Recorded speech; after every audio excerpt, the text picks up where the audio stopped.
Plop Andrei, why Canadians are not Americans and why Poland is the most racist country in Africa. In 1983, France expelled 47 Soviet spies from the USSR embassy in France, and one of them was Nikolai Chertoka, who was a GRU employee. From 1944 to 1991, Moldova was part of the Soviet Union and was called the Moldovan Soviet Socialist Republic. The Republic of Moldova gained its independence on August 27, 1991, and in March 1992 there was a war in Transnistria between Moldova and Russian Federation. Transnistria remains until today a territory controlled by the Russian Federation. In Moldova and in Romania, people who had a membership card of the Communist Party, they changed their name. After the proclamation of the independence of the Republic of Moldova, in 1991 to 1993, Nikolai Chertoka was the main state advisor to the President of the Republic of Moldova, Mircea Usnigur, on military matters. And one of the reasons we lost the war with the Russians was because of the former Moldovan security and communists who held leading positions in the new state. In Moldova, citizens who were against the Russian Federation died in very strange accidents, and the rest who escaped were marginalized or isolated. While some were fighting for the Romanian language or against the Russians in the war on Nistru, others dealt with privatization, buying companies that belonged to the state factories at very low prices. Former communists became capitalists. Nikolai Chertoka is also a founding member of the Rotary Club in Moldova and was the president of this club, which is considered a very prestigious organization at international level. To quote Viktor Suvorov, "There are no ex-Securists or KGBists. Once you become a member of the Soviet Security Service, later of the Russian Federation, you will belong for the rest of your life to these organizations." During the communist leadership 2001 to 2009, Communist President Vladimir Voronin sends Nikolai Chertoka as ambassador of the Republic of Moldova to the United States of America, and holding this position from August 2006 to December 2009, and also, by accumulation, between 2007 to 2009 being ambassador to Mexico, Brazil, and Canada. On June 2, 2022, Alexandru Mustieta is elected head of the Intelligence and Security Service, SIS.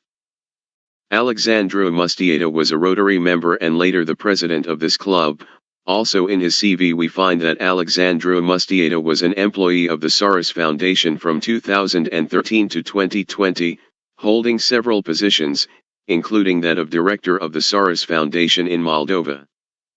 At the moment we have no information that Nikolai Chertoka has somehow contributed to the successful career of this young Alexandru Mustieta, but one thing I am sure, that at least the former KGB and GRU security officers and also former communists have not hindered him throughout his career, and I am also sure that Alexandru Mustieta will have a favorable position to at least not investigate the former KGB or GRU. In April 2010 there was an inter-university conference at the NATO Information and Documentation Center in Moldova. Several students attended this conference, including myself, Plop Andrei and Alexandru Mustieta. I was the only person who made the presentation in PowerPoint format, and according to some people it was the best presentation, but Alexandru Mustieta got the first place only because his professor at the university evaluated the winners of this competition. The second place was taken by the niece of the Minister of Foreign Affairs and European Integration Iri Linka, and I got the third place. Iri Linka, he was Minister of Foreign Affairs and European Integration from 2009 to 2013. He graduated from Moscow State Institute of International Relations. He was appointed Prime Minister on 2013. How stupid you have to be to think that one who worked at the embassy of the Soviet Union to integrate Moldova into the European Union, Iri Linka, who worked at the embassy of the Soviet Union in Bucharest, was never to become Minister of Foreign Affairs and European Integration, just as the Minister of Foreign Affairs and European Integration Nicu Popescu must be dismissed. These idiots from the EU and the USA want to integrate Moldova in the Euro-Atlantic structures with the students who graduated from Moscow universities. Before writing about me and the nightmare that former communists and KGB and GRU security as well as Ceausescu's security from Romania and the Republic of Moldova have created for me, I want first of all to present the political situation in the former Soviet space. Please have patience and read to the end even if there is a lot of political misery, corruption, blackmail, smuggling cigarettes, espionage, but to understand the policy in the countries that were members of the Treaty of Warsaw it is necessary to write this introduction. From 1918 to 1940 Moldova was part of Romania, but according to the Molotov-Ribbentrop Pact, Moldova was ceded to the Soviet Union without a fight from Romanians in June 1940. In January 1940, King Carol II of Romania visited Chisinau, and most people told the king, "Do not leave us alone in front of the Russians." Because the Soviet Union attacked Finland on November 30, 1939, the Finns fought for their land, although they were unprepared for war. The Romanians did not make any defense plan, and when the Russians gave an ultimatum to the Romanians to cede Moldova in June 1940, they gave up in 48 hours.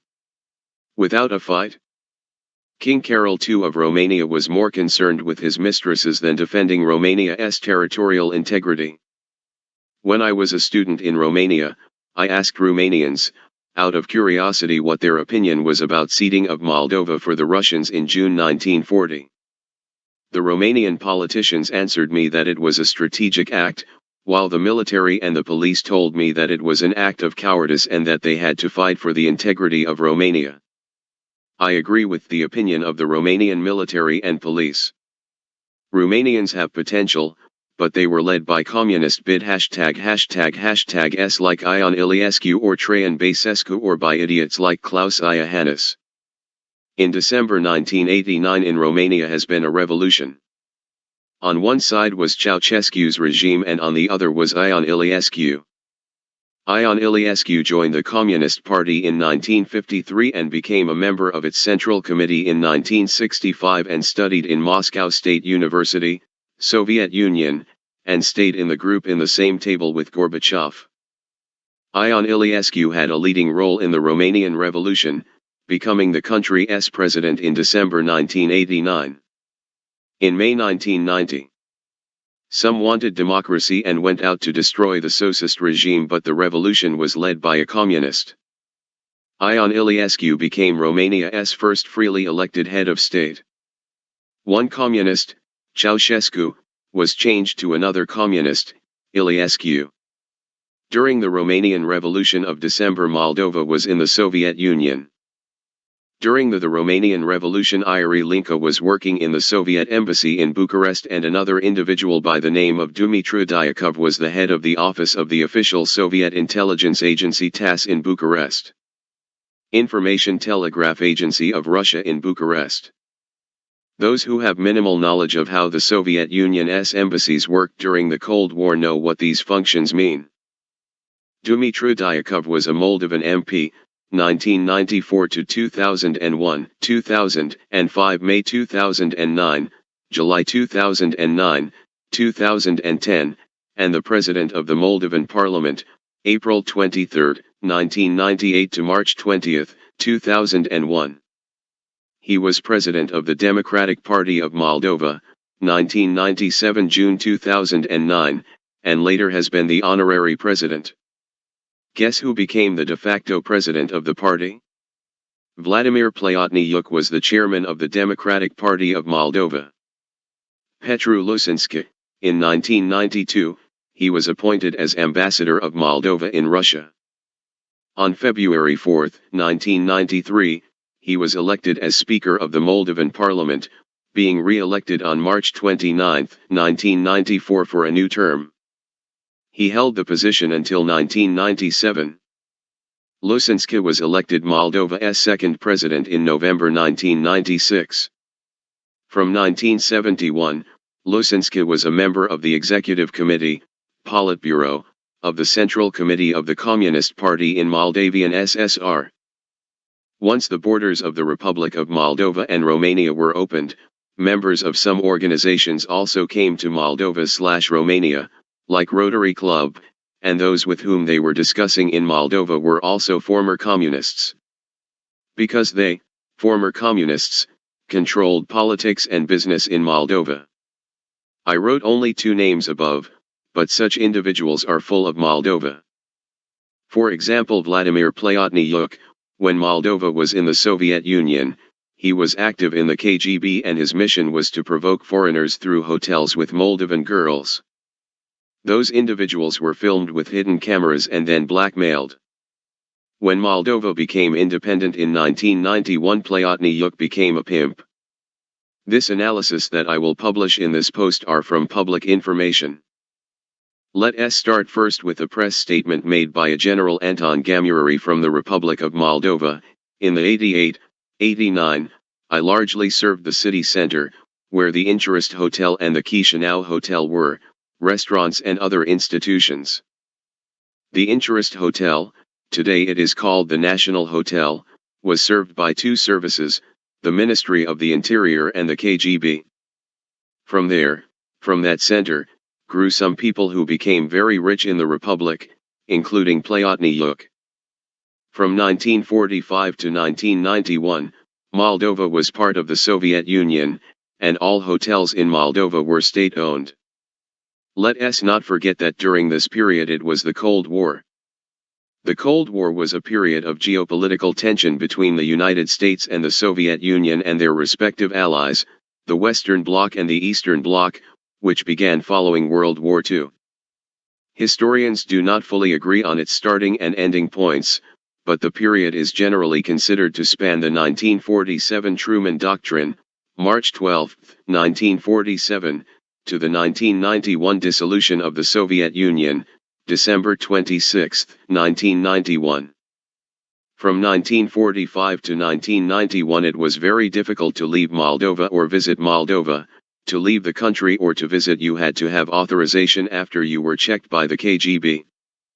Because there were very few tourists, there were few hotels, and which they were controlled by the KGB. In 1991 the Soviet Union collapsed and some might write that the Soviet Union was collapsing and that pimping was possible in 1988, 1989, or 1990. In other socialist republics in the Soviet Union it would have been possible but not in the Moldavian Soviet Socialist Republic. Because during this period in the Moldavian Soviet Socialist Republic the Minister of Internal Affairs was Vladimir Voronin.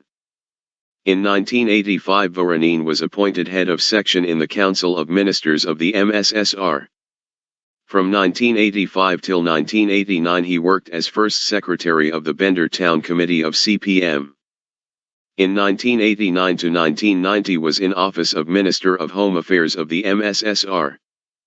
In 1993 Voronin was the co-president of the Organizational Committee for the Creation of the Communist Party of the Republic of Moldova. In 1994 he was elected first secretary of CC of the CPRM. In the same year he ran for the President of the Republic of Moldova. Mr. Voronin was in office of President of the Republic of Moldova during April 4, 2001, September 11, 2009. The most important institutions in the Republic of Moldova, as the General Prosecutor's Office, the Ministry of Internal Affairs, the Government of the Republic of Moldova, the Presidency of the Republic of Moldova, are located on Stefan Cel-Mare Boulevard. And the distance between the National Hotel and the Ministry of Internal Affairs is 1 kilometer. I don't think there is anyone to say that the Minister of Internal Affairs did not know what was happening at the National Hotel, Inchurist Hotel, especially pimping actions. I assume that Plotnyuk also knows Voronin from the same period. I have previously written what Plotnyuk was doing at this hotel at that time. When a tourist came to Moldova and the National Hotel, Plotnyuk was accommodated through Moldovan girls who also worked for the KGB. They provoked tourists. These tourists were filmed with hidden cameras as they had sex and then blackmailed. The same tactic was used by Vladimir Putin against the Attorney General, who is investigating the Yeltsin family. In April 1999, Then FSB Chief Vladimir Putin and Interior Minister Sergei Spashin held a televised press conference in which they discussed a video that had aired nationwide on March 17 on the state-controlled RTR channel, which showed a naked man very similar to Skaratov in bed with two young women. This video was released after he had been investigating numerous corrupt officials including Alexander Mamet and both Pavel Borodin and Vladimir Putin, and had begun looking into charges of corruption by President Boris Yeltsin and his associates. The video was said to serve as compromat. The real case when porn images of Romania's ambassador in Chișinău Ion Nuixa with a Moldovan woman were posted on the internet. In professional language it is called compromat. Such videos are used as blackmail. Usually the person who owns these videos comes with a proposal to the victim in which it is proposed to collaborate for the FSB branch in Moldova, which is called SIS. Also the victim is offered money, and because of the relationships they have, the FSB branch are interested that this individual to be promoted in his career and in the future to provide services for the FSB. Another case of discrediting is that of former Prime Minister Vlad Filat. A pro-Russian politician from Moldova, Renato Iosatai, comes up with documents revealing money laundering methods used by Vlad Filat, most likely due to stupidity and lack of experience. In a press conference he declared that he got this information from Romania, and most probably they got the information from Romanians who are blackmailed and further promoted by the Russians. The coup de grace was given to former Prime Minister Vlad Filat when a video was published on the internet when he had sex with his mistress. They destroyed his family, and then Vlad Filat was jailed for tax evasion. It is a classic KGB method, although some cases use tools like rape, but the status of the person is also taken into account.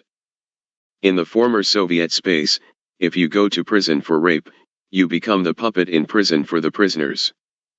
Such footage is only public when the politician is no longer of any value or becomes a public danger to other agents.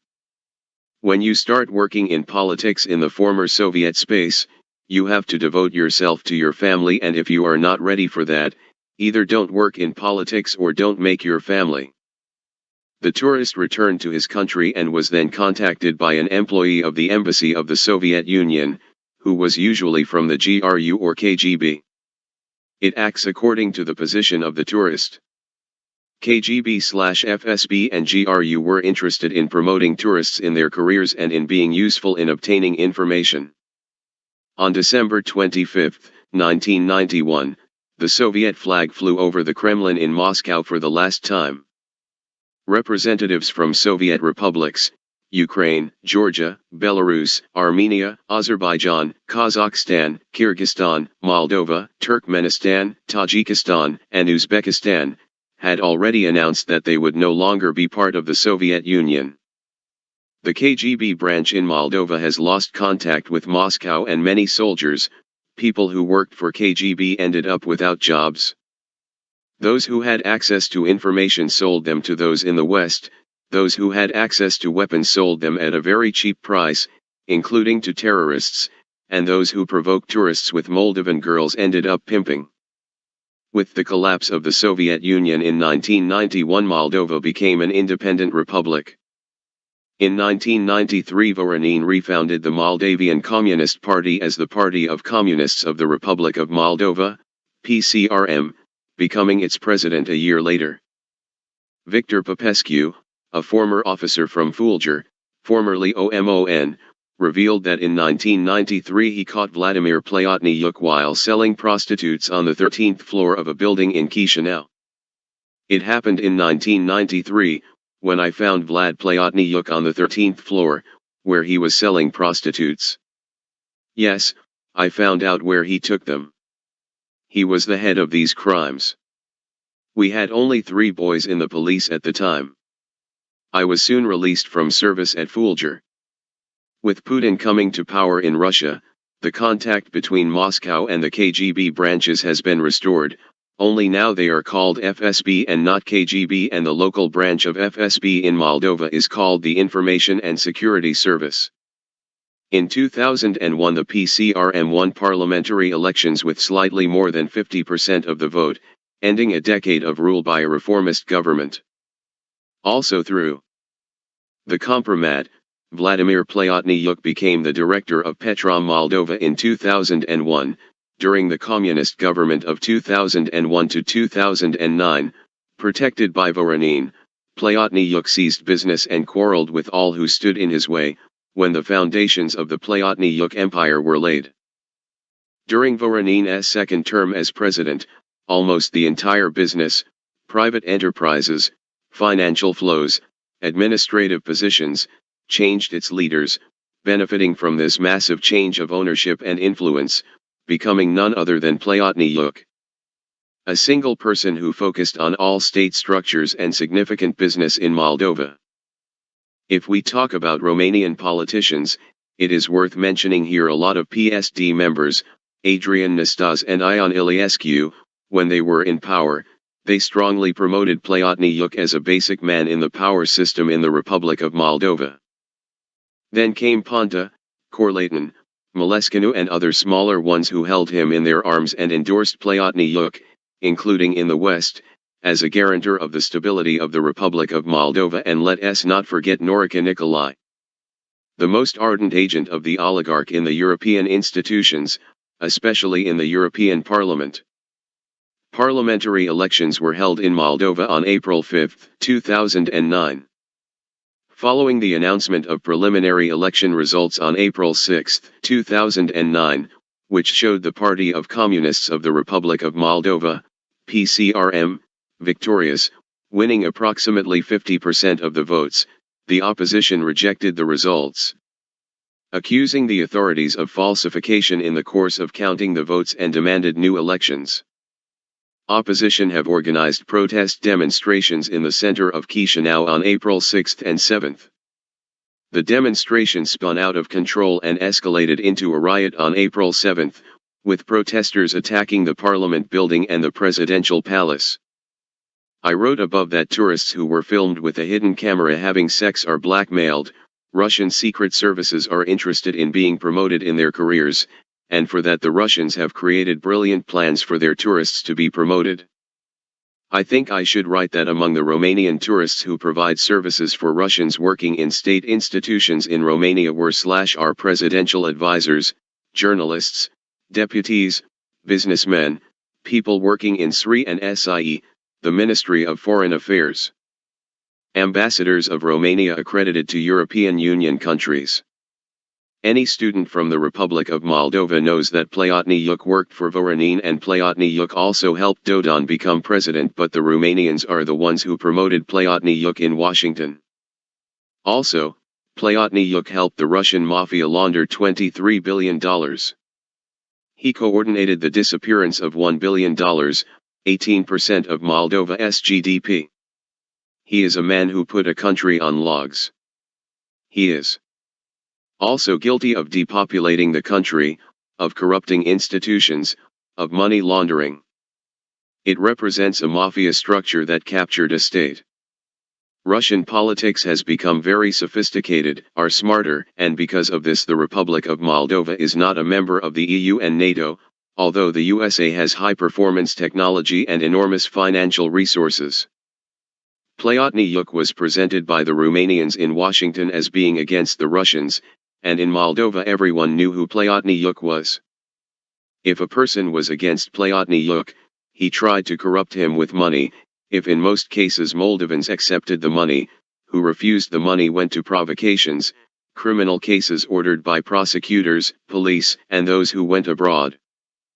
Plotnyuk with the help of the Romanians tried to prove that the person was a Russian spy and that he was trying to discredit him.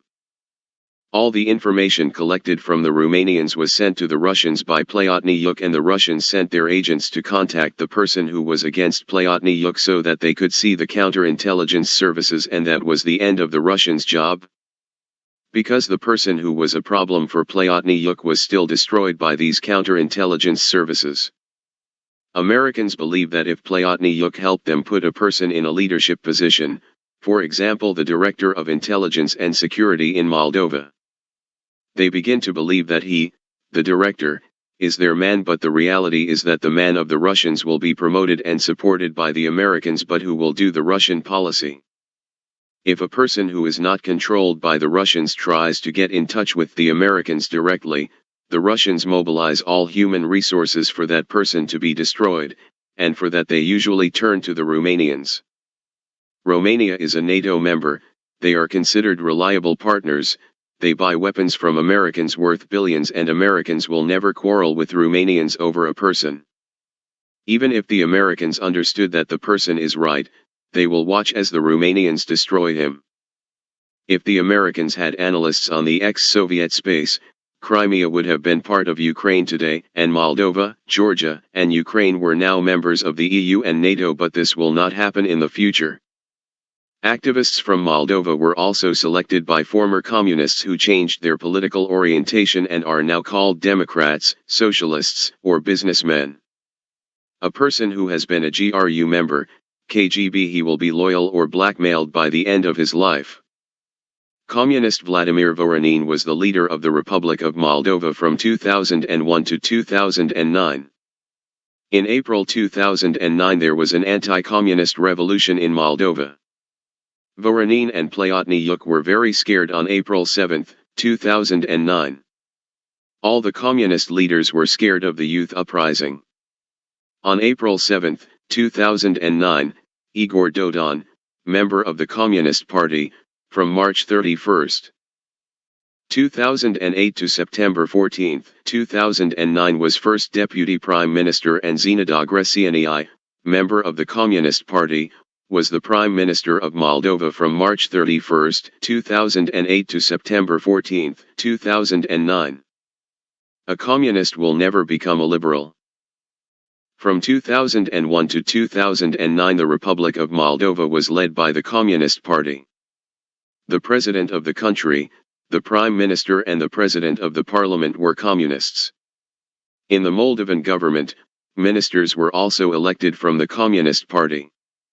The deputy ministers were also elected from the members of the Communist Party, and it is important that those from the West know who leads Moldova now.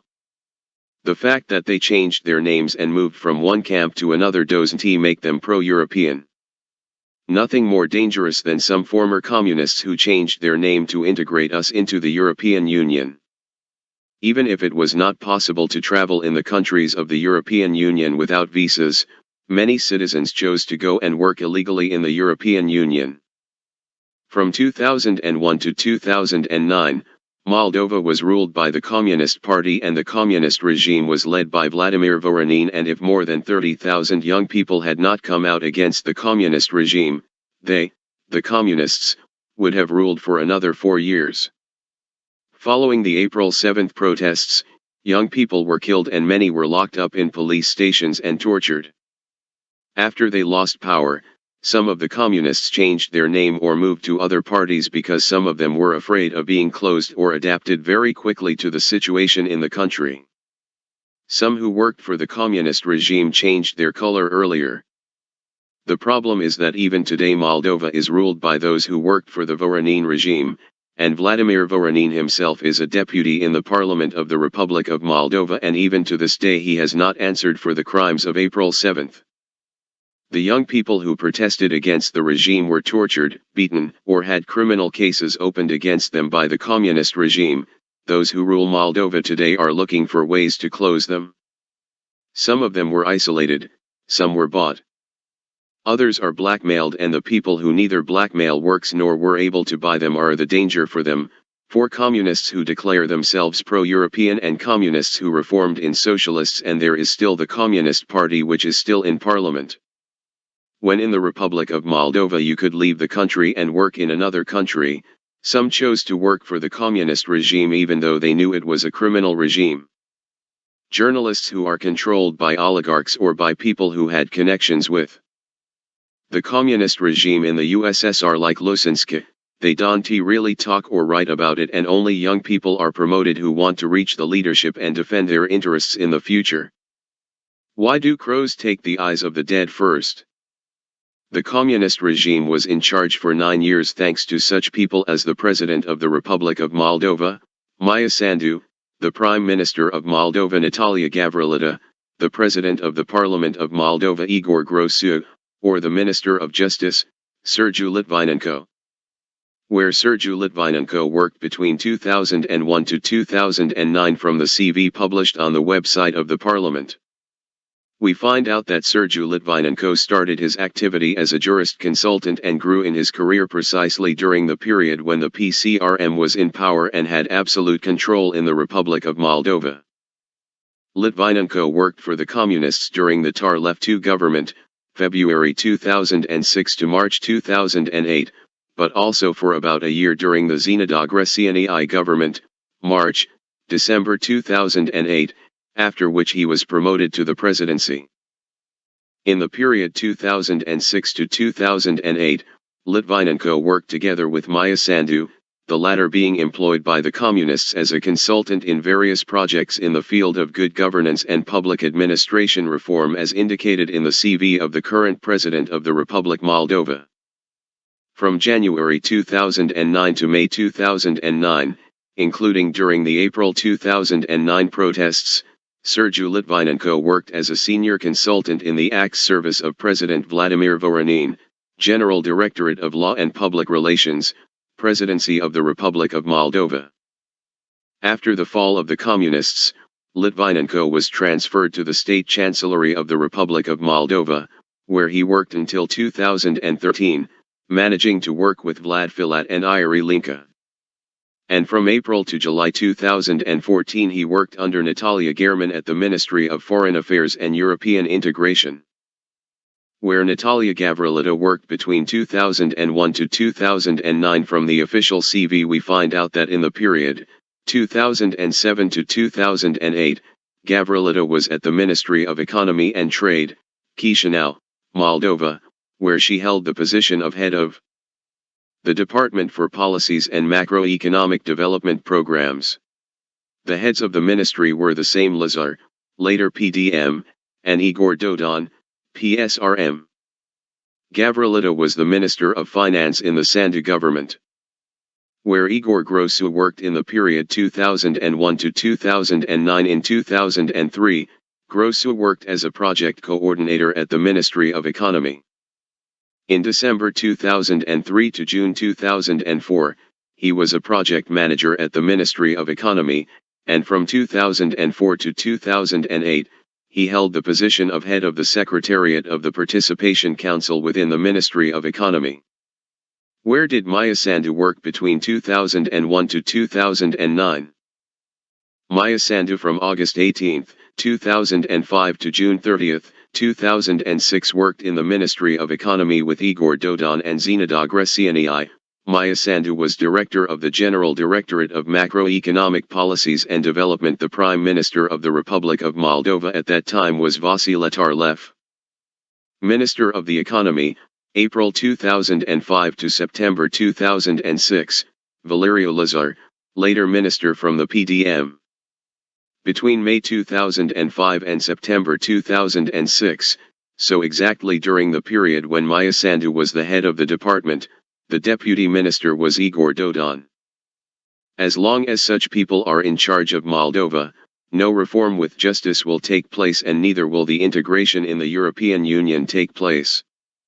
The whole struggle of those in government with corruption is just a show to fool Moldovans and those in the West. They arrest them for a few days and then let them go. Why? Because they were in government together, and even if they create the impression that they hate each other, the facts show that they are in a very good relationship. Those from the governor are showing us a circus, while in fact, they are becoming richer and more influential. A person who worked for Hitler's or Stalin's regime is an accomplice of totalitarian regimes, and how would you think that a person involved in the killing of Jews would say that he worked for Germany and not for Hitler? People who worked for the communist regime use such tricks. We didn't work for Voronin's communist regime, but we worked for Moldova. The President of the Court of Accounts of the Republic of Moldova, CCRM, Marian Lupu, is the former candidate for the position of President of the Communists since April 2009, even though the Republic of Moldova was a state where the parliament elected the president. Each party nominates its own person in the electoral campaign from the parliamentary elections, which will be voted by the parliament.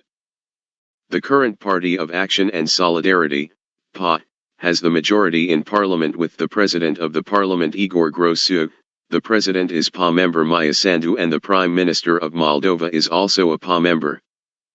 The General Prosecutor's Office of Moldova is also controlled by PA, but this Marian Lupu is still president of the Court of Accounts. The current president of Romania Klaus Iohannis decorated Marian Lupu. The former candidate of the Communists for the position of President of Moldova in the spring of 2009 with the National Order Star of Romania de Commander as a sign of high appreciation for the exceptional contribution made to the development of public audit in the European context. The fact that the Communists from Moldova are supported by the Germans is not news for Moldova.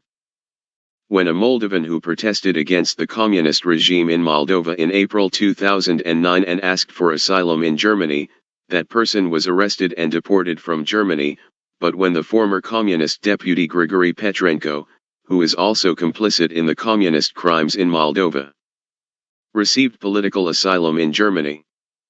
Also, the Germans organized trainings in Germany for young Moldovans who supported communist ideology, and one of the guests was Mark T. Kasiuk.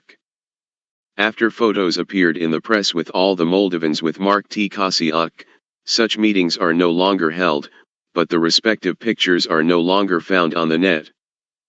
Romanian court rules Basescu was Securitate Informer. A Romanian court has upheld the conclusion of the country's official body for the study of the communist secret police, that former President Traian Basescu spied on colleagues and others for the Securitate. Former Romanian President Traian Basescu worked as an informer for the country's notorious communist-era secret police, the Securitate, the Bucharest Court of Appeal ruled on Thursday. The court confirmed the conclusion of an investigation conducted earlier by the National Council for the Study of Securitate Archives, NCAS, which Basescu has disputed. He said he would appeal. I take as the verdict of the court as it is. I will appeal the verdict in a higher instance, the center-right politician told the private news agency Mediafax after the court ruling was revealed. In June this year, the NCAS started court proceedings to ascertain whether Basescu, president between 2004 and 2014, had collaborated with the political police during the communist regime of 1948 to 1989. According to the Romanian intelligence service documents researched by the NCAS, the Securitate recruited Basescu in 1972 when he was a naval student. His file was destroyed in 1979 without being put on microfilm, after Basescu joined the ruling Communist Party of Romania, PCR. But the NCAS found what appeared to be handwritten notes by Basescu himself. It maintains that he informed on his university colleagues and various foreigners he crossed paths with during his naval activities. According to this version of event, now upheld by the court, Basescu worked under the code name Petrov. One of the presidents who were before Maia Sandu and Igor Dodon was Nicolae Timofti, who is known as he held the position of judge during the Moldavian Soviet Socialist Republic. He, Nicolae Timofti, sent anti-communists, Moldovans who were against the communists, to psychiatric hospitals, as did another individual who later became the Prosecutor General of Romania, Augustin Lazar. Prosecutor Augustin Lazar is guilty of the physical and mental torture of the dissident Iulius Philip, when he was the president of the Parole Commission in the Aiud Penitentiary. According to Law No. 23/1969, in each penitentiary there was a commission that made decisions regarding the conditional release of those who had served 2/3 of their sentence. The president of this commission was a prosecutor delegated by the county prosecutor's office from the territorial area of the penitentiary. Prosecutor Augustin Lazar was at Aiud in 1985 and 1986. The fate of the dissident Iulius Philip depended on him, forced to serve the full sentence of 5 years and 4 months, by the Cluj military court sentence of 1982, although his torture could at least be limited until 1985, when he had the right to parole. But the prosecutor Augustin Lazar decided that Iulius Philip should stay in prison, under the cruelest tortures, until 1987. Communists support each other. Maia Sandu, I had the special honor to have a meeting with Mr. Augustin Lazar, former Prosecutor General of Romania, a great promoter of the independence of the judicial system and the strengthening of the rule of law in Romania. We discussed our plans for justice reform and the fight against corruption. His Highness shared several aspects of his own experience as head of the public ministry, but also positively assessed our initiatives to reform the prosecution bodies. But I was even more pleased by the fact that His Lordship expressed in principle his willingness to get involved in the advisory team for the promotion 1. https://balkaninsight.com/2019/09/20/romanian-court-rules-securitate-informer/?? Glad equals IWAR2JIX0WOYCSDB FONGFOAUS UGLNV 6S6ZZGQOES 4SYC7 The IZAZW of justice reform in our country. Real changes can only be possible with the support of people of integrity, who show firmness and courage in the fight against money laundering and grand corruption. We need such a prosecutor in the Republic of Moldova, and we hope to be able to rely on the experience and professionalism of people like Augustin Lazar. Point 2. If some people think that some communists were helped with money to study at Harvard, I want to disappoint the Americans that they still remain communists. In June 2019, new government was formed from a coalition of two groups, the pro-Russian Socialist Party and Bloc ACUM, now. As a result of this coalition, Maia Sandu was elected as Prime Minister, and Zinaida Greceanii as President of the Parliament, and Igor Dodon remained President. 9 reasons to stop supporting Bloc now, ACUM. Update October 19, 2019. I supported the ACUM, now, until the moment they decided to form an alliance with the PSRM, a pro-Russian party. I started criticizing them for this alliance, and especially because the ACUM, now, gave the Russians the Ministry of Defense, SIS, Information and Security Service, the only security service in the Republic of Moldova, SPPS, State Protection and Guard Service. 1. PSRM and ACUM voted for Zinaida Greceanii Speaker on April 7, 2009. Zinaida Greceanii, Communist member, was Prime Minister. And Igor Dodon, Communist member, was Vice Prime Minister, and 10 years later in 2019 we have Igor Dodon, now Socialist, President of Moldova, and Zinaida Greceanii, she is also a socialist now, is in the position of Speaker of the Parliament. 2. Transfer of the Ministry of Defense. SIS, Information and Security Service, SPPS, State Protection and Guard Service. All the security/defense of Moldova has been handed over to the Russians.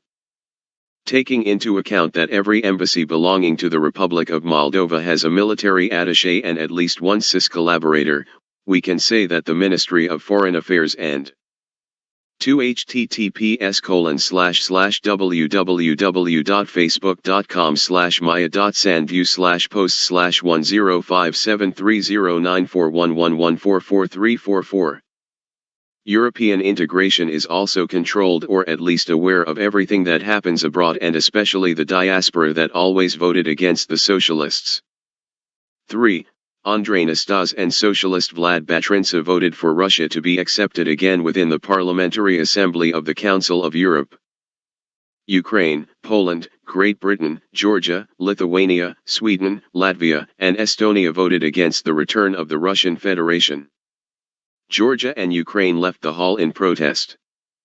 Ukraine's delegation said it was suspending work at pace in protest at the lifting of the punishment imposed on Russia in 2014.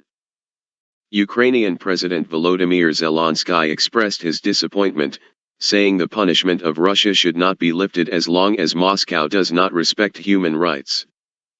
Năstase's statement that he thought about the Russian citizens is still not plausible, because the Russian civil society fighting against Putin vehemently criticized this decision.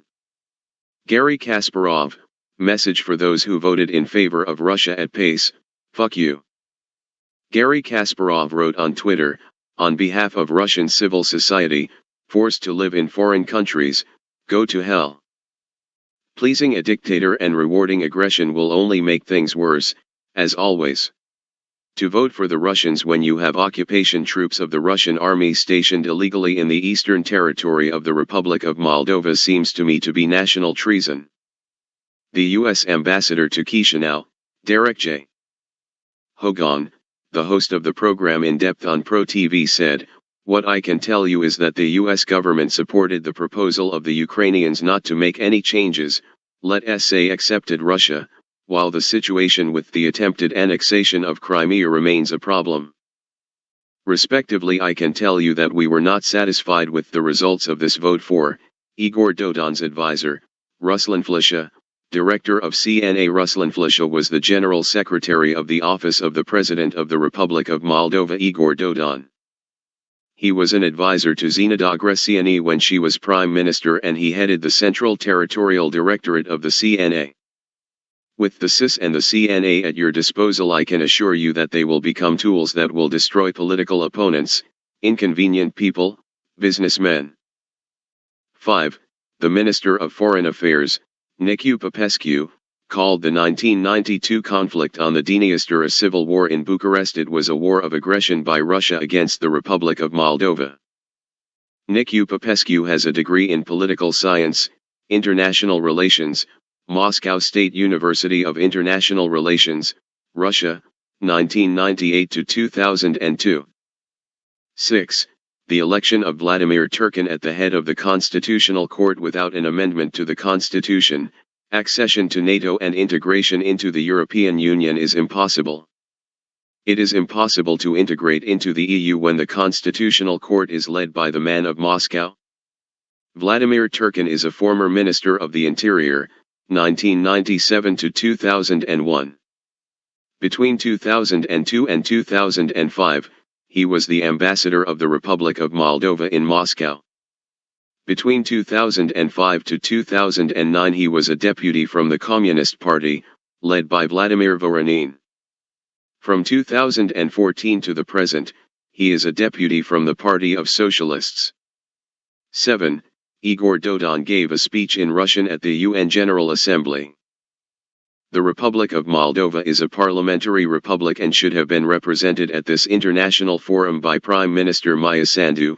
She authorized Dodon to participate in the 74th session, on the grounds that the government is much busier from the UN podium. Zelensky spoke about the war in Donbas and showed a bullet, which killed the opera singer Vasily Slipik. Only a traitor could speak Russian and praise Russia when you have occupation troops of the Russian army stationed illegally in the eastern territory of the Republic of Moldova. 8. ACUM deputies did not vote for the creation of the Commission of Inquiry regarding the financing of the PSRM in Moscow. A video captures President Igor Dodon asking for money from PDM leader Vlad Plotniuk. Igor Dodon says that he received $700,000 to $800,000 a month from the Russian Federation. The General Prosecutor's office self-reported and started a criminal process in the case of PSRM financing. And what do you think happened next? The Anti-Corruption Prosecutor's office terminated the criminal case regarding the financing of PSRM in Russia, started on the basis of video recordings of discussions held between Igor Dodon and Vladimir Plotniuk at PDM headquarters. 9. The ACUM bloc violated their own commitment not to participate in the creation of a governing coalition, formal or informal, with PD, PSRM, the Shore Party, our Party, Partidul Nostru, and other pro-oligarchic and anti-European formations on February 21, 2019. The candidates of the bloc now, ACUM, in the national constituency and in the single-member constituencies signed the ACUM candidate's commitment to the citizens of the Republic of Moldova. The commitment stipulates that each candidate now commits to the people of the Republic of Moldova not to participate in the creation of a governing coalition, formal or informal, with PD, PSRM, the Shore Party, our Party and other pro-oligarchic and anti-European formations in case they enter the parliament. It's my book, it's my life, it's my history in the media, I was also criticized by the opposition and the Communist Party. Each party made a documentary film about the events of April 6 to 7, 2009, and I appeared in each documentary film. On the evening of April 7, I had made my luggage and went to a friend from the school called Vasilya and did not participate in the anti-communist protests on April 6 to 7, 2009. I stayed only one night at the house of his parents, and the next morning I went to the north of Moldova. I told my close friends, if someone will ask you where I am, answer them, that I went to Ukraine, that I am in hospital, that I was arrested, etc., and my purpose was to mislead the KGB service in Moldova, which was called the Information and Security Service. While I was on a forced trip through Moldova, my goal was not to stay more than a week in one place. When you're not wanted by the police, you almost don't see the police. But when you know that Voronin's communist secret police are looking for you, you see the cops from a very long distance and your heart starts beating very fast. There are also videos appearing in the media, in which every TV station has come up with a conspiracy theory, and in these documentaries I appeared. When I was traveling through Moldova, I tried to look as discreet, calm and smiling, making jokes, but I was taken by surprise when a policeman came from behind a building and looked straight at me and thought he saw me somewhere but couldn't remember where. And he started walking straight towards me, and there were only seconds left for me to act. If I had started running at that point, he would have realized that I was that guy or that I was looking for the police, and obviously he would try to catch me. He sees me and he is heading towards me, and I am also heading towards him. I had a backpack, red, as I was walking towards the policeman's direction. With one hand I opened the bag and took out a Bible, and I asked the policeman first, if he wants to know more about Jesus. He thought I was a sectarian, and Moldova is a 90% Orthodox Christian country. He had a very aggressive reaction. He cried to me and sent me to a private place, in a sexual organ of a relative. I was forced to practice all my artistic skills, and after I got out of this situation, I was glad that I practiced acting and sports/folks dances in school. I also hold diplomas from the Magna Sesti Theoretical High School as the best dancer and the best actor.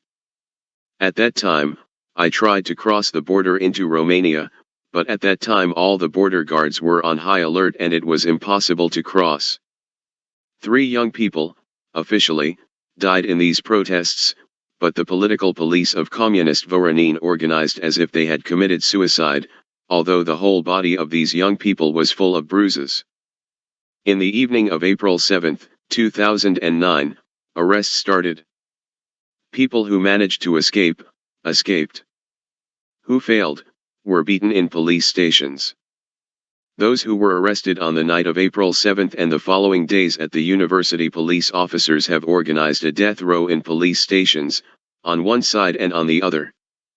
There were policemen with sticks in their hands, and people who were arrested and locked up in police stations had to go through this corridor, and policemen with sticks were hitting them from both sides, and the protesters had to go only forward.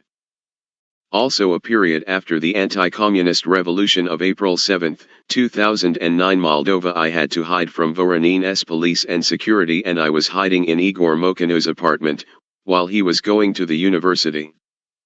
And his sister Irina was not involved in politics and did not participate in the April 7 protests as a protester. I do not exclude that many young people, who after seeing on TV how the parliament was burning, they, Igor and Irina, went to the parliament and the presidency to see the consequences of the anti-communist protests. Igor's parents did not have a house and they had to leave Porumbeni in 2007/2008, and the apartment where they lived was rented. Because they rented the apartments where they lived, they often had to change apartments, and Igor Mokhinu never did politics and was not a member of any organization. He was a student at the state university, where he studied to be a forester, and he practiced taekwondo, and because he had no idea about politics I didn't have it either ever called to a party meeting. And in his spare time he collected debts from people who borrowed money from people with a dubious past. In Romania it is called camaraderie, an illegal activity. He has never been involved in politics, has never been to a scientific conference, training, seminar.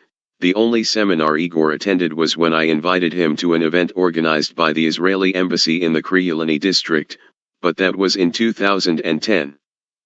When I was hiding so that the communists could not find me, Igor was at university.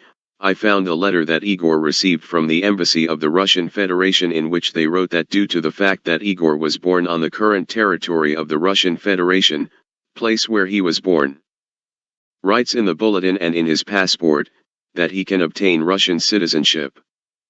I am convinced that Mihail Popswa would have received such a letter to obtain citizenship, and if he did not obtain it, he is probably already their man.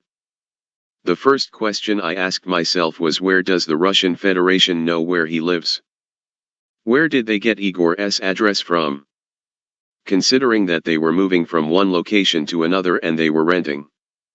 I can tell you that in January and February 2009, all polls showed that the communists will win again the elections in April 2009, and that is why I am convinced that the Russians were sure that the communists will rule Moldova for another 4 years. In the April 2009 elections, the communists took 60 seats out of 101. With 51 mandates you can elect the prime minister, and with 61 mandates the parliament elects the president of the country. The Russians were acting openly in the Republic of Moldova, and although they had their own people in the opposition parties, including party leaders, I am sure the Russians did not expect the communists to lose power. If the Russians had known that the communists would lose power, I am sure they would not have sent the letter to Igor Mokhino to get Russian citizenship. In the summer of 2009, the communists had already lost power and the opposition came to power with a part of the communists who changed their name and now declared themselves pro-European parties.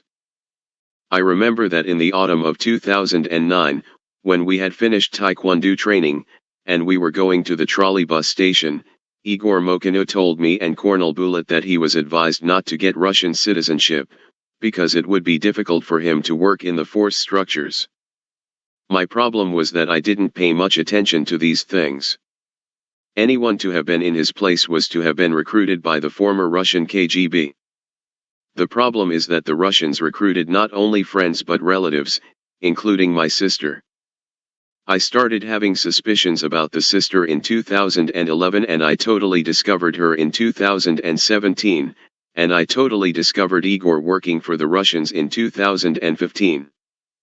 On the evening of April 7, 2009, Voronin's communist regime started making arrests. It is a feature of the communist regime to make arrests at night. I liked the history, and the theme of my license was the repression policy in the USSR during the collectivization. I have never been a good student. I was always doing the report/essays on the last day, but I always collect information from time and make notes for my work. The license work is a scientific work. The information I could write, I wrote it, but the information that I found the most interesting I kept in my brain. Although initially, my license work was called the Red Terror, but when I returned to college after 2 months, the scientific coordinator Ludmila Tihanov told me that the name of the license was changed from the Red Terror in the repression policy in the USSR during the period collectivization, and one work and the other is about terror and repression. The scientific coordinator told me that when she discussed in the licensing committee, Professor Pavel Peresksa with his humorous style said, he probably does the practice now and understands better now what the communist repression means. When I returned to the university, the dean of the faculty, Ludmila Koida, and the secretary of the faculty, Nelly, told me that the security services, SIS, were looking for me. The prosecutor opened a criminal case because of the events of April 6 to 7. I knew the methods of functioning of the communist regime, but I had no knowledge of criminal law. The leaders of the European Movement and Action Party offered me a lawyer and they also paid. The lawyer was called Angela Istrate. The lawyer warned me that now the prosecutor will ask me some questions, and when you do not have to answer questions, I will hit you under the table. I was hit many times by the lawyer with my foot under the table. Then I decided that I would study at a law faculty. My friends since then, Igor and Vasila, and my sister had no problems with the prosecutor's office or the police because they did not protest at the anti-communist events on April.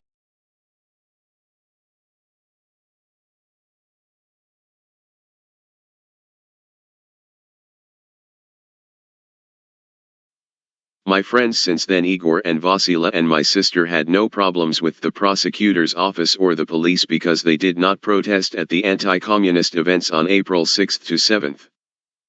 In 2009 I was only 20 years old, and if I could say that I had 4 years of political experience. I participated for the first time in a political event at 16 and was in high school. The party that made presentation about their activity and was at a history lesson. That party was very popular among young people in Moldova and organized the largest anti-communist protests. The person who made the presentation about the political party was Anatol Vantu. I started participating in the events organized by this political party. At the age of 18 I got the membership card. According to the Moldovan legislation, you can get a membership card for a political party only at the age of 18. In 2006, when I received the membership card of the political party, I had the hunted eye after a beating. When the president of the party handed me the membership card of this political party, Anatol Vantu, who was also the president of the Criulani branch, said that I had the hunted eye because I fought with the communists. We all laughed. In 2007 I was a candidate for the position of local councillor in the village of Porumbeni, and in 2008 I decided to go to another party that was called the Movement of the European Action. In 2009, on April 5, I was a candidate for the position of deputy in the Parliament of the Republic of Moldova on the list of this party. It was an election campaign with many challenges, but for the age of 20 I was very smart, but I was missing experience. I know that it seems unbelievable that some young people could make a change. I could say that it is impossible, because some people with more influence cannot make changes in Moldova. Why could some young people, especially when we talk about the communist regime? When I remember those events, I find it funny, but I have to admit that I was very afraid because my life was in danger. The day of April 5, 2009 I spent it with the members of the party, because it was the day of the parliamentary elections and I was also the president of the youth of the Criulani district.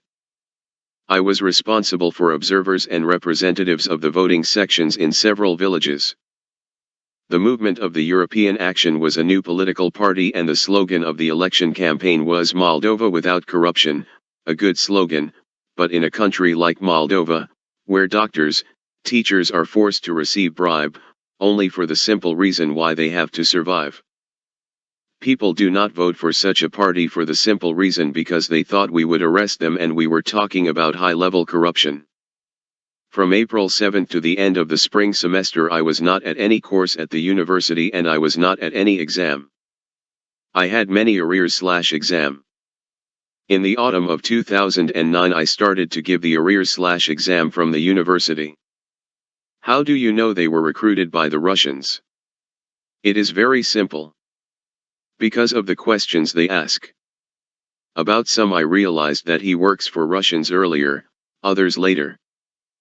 When I was in the third year of university, the Russian ambassador came to ULIM to speak in front of the students and we being students in the specialty of international relations, we were obliged to go to the ambassador's presentations.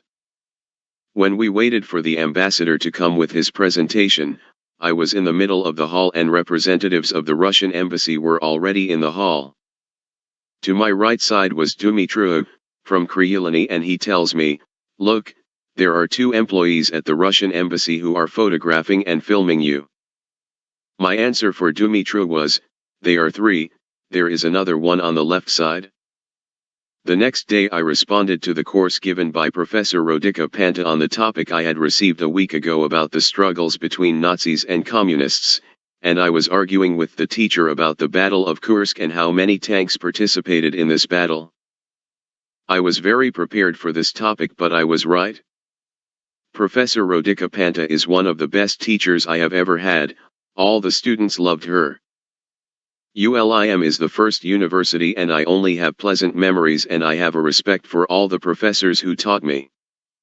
After I answered all the questions, Dumitru says, Andrei tells everyone that yesterday you were filmed and photographed by 3 employees of the Russian embassy. To which I replied, yes, it is true. Another colleague, named Vyacheslav, told me when I was still standing in front of the hall, it is a mistake and you probably paranoid. To which I replied, I am not the one who started the discussion about filming and photography, and there are other witnesses who saw this. Maybe they are paranoid too. After April 7th, when I was hiding from the communists and the security of Moldova, security came to the university to look for me in the hall. After April 7th, when I was hiding from the communists and the security of Moldova, when the communists were still in power, they came to the university to arrest me. Security entered the hall and shouted, "Where is Plop Andrei?" This Vyacheslav replied that he is not in this group and he is in another room. Everyone knew that this Vyacheslav was a security bitch, which in popular language we call them stukake, from the common slang word stukakistvo. Stukake was widely used in the Soviet period to describe squealing, or informing on people to the government authorities. The word is evidently derived from stuk, Russian for the sound of a hammer blow. The government, and especially the security police, in all communist-ruled or authoritarian countries, depended on informers in order to keep tabs on the loyalty of the populace. As most teachers were historians by profession, and in Moldova most people know the attitude of historians towards Romania. These STUKACHs had the mission of informing security about students and teachers. Even though the government has changed, these security bitches have continued to work for the leadership since then. Even so, I had a criminal case opened by the communists then. I didn't want to have another criminal case because of a security bitch. I hate communist security bitches. I found out about the fact that I was wanted by the security from the secretary of the faculty, Nelly, and from the dean of the faculty, Ludmila. I found out about Vyacheslav from friends in the group. These idiots were at my house too and they didn't find me then. After the communist regime changed with a new leadership, called the Alliance for European Integration, it seemed to me that everything was calmed. I was in the last year of university, I was more concerned with studies. I attended all possible conferences organized by the EU, OSCE, NATO, and I started to study German, for the simple reason that most people studied English and German was spoken by very few people in Moldova. People who worked under the communist government continued to work, and some of them were promoted, and the new management took over communist practices. I had a discussion with Dragos Botnaru and we decided in the spring of 2010 to make a political party, even though we were both 22 years old at the time. But the majority of the population hated the political parties in Moldova, because the new leadership in Moldova that created the European Integration Alliance disappointed the population. So me and Dragos decided to make an NGO in which to attract young people and then make a political party.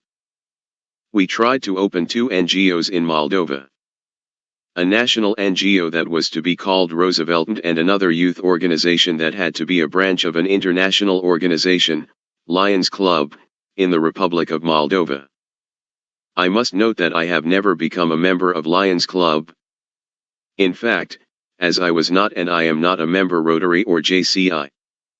Even until now we are in January 2023 and since 2010 I have not become a member of any NGO or any other form of organizations such as Masonry, and also since 2010 I am no longer a member of any political party. The discussions about the opening of a youth branch of the International Lions Club organization I had with Radu Stavola, and I even submitted some documents to the Ministry of Justice in 2010 for the approval of the name, and I had also obtained some documents from the Ministry of Justice for the opening of the Roosevelt MD organization.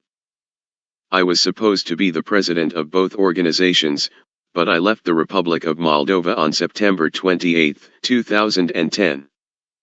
At the youth organization of the Lions Club of Moldova branch, Vlad Puska became president and Roosevelt MD was not even opened.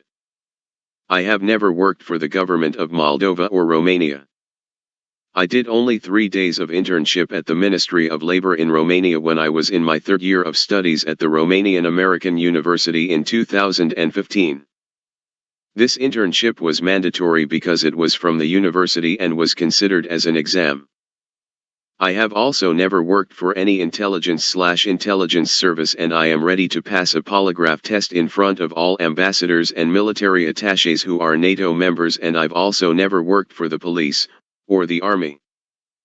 In July 2010 I graduated from the Faculty of History and International Relations, the Faculty of International Relations, and in August I participated in the international campus in Crătoia, Friedens Grund Camp, Moldova, where young people from Ukraine, Germany, France, Hungary, Croatia, Lithuania participated. In September 2010, there was a referendum in Moldova, where citizens were invited to answer if they want the president of the country to be elected by direct vote and not by the parliament. A number of votes was not accumulated, and that referendum was not validated. Also at that time I was warned that if I did not make false statements about Anatol Matasaru, an activist came in highlighting with a pig dressed as a prosecutor, and Anatol Petrencu, the leader of the political party I was a part of.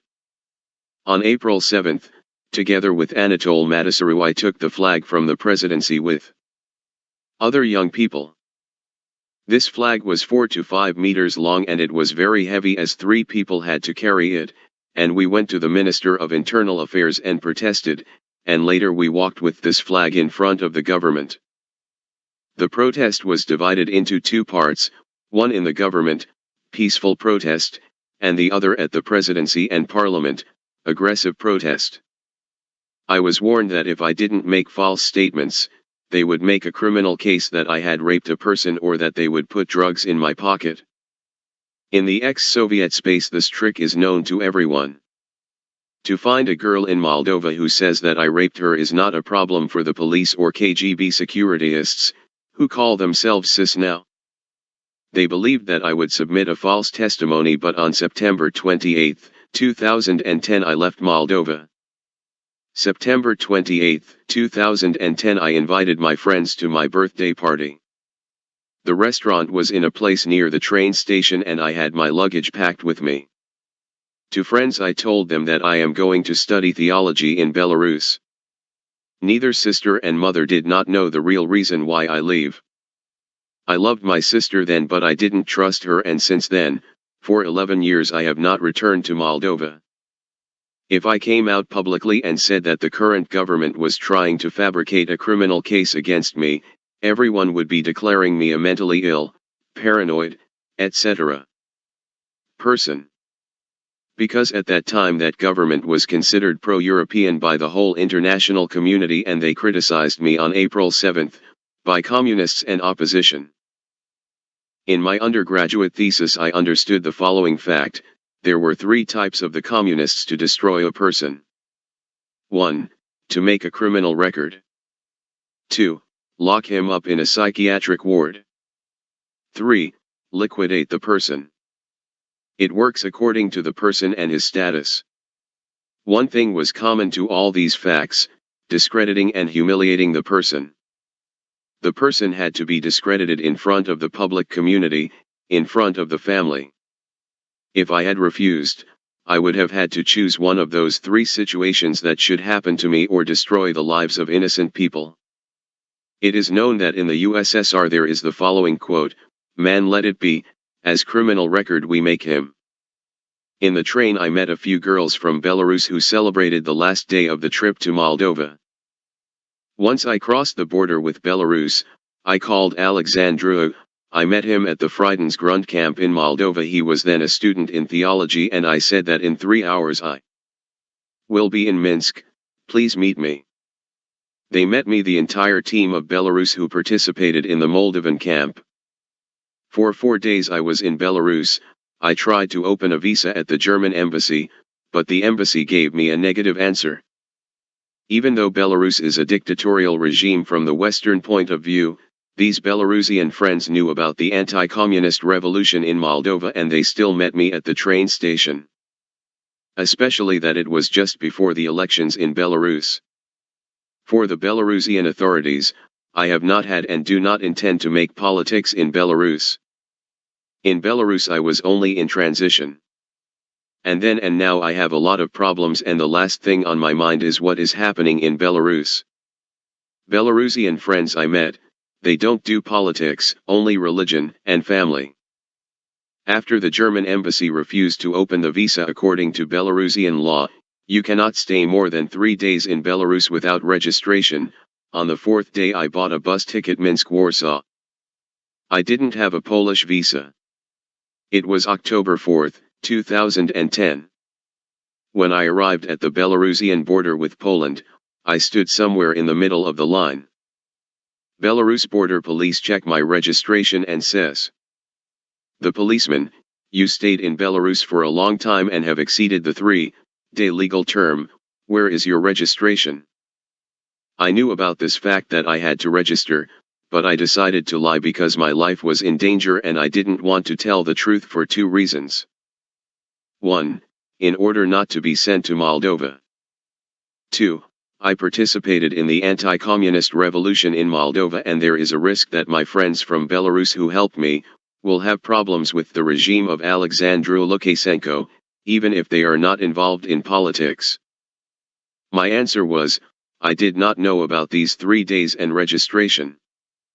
All these 4 days in which I stayed in a student house from BGU, Belarus State University, and signed a collaboration agreement at the Student Senate between the Free International University of Moldova and the State University of Belarus, if you wish. I can show you the contract we signed. I didn't have a contract. The policeman, no, you don't have to show me. Then he looks at my passport. The policeman, you don't even have a Polish visa, how will you cross the border? Andrei Plop, I have an international student book, Isaac, do you want to see? It was a bank card with my image released by Moldova Agroind Bank and it was opened when I had to go to the US through the work and travel program. The policeman, yes.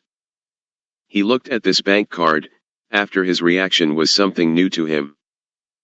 The policeman, is this card expired? Andrei Plop, here is not the month and year, here is the day and date. In Moldova we have to return the card when we graduate the university to obtain the diploma. The policeman, what is your purpose in Poland? Andrei Plop, I was invited to attend an international conference at the University of Warsaw. I didn't know Polish and it was very difficult to read. The policeman, Warzowski. Andrei Plop, yes, Warzowski, and my presentation is called Moldovan Prospects for Integration into the European Union. To which I also presented a confirmation letter. I attended a course organized by the European Union, and was signed by Wolfgang Berendt. The policeman, but where is your invitation?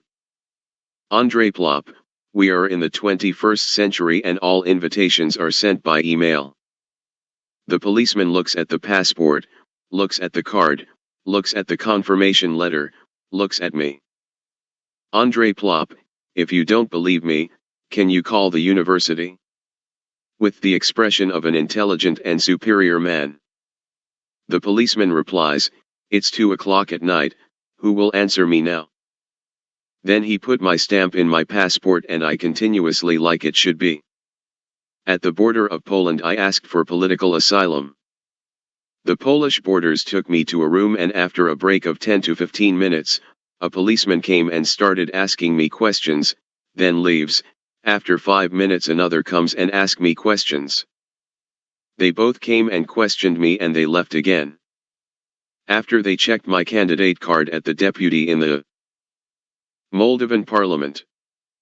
They also called the Polish embassy in Chisinau and received a response from the Poland embassy in Chisinau, and one of them told me that they received confirmation that you were a candidate for the deputy in the Moldovan parliament and that you worked in politics. Probably the ones from the embassy checked on the internet and saw all the pictures with me. It can also be checked online if I was a candidate for the position of deputy in the Parliament of the Republic of Moldova. I was taken to Tiraspol. It was a train station. It was 5 to 6 in the morning and I had an interview again, but this time it was with a lady and I explained the reasons why I asked asylum and how I crossed the border. They were more interested in the way I crossed the border with Belarus, because there were cases in which the citizens with double citizenship of Moldova and Romania, EU member state, could not cross the border with Belarus and I crossed the border with a credit card. After being questioned by this lady, I was taken to a room. The lady who interrogated me came several times with other border guards to the room where I was, and they were talking so loud that I could hear from the room and they were laughing loudly too.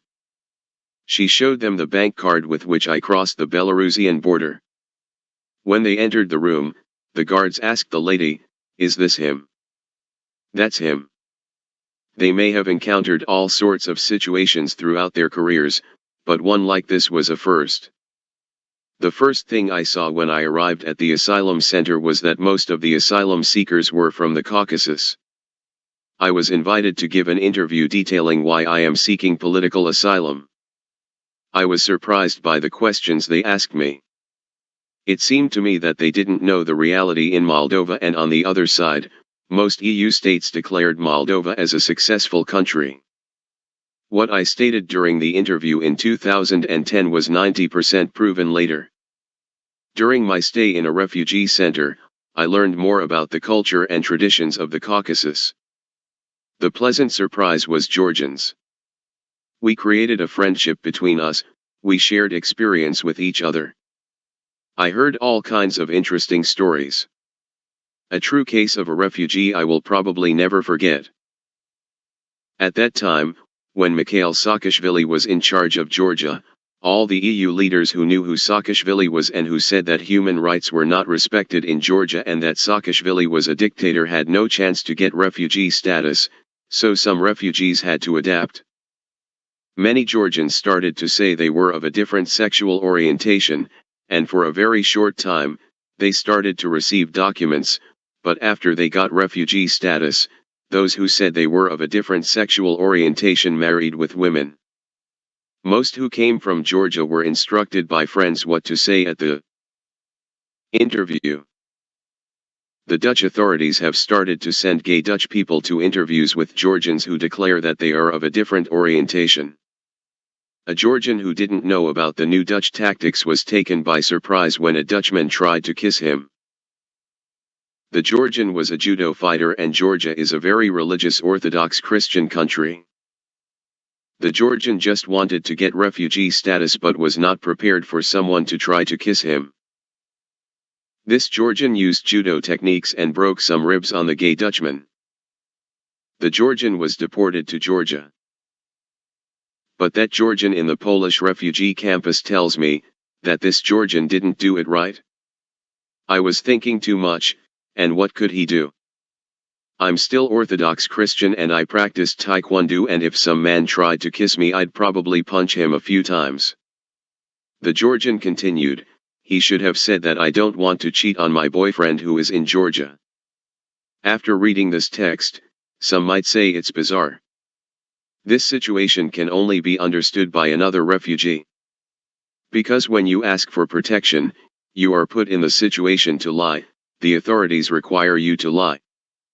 Because otherwise you are still in a situation of being deported, and some of the people sold their house, car, to pay the ticket to get to the EU. A ticket cost very expensive at that time because in most cases you had to go illegally, and even if you have proof, most countries don't want to give you refugee status because they don't want to conflict with the country of origin. State interests dominate over human rights. In my case, I had plenty of evidence, videos, pictures, and subpoena from the Attorney General. But according to their logic, you have not suffered enough. You had to stay about 3 to 4 years in jail to be destroyed in prison, To get sick with all the diseases and then to come and ask for asylum. Then what is the role of the asylum, because you are already a broken person? In the temporary center in Biala Podlaska I stayed in a room with a Cuban citizen. We had many things in common. We both hated communist regimes. I heard all kinds of stories about Castro that sounded terrible. We had problems with part of the Caucasian, Muslim, population. Biala Podlaska was a temporary center for asylum seekers and the friends we knew were assigned to other centers. We asked for help from the authorities but they replied that they were not responsible for the relationships between the refugees. We both knew how to fight but the Caucasian Muslims were more numerous and they never came alone. I was the only person who spoke English and we were usually together. He had black skin color and usually had a lot of problems when he was alone because of the Poles who were racist and on the other hand there were also Caucasian Muslims. Cuban, Mauricio Gonzalez was attacked one night in a club in Biala Podlaska by border police. By people who are supposed to protect him. Forced to defend, Mauricio used the knife. He seriously injured 2 people. After which he was locked up in prison and released after a few months. About this event was also written in the newspapers. Across the street from the house where Mauricio was staying was the club. From the window of the room where he was staying, you could see the club and I was sitting in the neighboring house. I only saw when the police came because I was not that night in the club. Poles have a negative attitude towards migrants. They hate migrants. It was easier for me, because I was European, but when you went with the temporary document you immediately felt the hatred of the Poles. Because of Polish racism, the Cuban always carried a knife. Chechens who were considered to be the friendliest, the ones who caused problems were the ones from Ingushetia and Dagestan. Ingushes and Chechens speak the same language but are different in character. Or that the Americans and the British. I could say that they are the same as Romanians and Moldovans. They speak the same language but have different characters. After this case, I decided to go to Germany, although, according to the law, I was forbidden to leave Poland until I had been given a final answer. Once in Germany, I went to a police station and applied for asylum. From Biala Podlaska to Szczecin I took several coaches. Usually those who wanted to get to Germany, took the transport from Lublin and most of them were arrested right in Lublin. From Szczecin I took a taxi to Lögnitz. In Lögnitz the police station was closed and I took another taxi to Pasewalk, Germany. At the police station I asked for asylum, I presented all the documents and the police behaved quite well. The immigration people came. And they behaved very well until they found out my ethnicity. Since they found out my ethnicity everything changed radically. Then they locked me in a room. I didn't sleep for 2 days because I was on the road and the third day when I tried to sleep, they would come in every 30 minutes all night and check the room, even though there was a camera in that room, and if they saw that I was sleeping, they would pull the iron door so hard that I would wake up. In the room where I was locked there was also a sound like rain and thunder outside. I was so surprised when I went out the next day to be taken to court, to see that it hadn't rained at all that night. It was a sound they probably put on so I wouldn't sleep. I was taken to court the next day. I couldn't even say 2 words because I was so tired, and when the judgment is over, I woke up with handcuffs on my hands. It was the first time I was locked up in prison. It was a terrible feeling. I couldn't believe it. I was crying like a child. I escaped from the communists but the Nazis locked me up. I was imprisoned in Germany for almost a month, during which time I met Georgian. Gotcha. He lifted my spirits. He immediately told me that we would not be imprisoned for more than a month. 2 months at the most, and then they would deport us to Poland. On that prison corridor was just me, a Georgian and the rest of Vietnam. We were each in different rooms. Georgians are always positive and you always have to tell the stories as they enriched in Europe. Talking to a Georgian is a great pleasure. The Germans deported us both to Poland. In Poland we had a court again in the city of Szczecin. In Poland I decided to defend myself, but after I said everything, the Polish judge told the clerk to erase everything I said and write that I am not against to stay in prison, even if I spoke more than 30 minutes. I'm sure that even now this can be verified.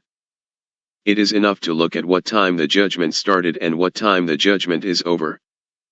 When we arrived at a closed refugee center in Krasno-Odrzyński, the other refugees knew we were coming for a few days, when me and the Georgian were still in Germany.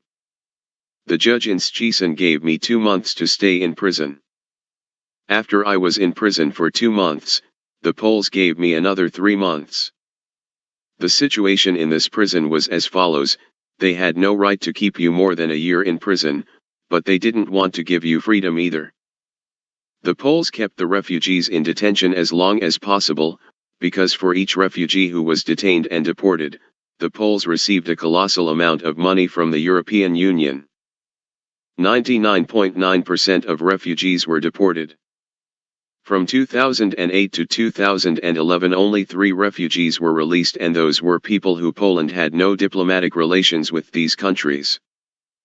People who did not want to return to their country of origin were simply kept in detention for 11 months and 25 days, and when they had to be released in a few days, because the law no longer allowed them to keep them in detention, that refugee was woken up in the morning and deported. When I was locked up in prison, Krasno-Odrzyński, in the room where we were locked up, there were several inmates. All political immigrants. In the room there were about 18 people, among them I was Moldovan, 1 Russian, Belarusian, 2 Vietnamese and the rest Georgians. Georgians had relatives and friends everywhere, and one day one of them received a package from Holland with substances banned in Poland. In Holland such weed was legal, while in Poland it was banned. When the prison guards checked the parcel, this weed was found. They called him to the prosecutor's office to investigate who sent the Georgian the forbidden weed. The Georgian who received the weed was called Irakli Salakaya, and when questioned who sent him the weed, Irakli said, "Give me a sheet to write that Georgian names because are hard to pronounce." He wrote on a sheet the name of the Georgian from Holland who sent him the weed.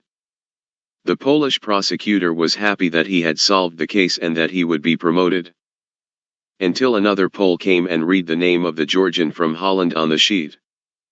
And he asks him, "Do you know who this Georgian is that he wrote on your sheet?" "Who?" "This Mikhail Saakashvili is the president of Georgia." And this Pole, who thinks he's smarter than the other Pole, asks the Georgian, "How could Mikhail Saakashvili send you weed if he's in Georgia now?" To which the Georgian replies, "Mikhail Saakashvili is in Georgia but his wife is Dutch." When Irakli told us this story, we all died laughing. I have written the real name of this Georgian, so that he can confirm everything I have said about the illegalities committed by the Poles. I wrote a request for those from the International Migration Organization to be deported to Belarus, because in Moldova I could not return. My request has been accepted. In total, I was imprisoned in Poland for 3 months. When the Poles deported me to Belarus, the Poles asked me, "Why are you deported to Belarus?" And I answered, "Yes, why didn't you give me refugee status? Why did you put me in prison for another 3 months without me attending the court? Without giving me a lawyer? Without giving me an interpreter?" I had to choose, to stay in prison for 11 months and 25 days and then to be deported from Poland to Moldova, or to be deported to Belarus. From Poland to Belarus I was deported by plane. The Polish authorities have also asked the Polish embassy if I can be deported to Belarus, and the Belarusian authorities accepted. Now I'm thinking, why the Poles didn't give me refugee status and sent me to Belarus to Lukashenko's dictatorial regime? There's only one explanation. It's what the Romanians did to me later. On the one hand, the Romanians did not want me to live in a NATO and European Union member country, and they did everything possible for me to return to Romania, but as soon as I arrived in Romania, they made my life unbearable in Romania so that I could leave Romania for Moldova, and Moldova was ruled by pro-Russians. The Poles wanted me to end up in the hands of the Russians, to work for the Russians. Obviously, after going through all this humiliation in Poland, the Poles hoped that I would be let down by the European Union and NATO and start working for the Russians or be destroyed by Lukashenko's or Putin's regime. About this I understood only in 2017. When you're locked up in prison, every cent is counted, everything you hold precious is written in documents, and I had very little money, and the Poles knew this, and yet they deported me to Belarus. There were only possibilities to survive in Belarus. 1. To work in Belarus. 2. To be destroyed by Lukashenko's regime. I arrived in Belarus with very little money in my pocket. I was very happy to be free, and, on the other hand, I didn't know what to do. I only knew one thing: I could not go back to Moldova.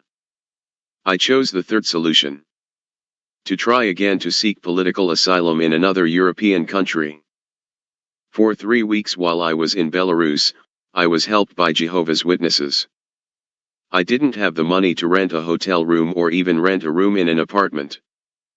Then in 2011, Jehovah's Witnesses didn't have a place to pray like the Orthodox or Catholic Church. The Belarusian authorities forbade them to rent a place to pray, and they met in apartments to pray. In my opinion, Jehovah's Witnesses are the fairest people I have ever met. They don't do politics at all, no matter what country they're in, including Belarus. They were persecuted in the interwar and post-war period, and during the Holocaust, the Nazis also persecuted them.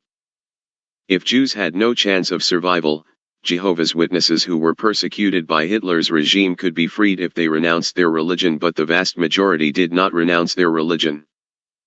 I believe that regardless of religion, all Belarusians are good people, but I admit that Jehovah's Witnesses knew that I was political, and they risked their lives because the Belarusian authorities also knew that I was deported from Poland. Because the Poles themselves contacted the Belarusian embassy in Poland, and for the Belarusians it was enough to write on Google, Plop Andrei, and all the documentaries about how Andrei Plop participated in the anti-communist protest appeared. I repeat again, for the Belarusian authorities, I have never made politics against the Belarusian regime, and please do not be misled even by the Russians or other states that I made politics in Belarus. I am grateful to all Belarusians who helped me. With the money I had, I bought a ticket from Moscow to Casablanca, with a stop in London. The idea was that once I got to London to seek political asylum in Belarus, I was sitting without registration. There is no border control between Russia and Belarus, and it's a kind of Schengen between them. In autumn 2011 there is no control at the Belarusian border with Russia. I bought a bus ticket and crossed the border without any problems. I spent only 2 days in Moscow, one of which I slept in an internet cafe and the other at the airport. I also had a history that if Russians ask me what my purpose in Morocco is, I will answer that I will marry a Moroccan girl I met in Poland. I talked to my sister about the situation and asked her to buy an Estonian phone number from SIM Travel, which works everywhere and is sold in Moldova. And her role was that if someone would call her from Russia, she had to speak English as a future wife. I was second in line. In front of me was a blonde Russian woman in a very long red and yellow dress. The story I had prepared, when she started checking in, the Russian woman told the same story I had prepared. I realized that they already knew everything. I was not prepared for such a scenario. I didn't have a plan B. Even if they called on the phone on my wife, a question in Arabic and everything comes out. Because my sister doesn't speak Arabic. I was very tired after my experience in Germany and Poland, and now I was also in a difficult situation. The question I asked myself: how the hell did they find out? The only thing I could think of was that they could have tapped my sister's phone or my sister reported it to the FSB branch in Moldova. Because the Jehovah's Witnesses didn't know about the wedding, and from Minsk I went to Moscow alone. I went back to Minsk to the Jehovah's Witnesses. I tried to open a visa at the Romanian embassy in Minsk. When I went to the embassy, the ambassador asked me questions, and this time I didn't say anything to my sister. The ambassador saw that I didn't have a Polish visa, and then in autumn 2011 there was still no visa-free travel for Moldovan citizens in the European Union for 90 days a year, but there was an entry stamp in Poland and another exit stamp, and the ambassador asked me, "How did you enter Poland?" Andrei Plop, I was a volunteer at Caritas and I had an invitation from the Vatican, so I didn't need a visa, and when I left Poland I gave the document in Warsaw Airport. I also had a letter of recommendation from Caritas Poland, and it was to apply to study in Poland. But it was in Polish and the Romanian ambassador didn't know Polish. "Ambassador, why don't you open a visa in Chisinau?" Andrei Plop, I am here in Minsk, at the wedding of a friend from Belarus, and the wedding will be on Saturday, and next week is St. Andrew's Day in Romania, and I am a very religious person and I decided to visit St. Andrew's Church in Iași, and if I try to open the visa in Moldova, I just don't succeed. I had made an online hotel reservation in Romania. The ambassador checked the reservation and gave me the Romanian visa. Now there was another problem for me. How to leave Belarus legally, as I have no registration and I stayed in Belarus for 3 weeks. The Belarusian authorities knew exactly that I was deported from Poland to Belarus because the Poles themselves asked for permission from the Belarusian embassy in Warsaw. After I stayed illegally in Belarus for 3 weeks, the Belarusians had the right to arrest me, and the first question was, "Where did you stay for 3 weeks?" And I stayed in the apartments of Jehovah's Witnesses. The Jehovah's Witnesses were in trouble as it was, and I was going to cause them more trouble. I also had a Romanian visa in my passport, which was opened in Minsk. Considering that the security service in Belarus is still called KGB even after the collapse of the Soviet Union. Even the Russians changed the name from KGB to FSB, and the Belarusians did not change the name of the KGB either and returned to the Soviet flag Belarus. If I tried to cross the Belarus-Ukraine border directly, I would be arrested by the Belarus KGB and interrogated until they pulled out your teeth or fingernails. I once left Belarus without border control when I went to Russia. Because of this I got the idea to leave Belarus again by the same route. I bought a ticket from Minsk to Moscow, and in Moscow I bought a train ticket to Kiev. When I reached the border of Russia with Ukraine, the Russians asked me to show them my registration, but I told them that I just arrived in Russia today and I can stay 3 days in Russia without registration, and I also had the ticket bought Minsk-Moscow. The Russians asked for my registration from Belarus, but I told them that the registration remained in Belarus. I didn't think you needed it. At the customs in Ukraine, the Ukrainian customs officer wanted money from me and kept shouting at me that he would deport me, that he would arrest me, but I really wasn't afraid of him even though he was shouting at me. I knew he wanted me to give them a bribe and I said, "Arrest me, deport me." After the scandal, he put a stamp in my passport. At that time there were many Moldovan citizens working in Russia, and when Moldovans came back from Russia by train, they had to pass through Ukraine, and Ukrainian customs officers asked for bribes from Moldovans. From Kiev I bought a train ticket to Chernivtsi/Cernăuți. In Chernivtsi/Cernăuți I crossed the border with Romania, and in Bucharest I asked for political asylum. All the bus tickets from Minsk to Moscow, from the train, including the ticket I bought to get from Moscow to Casablanca with a stopover in London, I presented to the Romanian authorities.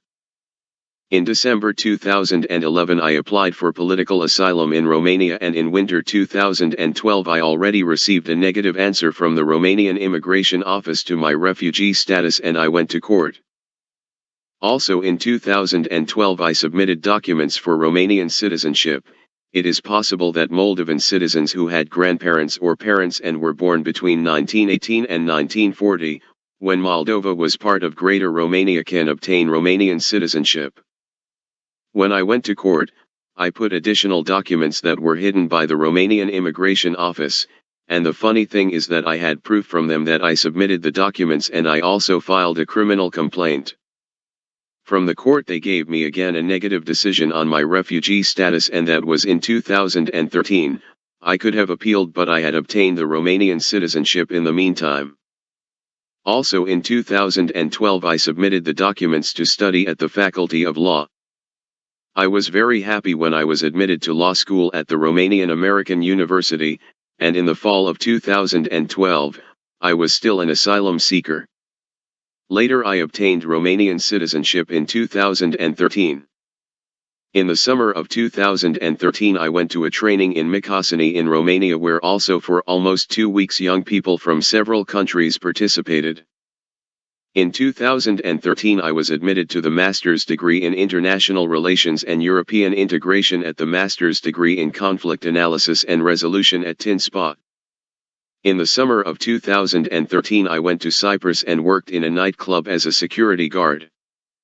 I worked only almost 2 months to pay my university fees in Romania, because I was studying at 2 universities at the same time, and I was also paying fees at both universities. Ministry of Administration and Interior, Romanian Immigration Office, Asylum and Integration Directorate, Regional Center for Accommodation and Procedures for Asylum Seekers in Bucharest. Personal Data Operator number 6052. File number 19208/2011 Bucharest, September 1, 2012. Decision number 119-8900/H/2. Regarding the settlement in the ordinary procedure of the asylum application number 119,800/C/DD of 30.11.2001, addressed to the Romanian Immigration Office, the Directorate for Asylum and Integration, by Mr. Plop Andrei, citizen of the Republic of Moldova, born on 28.09.1988. In the Republic of Moldova, proven identity, with the last residence declared in Bucharest, Vasile Stalnicul Street, number 15, Block 13, Sector 2. On December 28, 2011 the interview was conducted at the headquarters of the Romanian Immigration Office, Asylum and Integration Directorate, Regional Accommodation and Procedures Center for Asylum Seekers, Bucharest. By Dana Oprea, an official appointed pursuant to Article 48 Paragraph 2 of Act No. 122/2006 with subsequent amendments and completions, who interviewed the applicant after having been presented and explained the rights and obligations provided by the Romanian law. The applicant did not want to be assisted by a lawyer. The applicant did not want to be assisted by an interpreter, the interview being conducted in the Romanian language. The interview was recorded in writing, being a final recitated to the applicant and confirmed by his signature. There were no objections to the way the interview was conducted. Further details of the state of affairs refer to the content of the file. The Romanian Immigration Office, the Asylum and Integration Directorate, by Dana Oprea, official designated pursuant to Article 48, 2, of Law No. 122/2006, with subsequent modifications and additions, analyzing the reasons invoked by the applicant in the documents in the file of the person concerned, report on its country of origin status. Decide rejects as unfounded the application for refugee status. No subsidiary protection is granted. It obliges the person concerned to comply with the provisions of Article 19, J, of the Law No. 122/2006 on asylum in Romania, with subsequent amendments and completions. Motivation of the judgment following the interview. The examination of the asylum application and the documents in the file shall be as follows. In fact, A. Establishing identity. The applicant stated that he is called the Andrei Plop, born on 28.09.1988 in the city of Chișinău, Republic of Moldova, citizen of the Republic of Moldova, identity with passport serial A number 2644954. B. Result of the checks. Following the checks, it was found that Mr. Plop Andrei, proven identity, entered lawfully in Romania for the first time on 23.11.20011, addressed an asylum application to the Regional Accommodation and Procedures Center for Asylum Seekers in Bucharest. Citing that he is a member of the European Action Movement Party and participated in the anti-communism protest from July 4, 2009. On May 12, 2011, the questionnaire was filled in at the headquarters of the Regional Accommodation and Procedures Center for Asylum Solicitors Bucharest, the location of Tudor Gosia by Razvan Brebianu. The questionnaire was completed in writing, being finally recited, and the applicant confirmed by his signature. C. Documents. The applicant submitted the following documents to the personal file in support of his statements: airline tickets, a newspaper article, a subpoena, response to petition issued by the Embassy of Romania in the Republic of Moldova C 5332/August 7, 2009. A nomination for candidate for the position of deputy in the Parliament of the Republic of Moldova, membership card of the political social movement European Action, the ordinance and the minutes of recognition as accused. Citation number 25-11-3M09-8481. A DVD where 3 documentaries are saved, Identity Card Series A number 2644954, issued by the Republic of Moldova on March 10, 2006, valid until March 10, 2016. D. Summary of the applicant's declarations. On November 30, 2011, Mr. Andrei Plop applied for asylum, citing that he is a member of the European Action Movement Party and participated in the anti-communist protest from July 4, 2009. On 28.12.2011, the interview was conducted at the headquarters of the Romanian Immigration Office, Asylum and Integration Directorate, Regional Accommodation and Procedures Center for Asylum Seekers Bucharest, by Dana Oprea, an official appointed pursuant to Article 48 Paragraph 2 of Act No. 122/2006, as subsequently amended and supplemented, who interviewed the applicant after having been presented and explained the rights and obligations provided by the Romanian law. The applicant did not want to be assisted by a lawyer. The applicant did not want to be assisted by an interpreter, the interview being conducted in Romanian. The interview was recorded in writing, being finally recitalized to the applicant and confirmed by his signature. There were no objections to the way the interview was conducted. On the occasion of the interview, the applicant stated that he is called Andrei S. Plop, born on 28.09.1988 in the city of Chișinău, Republic of Moldova, citizen of the Republic of Moldova. He has a passport whose release personally presented himself, without problems from the authorities, and with whom he spoke in Ukraine, Romania, Belarus, Poland, Russia. He does not suffer from any chronic disease. He did not perform the military service, although it is mandatory for 18-year-old boys, he was a student, thus being exempt. As far as the reasons for leaving the country of origin, said he first came to Romania in January or February 2009 at a conference of the Association of Cultural History organized by the Social Action Policy Movement. He stayed for 5 days. On 28.09.2010 he left Moldova to Belarus. He stayed for 4 days and then went to Poland.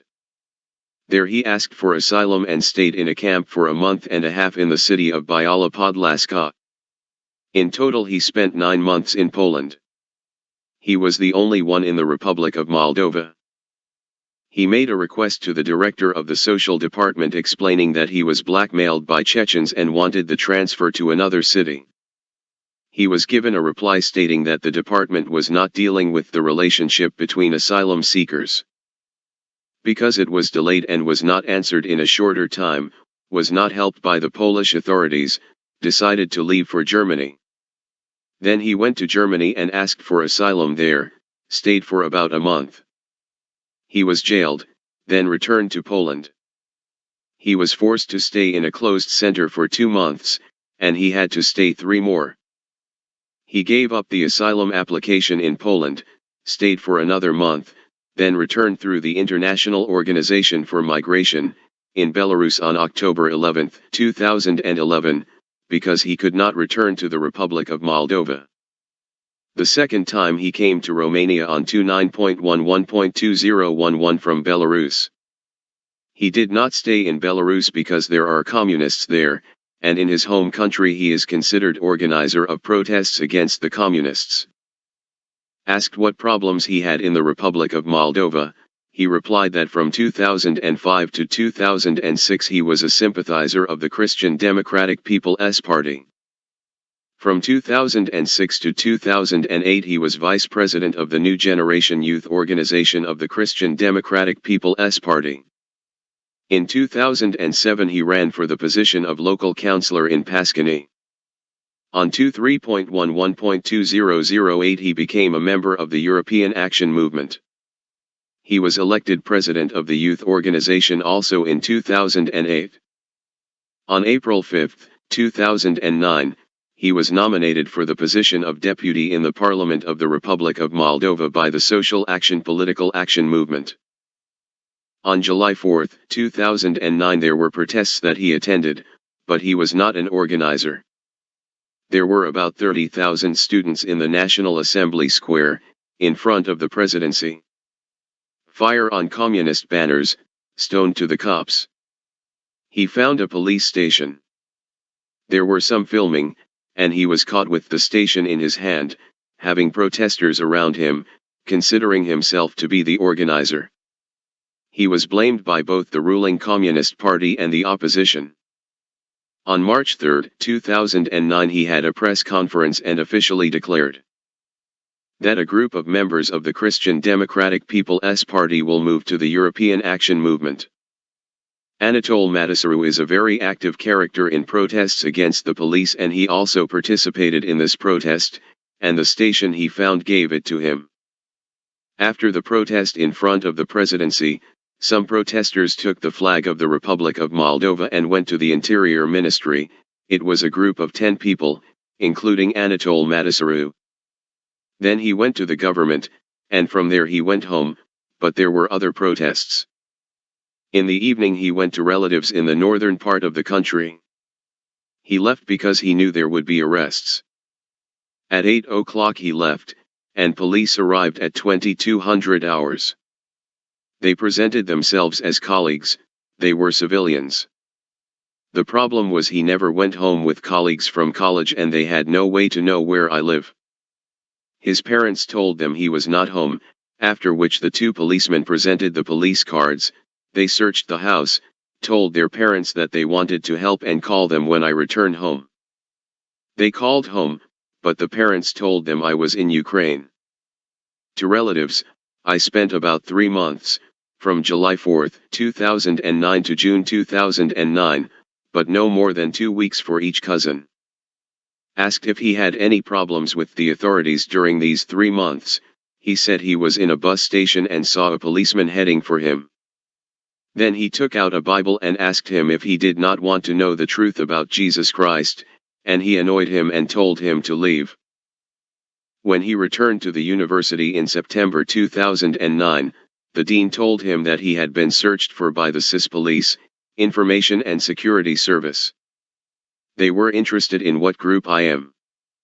There were many arrested that night and were beaten, even killed by 3 police officers in police stations. Students who participated in those protests made an organization, April 7, and they said about 700 people were arrested. He returned home in June 2009. Because of the deaths of those 3 people, the opposition made complaints and researches were made by commissions from the European Union, and the students who were imprisoned were released. In July 2009 he was summoned to the prosecutor's office. He went with his lawyer. He was informed that he was charged with organizing protests, mass disorder. They were doing well with him because he was assisted by a lawyer, but also because many police officers were being investigated. They were brought to the evidence, a film, some statements. At the end of July were the anticipated elections. An alliance of European integration has formed, the communists have lost their choices, have not obtained a majority. He continued his studies, he gave the arrears. On April 5, 2010 he was again summoned by the General Prosecutor's office as a witness at the events of July 4, 2009. Then he was told that it would be good to make false statements against Anatol Matasaru and Anatol Peterencu, this being the presidency of the European Action Movement. Action Movement. He refused, told them everything he knew about the events. On May 9, 2010 a referendum was held, organized by the Integration Alliance for the European Union, in which the presidencies were chosen directly by the people. The communists wanted to boycott the referendum, advised the world not to vote. The required number of participants has not been formed, so the retirement has not been achieved. Then he was again summoned by Sergiu Rosiu, the prosecutor of the Criminal Investigation Section on Extraordinary Causes of the General Prosecutor's Office, around 15.09.2010, and he was told again that if he did not give those statements as they wanted, it was envisaged that drug trafficking files or other criminal acts would be made. He did not have a lawyer because he thought he was quoted as a witness. He told them he would not give false testimony, and they threatened him again to make criminal files. Then he left home. On 28.09.1988 he left the country in Belarus and did not return to Moldova. He does not know if there were other people called to make false statements against Anatol Matasaru and Anatol Peterencu. As for the reasons why he asked for Romania's protection, he said he feared persecution in the Republic of Moldova, he risked being jailed. When he went to Belarus, he bought a Moscow-Casablanca ticket with transit through London. The idea was to seek asylum in the UK. But the ticket was not released, because another person before him said the same story he wanted to say, that he is going to Casablanca to get married. He then went to the embassy of Romania in Minsk and said he wanted to come to Romania from St. Andrew, 30.11.2011. He obtained a 3-day tourist visa. Also, when he was returned from Poland, he was banned from entering the Schengen area for a period of 5 years and therefore chose Romania. He knew the Romanian language and was illegal in Belarus. He is an atheist, is not part of an ethnic tribe/clan/GRP. He is a member of the European Action Movement since 2008, participated in the protest on July 4, 2009. The Christian Democratic People's Party collaborated with the Communists. The European Action Movement was a newly formed party and attracted many young people, and therefore chose to move from PPCD to the European Action Movement. The latter has as a emblem a key. The party's emblem was 12 stars and wrote May. The presidency was Anatol Peterencu, then Vacislav Antila. In 2011 he was included in the Liberal Party, headed by Mihai Gimpiu. The European Action Movement is struggling to integrate into the European Union and join NATO, but also to eliminate communists from power. He was president of the youth organization and vice president of the main structure, the Criulani branch, and subordinated to Secretary General Mariana Terenu. Organizes meetings with members, propaganda, has subordinate territorial organizations. He was never detained, arrested, or convicted, never received an arrest warrant. He cannot return to the Republic of Moldova because he will be arrested. He would have been caught by the country, so he cannot move to another area to get rid of the problems. If he obtains a form of protection in Romania, Mr. Plop Andrei wants to follow the courses of the Faculty of Law. Asked whether he has anything to say yet, he explained that he had written a petition to Traian Băsescu, which he submitted to the Embassy of Romania from the Republic of Moldova, requesting asylum on 24.04.09. He received an answer on 30.07.2009, in which he was told that he must be in Romania to seek asylum. In 2010, he was recommended to obtain a visa to enter Romania, but because it took too long, he chose to leave for Belarus. No other reasons were raised in support of asylum applications. Regarding other details of the state of affairs, reference is made to the content of the file. In law, in view of the legal situation of the facts presented by the applicant, the provisions of the Romanian Constitution and the provisions of Law 122/2006 on asylum in Romania, with subsequent amendments and completions, were taken into account. Analyzing these provisions results from the provisions of Law No. 122/2006 on asylum in Romania, with subsequent amendments and completions to the status and regime of refugees signed by Romania, as well as in accordance with the general internal and international provisions on fundamental human rights. 1. The analysis of the asylum application in terms of its inclusion in the elements of the refugee status definition. 1.a Analysis of the refugee definition element. Outside of the country of origin, the applicant is a citizen of the Republic of Moldova and on 30.11.2011 personally applied for asylum in Romania.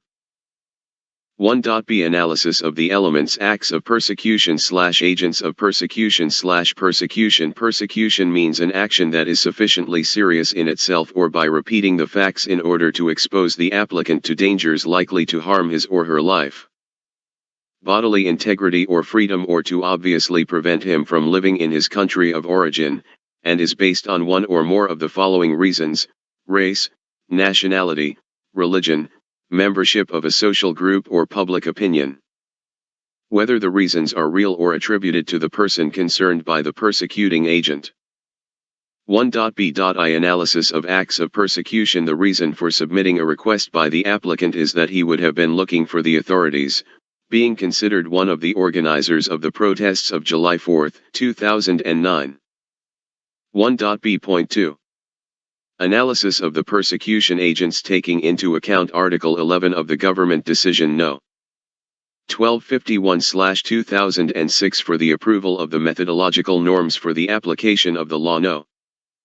122/2006 on asylum in Romania, the subsequent acquisitions and additions. It was noted that in the present case the applicant invoked state persecution agents, respectively the authorities of the Republic of Moldova. 1.b.3 Analysis of the link between the invoked acts and one or more of the criteria set out in the refugee definition.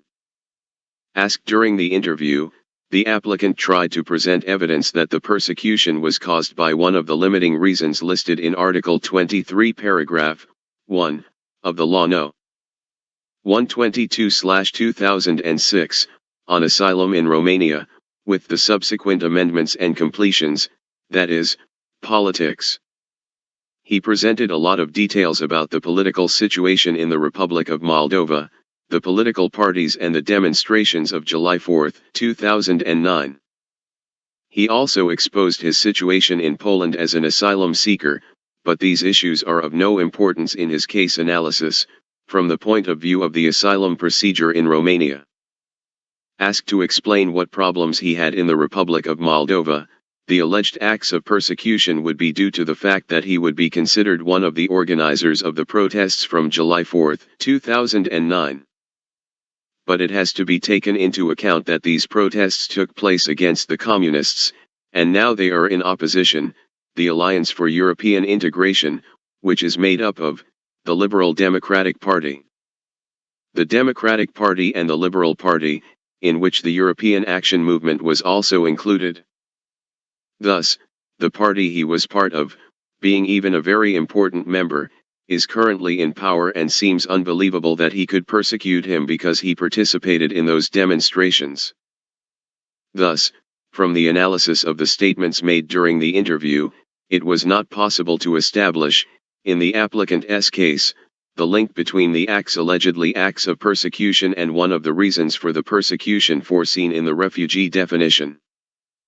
1.c State protection / alternative to internal retreat. Regarding the level of protection of the authorities and the alternative of the internal retreat, the following information from the country of origin is mentioned, in the context of the truth about the April 2009 events. Political analysts argue that it is important that the positions expressed by the heads of the force institutions be analyzed in the light of the political algorithm through which they came into office. As soon as the Alliance for European Integration was established, the General Prosecutor's office came to the Democratic Party, the Interior Minister of the Liberal Democratic Party, and the head of the Information and Security Service was returned to the Liberal Party. Deutsche Welle, April 7, 2009, A Sabotaged and Buried Truth, April 15, 2011, Access June 1, 2011. The fact that he had no problems with the authorities because he was hidden from his relatives seems to be untrue. In the context of the fact that he was a significant figure of political life in the Republic of Moldova. Moreover, it is not plausible to declare that a prosecutor within the General Prosecutor's office has been threatened, because he is also appointed by the country's leadership, the leadership of the former Movement for European Action, the current Liberal Party. Whose party important was the applicant? These aspects lead us to appreciate that it is not necessary to detail the protection provided by Moldovan authorities to the one in question. 1.d Analysis of the risk of future persecution. In case of return, we appreciate that if the applicant returns to his home country, it is unlikely that there will be a risk of future persecution against him. As long as he did not face problems from the Moldovan authorities until his departure from the Republic of Moldova. 2. Analysis of the elements of well-founded fear of being persecuted or exposed to a serious risk / establishing the credibility of the solicited statements as mentioned in the Handbook on Procedures and Criteria for Determining the Refugee State, Ankara, Geneva. 1992, the definition of the refugee and thus the notion of well-founded fear of being persecuted implies the presence of a subjective element in the person requesting such status. For this reason, the determination of the refugee state will mainly consist, in assessing the solicited statements, and in judging the situation in his / her home country. Analyzing the well-founded phrase, it can be concluded that refugee status is not determined simply by the mere existence of a person's mood, but also by the objective situation on which he is based. 2.a Regarding the subjective element. In analyzing the subjective element of fear of persecution, it was taken into account that, according to the applicant's statements, his country of origin and the face of which the fear of persecution invoked is Moldova. Analyzing the fear of persecution invoked by the solicited person, from a subjective point of view, we appreciate that this is not founded, because it cannot be reasonably established that his continued stay in his country of origin became intolerable for himself because of reasons invoked in the definition, or become intolerable for the same reasons, if they return there. The applicant has alleged persecution on the part of the authorities in the Republic of Moldova, because he is considered the organizer of the protests that led to the removal of the communists from the power and bringing the Alliance for European Integration, the alliance of the Liberal Party. The former Movement of the European Action, whose youth organizations would have been led by Mr. Andrei Plop. Thus, the claims invoked by the applicant cannot be regarded as plausible and credible. Under these circumstances, we appreciate that from the subjective point of view the fear of persecution of the applicant is unintelligible, without a real foundation. 2.b About the lens element. It is necessary to evaluate the statements made by the interviewee, which cannot be evaluated in abstract, but must be analyzed in the context of concrete situations, with the knowledge of the conditions in the country of origin.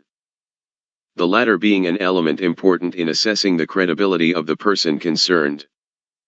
Considering the information in the country of origin, the following occurred, starting from the regional political and economic context. It can be said that 2010 was a relatively good one for the Republic of Moldova. The government, even under interim conditions, has managed to halt the decline and revive the country's economy. The most important success in 2010 is the redimensioning of relations with the European Union.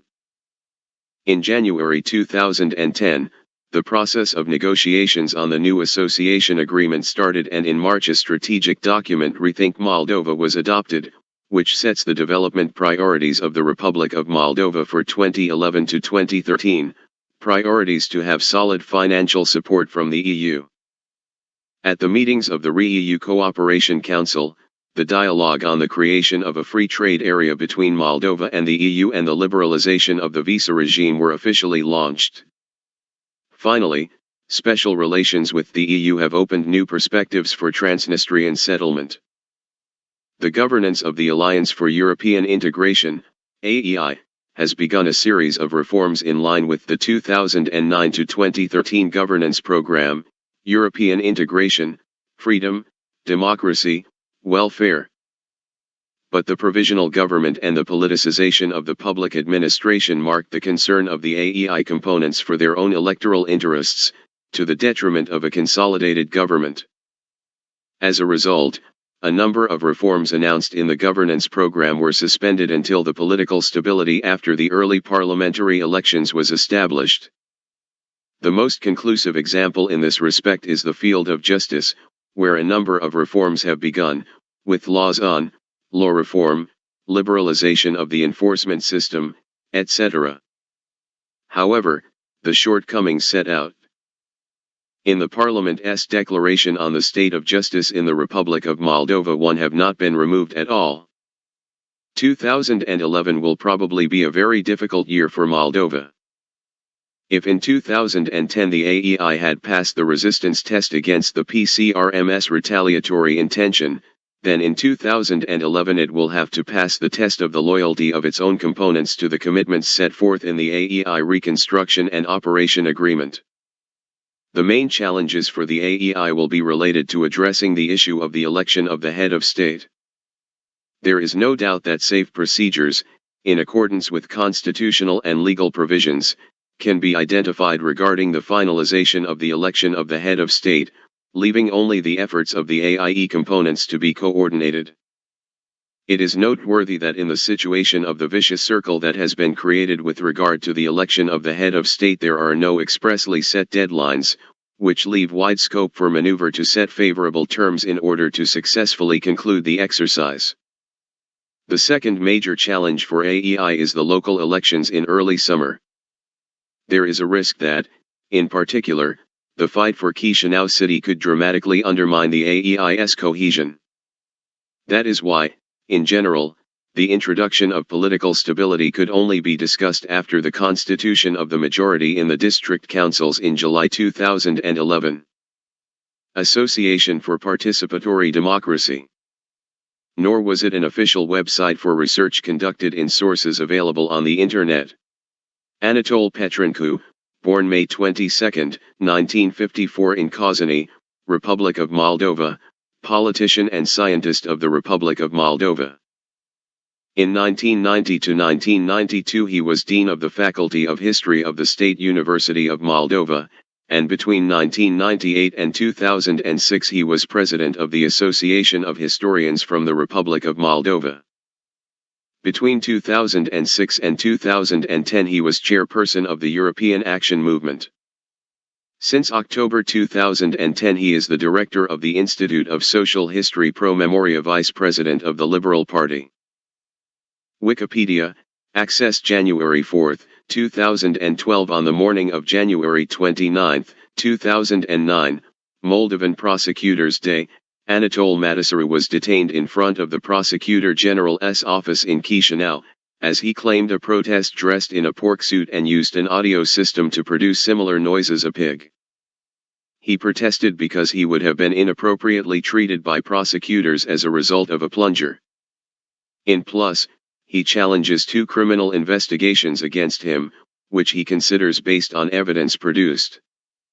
Anatol Matisaru was detained for 5 hours and accused of not properly informing the mayor, non-observance of police orders, opposition to arrest and insulting police and prosecutors. He said he was hit by a police officer while in detention. Amnesty International, access January 4, 2012. All of this leads to the conclusion that, objectively, the applicant's fear of persecution is unfounded, not having a real foundation. 2.c Analysis of the cumulative fulfillment of the conditions for giving the presumption of good faith. His statements were not considered plausible as to whether he was persecuted by the authorities, given that the party whose very important member is currently in power. Must also took into account the fact that the one in question chose the first time to apply for asylum in Poland, although he would have had the opportunity to come directly to Romania. Moreover, because the procedure was prolonged, he went to Germany illegally. It was only when he realized that he could not get the protection of either country, especially because he had been forbidden to enter Schengen for a period of 5 years, then chose to come to Romania and ask for protection. In addition, it should be noted that the applicant knew about the possibility of such asylum in Romania as of 30.07.2009 when he submitted the petition to Traian Băsescu at the Embassy of Romania, receiving the answer that he must be on the territory of Romania to lodge such a request. The applicant himself also explained that in 2010 he was recommended to obtain a visa to enter Romania, and yet he chose to go to Belarus, then went to Poland and Germany. In this regard, the UNRWA Handbook on Procedures and Criteria for Determining the Refugee State under the 1951 Geneva Convention and the 1967 New York Protocol, paragraph 62, p. 17, distinguishes between the notion of migrant and refugee, respectively. A migrant is a person who, for reasons other than those contained in the definition, voluntarily leaves the country with a view to establishing it elsewhere. He can move from the desire of change or adventure, for familiar reasons or for other personal reasons.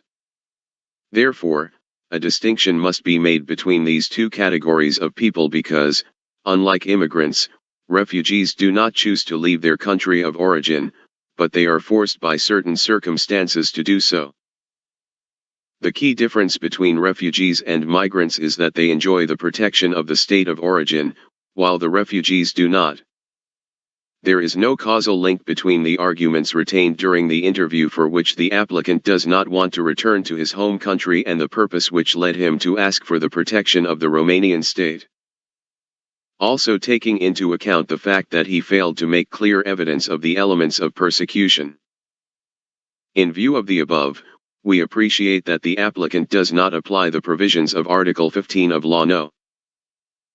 122/2006, with subsequent amendments and completions, regarding the presumption of good faith. From the analysis of the fundamental concept of fear based on persecution, in terms of the two elements that make up it, the subjective and objective element does not result in the existence of a real basis of fear of a probability of persecution within the meaning of the legal provisions on granting the state of refugee. 2.d Conclusion. Taking into consideration the above mentioned, Mr. Plop Andrei's request does not meet the conditions stipulated in Article 23 paragraph 1 of the Law No. 122/2006, as amended, and the subsequent completions, for granting refugee status. 3. Analysis of the asylum application from the point of view of the elements of the definition of subsidiary protection. A notable difference between the refugee state and the subsidiary protection is that the latter is granted for cases that do not qualify for the granting of refugee status and where there is a risk of life injuries, and the risk of torture, inhuman or degrading treatment on grounds other than those provided for in Article 23 of Law No. 122/2006, with subsequent modifications and completions, race, religion, nationalism, membership in a particular social group or political opinion. That is clearly apparent from the wording of Article 26, 1. 3.a Analysis of the serious risk of sentencing to death or executing such a punishment with regard to the provisions of Article 26, 2, 1, of the applicant's statements. He does not appear to be in danger of being convicted of the death penalty or the execution of such a penalty, because, although he has asked, he did not refer to it. 3.b Analysis of the serious risk of torture, inhuman or degrading treatment or punishment. The lack of credibility of the claimant's statements on general issues determines that there is no serious risk of being subjected to torture, inhuman or degrading treatment if returned to the country of origin. With regard to paragraph 2, the applicant has not provided any circumstantial evidence that there is a serious and present risk of being subjected to torture, inhuman or degrading treatment if he returns to his/her country of origin.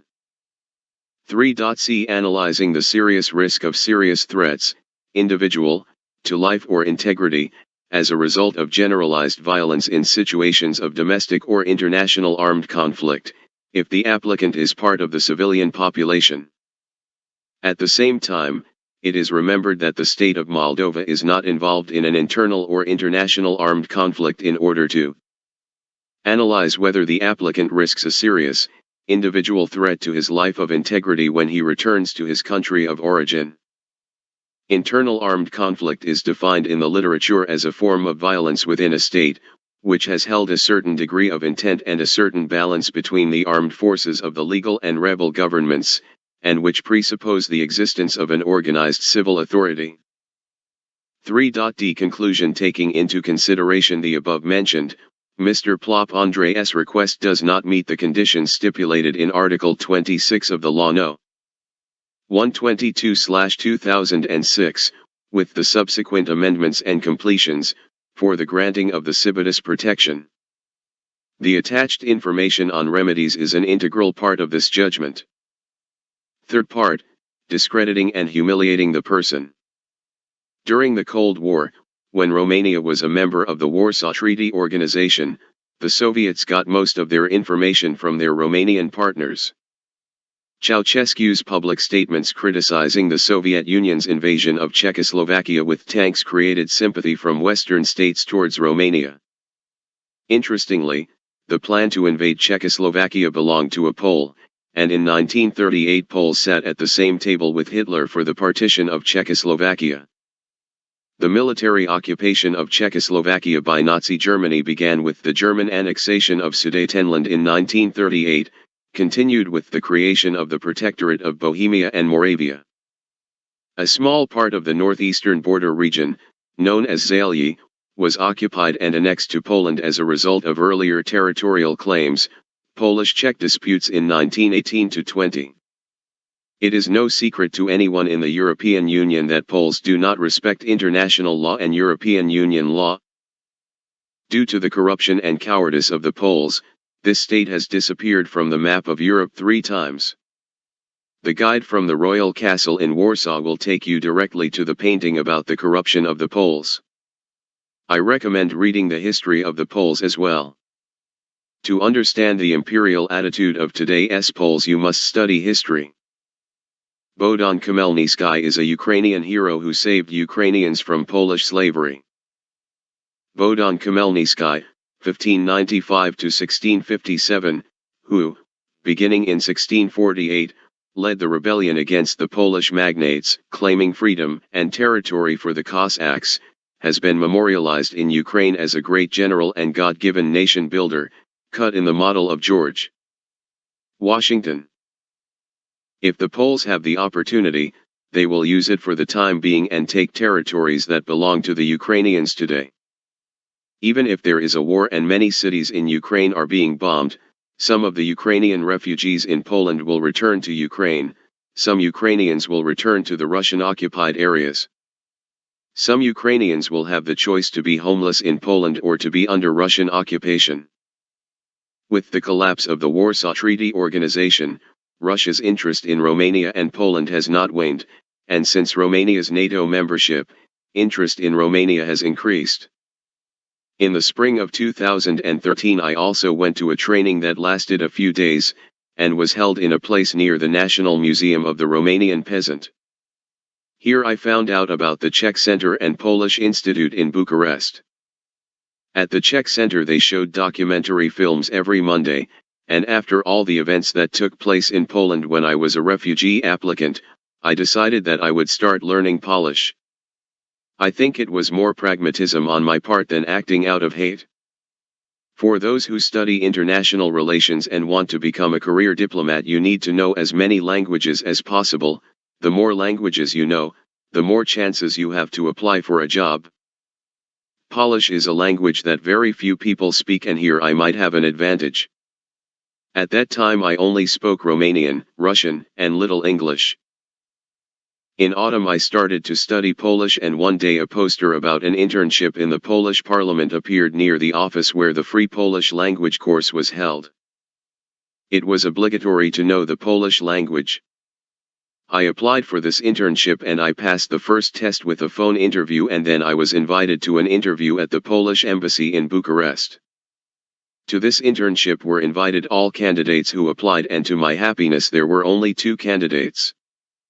Me and Ona Andreas too, and they had to choose 2 candidates. I was right about one thing. There are very few Polish speakers. For 3 months I had a great time in Warsaw. Now I was not a refugee, I was an intern in the parliament. 2 different worlds. It's one thing to be a refugee where Poles treat refugees like animals, and another to be an intern in the Polish parliament. At that time I was a second-year law student and a master of conflict analysis and resolution. Most of the trainees had 2 university degrees and each spoke at least 3 languages. I was mentored by a member of the Polish parliament, who was a member of Solidarity. She is also called MRS. General in Skirt, Jadwiga Zakrzyuska. Being one of the people who had a special role for Poland to be a member of NATO.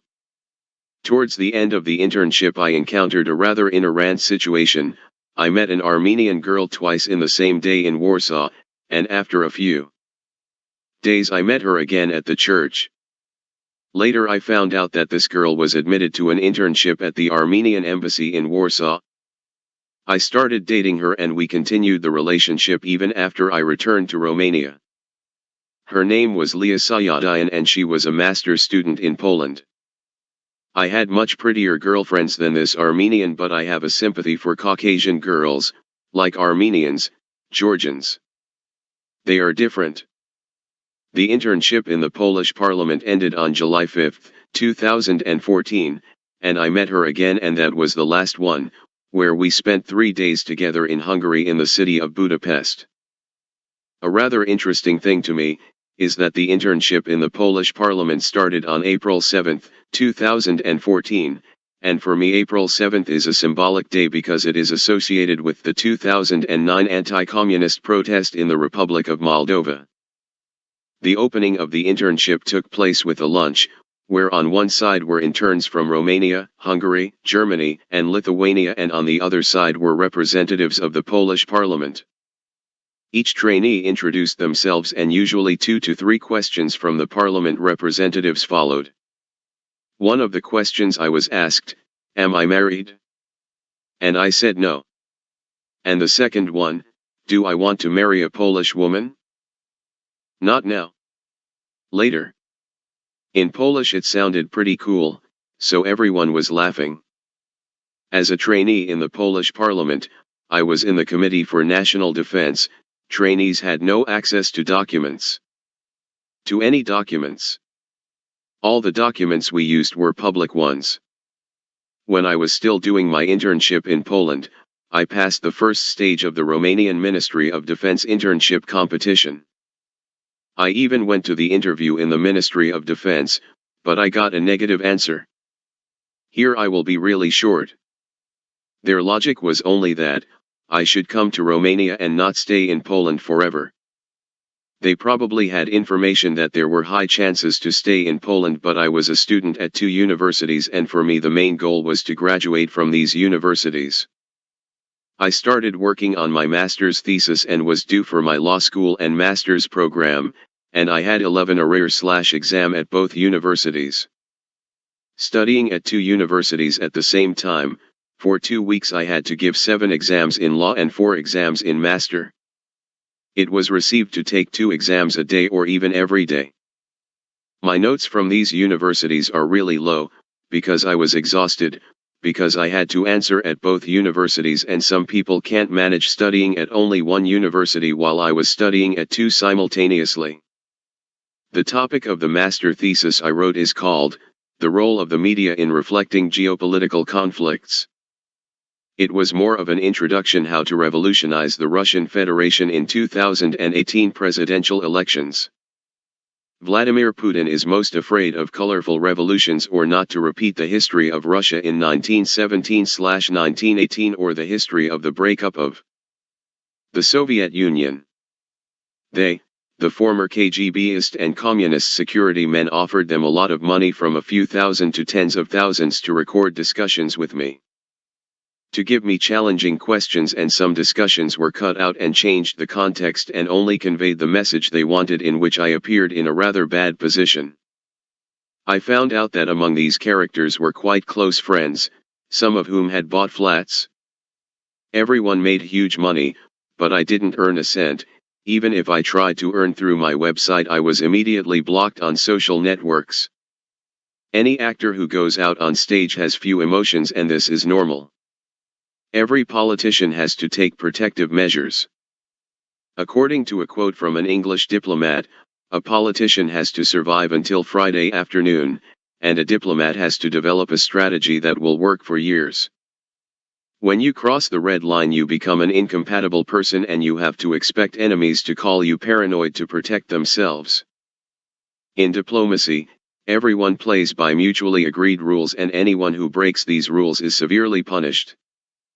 Countries with nuclear weapons can often afford to cross these red lines, and the most common example is Russia, which does not play by the agreed rules. I have never spoken about the following information, and from me it will be better if I do not speak about this event. If I do, I will be declared paranoid. The only ones who can confirm this are the Hungarian authorities. Let's assume for a moment that they will confirm this event. The reaction of the Romanian media will be that it is a defiance of Hungary and that the aim is to discredit Romania. It will also be discussed about Transylvania. How and in what context, it really does not matter. I used to go very often to the Carol National Library in Bucharest. It was a beautiful place with lots of books. One of the best books ever written by a Romanian author is Pacepa's book, Red Horizons, but this book is not found in any public library, for the simple reason that Ceausescu declared Pacepa an enemy of the people. You can order it online, in several languages. Even after Ceausescu's death, Pacepa is still considered enemy of the people. Reading Pacepa's book felt like déjà vu to me. The same strategies that were used during Ceausescu's dictatorship are successfully used today. In the summer of 2015, I was supposed to defend my master's thesis, which was a more gifted form of how the West could introduce democracy to the Russian Federation with the help of the media. But in order to defend the master thesis, I had to take another exam. It was the only exam that was left over, and the master thesis was accepted by the scientific coordinator. I don't remember now the exact date of the exam, but I'll give some dates just as an example. At each university is established the date of the exams in which you have to give the arrear/exam. On the board it said that the exam I had to go to will take place on May 16, 2015, but when I went to take the exam on May 16, on the board there was already another sheet with a changed date, and on the new sheet it said that the exam was on May 12. Because of this trick, I couldn't take the exam. It was such an easy exam that everyone passed, but because of the internship in Poland I didn't take the exam, and in autumn 2014 there were so many exams outstanding that I physically couldn't go to all of them. So I went to take the exam only the spring one, and I couldn't even defend my master's thesis because of this arrear/exam. When I came back in the fall of 2015, after dealing with that backlog, my professor told me that the master's thesis is not good. That I have to do more corrections even though it was accepted in spring 2015. The same problem was in law school. In 2016 I had written my bachelor thesis and accepted by the university professor. I didn't graduate from the Romanian American University because of an arrear/exam that I went to 3 times to defend it. The Romanians understood that once I graduated from Romanian universities, I would leave and not come back, and because of that they needed something that would always bring me back to Romania. It was clear to me that I would have no diplomatic career in Romania and that any attempt to succeed would be destroyed by the FSB branch in Romania. In spring 2015 there was also a competition for students on immigration and refugees. Several embassy representatives attended that contest. Obviously, knowing that I was an asylum seeker in several countries, I knew in details the Romanian legislation about refugees and the European Union regulations. That contest was rigged and some people won who had no idea what refugees meant. Among the winners there were students of history and philosophy. I did not make a scandal and I did not file a criminal complaint just because of a university professor who was also one of the organizers of that contest. If I had filed a criminal complaint, the professor would have gone to jail along with all the undercover activists. I think this was the moment when I realized that knowing a field better than the organizers of that contest, I would not be successful in Romania in any field I was working in. I felt the need to rest because of Stukake and the undercover activists, and because of that I decided to go abroad again. There have been promotions on Bucharest-Budapest train tickets, one of the conditions of the promotion being to buy the ticket 3 days in advance. I bought the cheapest Bucharest-Budapest ticket and the final destination was Czech Republic. Anyone who has traveled on trains in Romania can confirm that they run at a very low speed, with poor quality seats and no air conditioning. When I boarded in Bucharest in this train, next to me there were 2 other people in this cabin that I didn't know, and it was in the last wagon of the train. After Cluj another wagon was added, and the wagon I was in was no longer the last one. All sorts of people were getting into the cabin, which was already full. They were sitting on the floor and it smelled awful.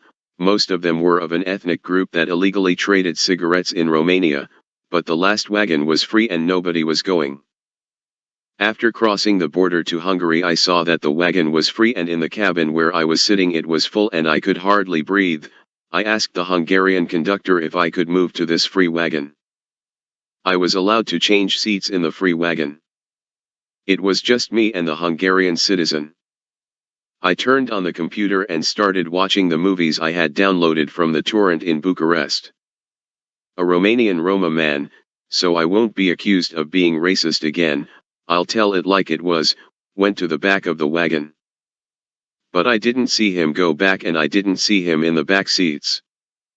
After 10 to 15 minutes I went to the back to the toilet and saw that the toilet was free and the door outside the train was open. I informed the Hungarian conductor that the door outside was open. The Hungarian conductor notified the relevant authorities, and at the next stop the cops checked the train. I saw the Hungarian cops climbing the ladder on the roof of the train. The stop at the station took longer. I could see all kinds of people checking the wheels on the train, and above me I could hear the footsteps of the cops. Then 2 policemen came to me and asked if they could sit next to me. When another Roma person entered the carriage, the policemen put their hands on their pistols, and I could tell by their attitude and their looks that they were ready to shoot. From the conversation I had with the policemen I understood that they had obtained information from the competent authorities and were prepared for any emergency situation. I was advised by the policemen not to get on trains, especially those in Romania, because Hungarians only like fireworks at New Year and Christmas. It was the first time I started to respect policemen. On December 1, 2016, a Romanian ethnic Hungarian was arrested by the competent authorities and charged with terrorism. December 1 is a national day, being a very important day for Romania, and the ethnic Hungarian was accused of preparing a bomb. Following this arrest, a Romanian intelligence service has increased its budget. The accusation of the Romanian authorities against this Hungarian was as ridiculous as the accusation that he was a terrorist. The intelligence services need terrorists, and if they don't have them, then they invent these theorists. I arrived in the Czech Republic and stayed in a student hostel. I couldn't believe what happened in Hungary. It took me 2 weeks to accept that such situations are possible. Only this time the undercover activists got the wrong country. The Czech Republic, with 2 revolutions against the Soviet regime, quickly understood what was going on. I felt support from the Czech authorities, because the smear actions against me were reminiscent of the communist repressions against Czechoslovakia, and some who failed then to take revenge on the communist system did it with the guys who followed me all the time. So the Czech authorities decided to teach them a lesson. Police officers in civilian clothes who seemed to fan some football teams, met with undercover activists and they explained to them what are the boxing rules, with many knockouts. The theoretical lesson was very quickly understood, but I was sorry that the lesson was given to the undercover activists even on the day when I left the Czech Republic. Law school lasts 4 years in Romania and I did only 3, and I didn't defend my master's thesis. I studied a lot, but I didn't have documents to confirm that I studied. After the Bucharest-Budapest train case, I had no desire to go back to Romania, especially as I had no money to buy a plane ticket. It was a difficult situation for me. I had to find a solution to finish my studies. I came back from Prague to Budapest by train, from Budapest by bus to Oradea and from Oradea to Bucharest. Especially after meeting the 2 Hungarian policemen and the Czech team fans, I started to respect the policemen for their hard work. It is known that in most countries, whether democracy or dictatorship, there is a competition between security and police. Security works for its own interest, to place its people in a key position in the leadership of the states, while the cops work in the interest of the citizen. The talks are recorded by colleagues, friends, and they earn a lot of money. In a very short time I saw that those who recorded me bought cars, apartments. Everyone around me was making money from me. Some registrations seemed to be published by me, although I never registered anyone. Companies were also attracted, advertising in various forms. All the information, recordings, or pictures on the net do not belong to me. I'm still alive. In the summer of 2013 I was in Cyprus for almost 2 months, in the spring of 2014 I spent 3 months in Poland, in the summer of 2015 I spent 2 months in the Czech Republic, so in October 2015 I applied for the work and travel program in the US. Although I applied very early, in May 2016 the agency to which I paid all the fees for the program, but the agency did not prepare the necessary paperwork to present me to the US Embassy. Although I was 27 years old, I still wanted to go to the United States with this program. I had also applied when I was a student at the first university in Moldova, ULIM, to go through the work and travel in USA program, but because of the anti-communist protest in Moldova 2009, I did not go to the USA through this program. The work and travel agency in Romania was in no hurry to prepare my documents and I didn't understand why, and when I realized it was already too late to apply to another agency. The person in charge of preparing the documents was of Roma origin, and on the other hand, the FSB branch in Moldova and Romania were afraid that if I went to the US, there was a possibility that I would never return to Romania. I was in the last year at the Faculty of Law at the Romanian American University in Bucharest. Romanians understood perfectly well that I want to go to the United States for other purposes than working during the summer. My goal was to talk directly with the Americans and without Romanian intermediaries. The Romanians did everything else I do not get even to the US Embassy for the interview. When I understand that I won't even get to the embassy for the interview, I started calling the ones from the US Embassy in Bucharest. I also sent them faxes, and on May 7, 2016, on a Saturday, I went to the US Embassy in Bucharest and submitted a letter. I wrote that Igor Dodon will most likely win the next elections and we need your help to help us in the next elections. I didn't get any response. On November 13 the runoff of the direct presidential election was held in Moldova. Igor Dodon, the leader of the pro-Russian Party of Socialists of the Republic of Moldova, PSRM, was announced the winner, with 52.11% of the vote. In October 2016, During the presidential election campaign, Igor Dodon affirmed that Crimea, the subject of a territorial dispute between Russia and Ukraine, is a territory of the Russian Federation. Igor Dodon was helped by Vladimir Plotnyuk and the Russians to become president. Russians win in Moldova because Americans are very stupid to understand what's going on in Moldova. Russians FCK Americans like children in kindergarten, and the Russians will win every time because Americans are either corrupt or stupid. I defended my master's thesis on the third attempt, and in law I was in my last year and I had my bachelor's thesis, but because of a backlog I didn't defend it. I had to stay in Romania for another 3 months. I was admitted to a volunteer program in Denmark. It started on the 1st of August and I was supposed to teach and work in Denmark for a year, then 8 months in Africa as a children's teacher and another 4 months in Denmark. I bought a plane ticket Bucharest-Berlin for July 28, 2016. At the beginning of July, we were still in the university student camps and we still had 3 more weeks to wait before leaving Romania for Germany and from Berlin to Denmark by bus. My law colleagues organized the graduation ball, which I was supposed to attend, even though I didn't graduate, but I told them that rather than pay for this ball I'd rather drink them on a beach in Bulgaria. In the middle of July I woke up in a great mood, told the student campus manager that I was leaving the student campus, and for 3 hours I was at the Bulgarian border. I was sure I would cross the border because one of the documents required for the work and travel program is if you have restrictions on leaving the country and are allowed to travel to the US. I was sure I would get across and I did. But instead of going to the sea I bought a ticket to Sofia. The experience at the Hungarian border led me to the conclusion that the Americans needed a terrorist but the Romanians gave them an anti-communist. The experience at the Hungarian border led me to the conclusion that the Americans needed a terrorist but the FSB branch in Romania gave them an anti-communist to be destroyed and made a terrorist, and so that they don't organize all kinds of challenges for me. I decided it's better to go through Bulgaria. I arrived at the Danish organization a week early and explained that I was anxious to start the program and couldn't wait another week. The mess in Romania has been exported to Denmark. The organization in Denmark where I volunteered started to teach me Marxist ideology, which I didn't like, but because I wanted to help some African children I said I was temporarily giving up some principles.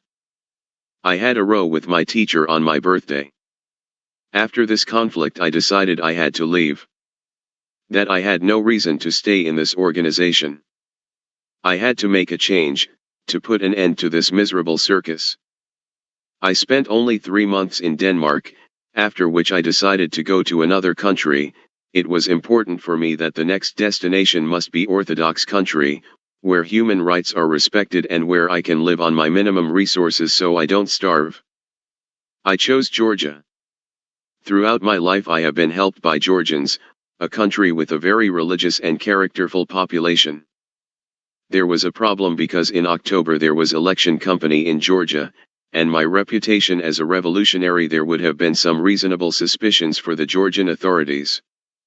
The biggest advantage in Georgia is that all EU citizens have the right to stay in Georgia for 1 year without registering. No matter what I told the Georgian authorities, they wouldn't believe me. I bought a ticket Berlin-Athens and Athens-Yerevan, Armenia. According to Armenian law, EU citizens have the right to stay in Armenia for 21 days without a visa. After 20 days in Armenia, I went to Georgia. I met a very old Georgian friend. I suddenly felt the hospitality of Georgians. A very friendly people, with very old traditions, very tasty food and very beautiful national dances. I attracted the attention of the professional Georgian police. I would say that by their level of training and professionalism they are far superior to those in the European Union. It has very quickly returned to the past mess. The same miserable Romanian and Moldovan scum, with the same miserable communist KGBist actions. Christmas on December 25, 2016 and New Year's Eve I was supposed to celebrate in Germany with my sister Alicia Plop, Andrei, her husband Sergiu Churchija and my mother Natalia. My sister is 2 years younger. She studied at the same university where I studied at ULIM. I had long had reasonable suspicions that she would be stukake like Igor, but I had no proof. She was asking questions about some things our mutual friends didn't know about. In 2012, when she got married in Moldova, I was an asylum seeker in Romania and obviously I couldn't go to her wedding. Also, I didn't go to my father's funeral when he died in the winter of 2015. Olesya studied journalism and worked for a while at a local sports newspaper. She also had a blog about sports. Even her wedding was published in the news by her colleagues in journalism, because on the day of the wedding they played football at the Zimbru Stadium between the bride's team, which were all girls, and the husband's team, which were obviously friends of the husband. In one of our discussions, she told me that she does everything possible to make sure that any information about her disappears from the net. My question was why? Because journalists do their best to stand out, and she with her journalism studies does her best not to stand out.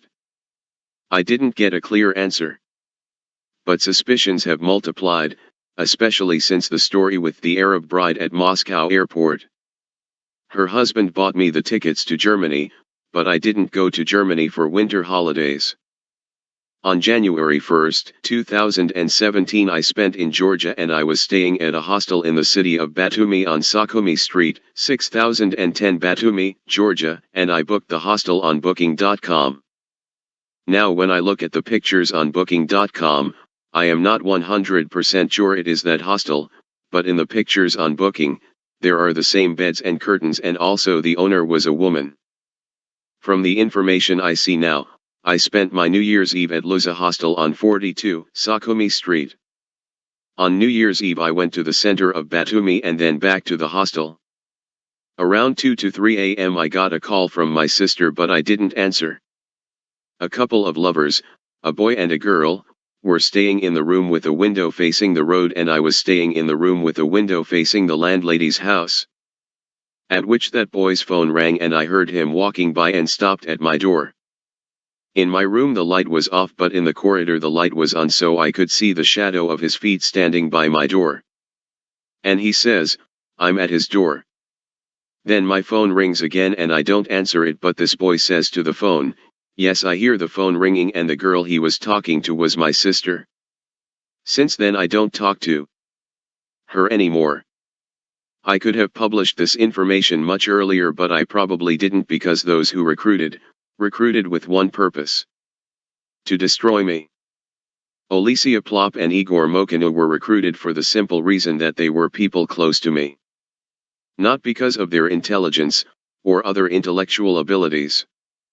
Igor, educated as a forester and a waiter, should have worked all his life as a waiter, and Olesya could have become a good sports journalist. When a German who was a Russian spy with the nickname Topaz in West Germany was asked if you were a Russian spy, he answered ironically, in jest, "That's what most spies do." What do Olesya Plop, Igor Mokinu, and Vasily Leonica have in common now? Germany. Vasily Leonica worked for a while as a waiter and then he was employed in a private security company as a guard. I saw in a picture Vasily Leonica next to his security colleague with two journalists from TV8, one was Natalia Morar and the other was Angela Gonta. The journalists from TV8 had accumulated money to make donations, and Vasily with his colleague came to take the money.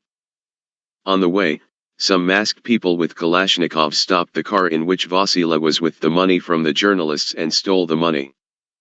Natalia Morar is considered to be a Russian agent of influence, and that's why I can't write more, because there is no clear evidence, and in case she sues me.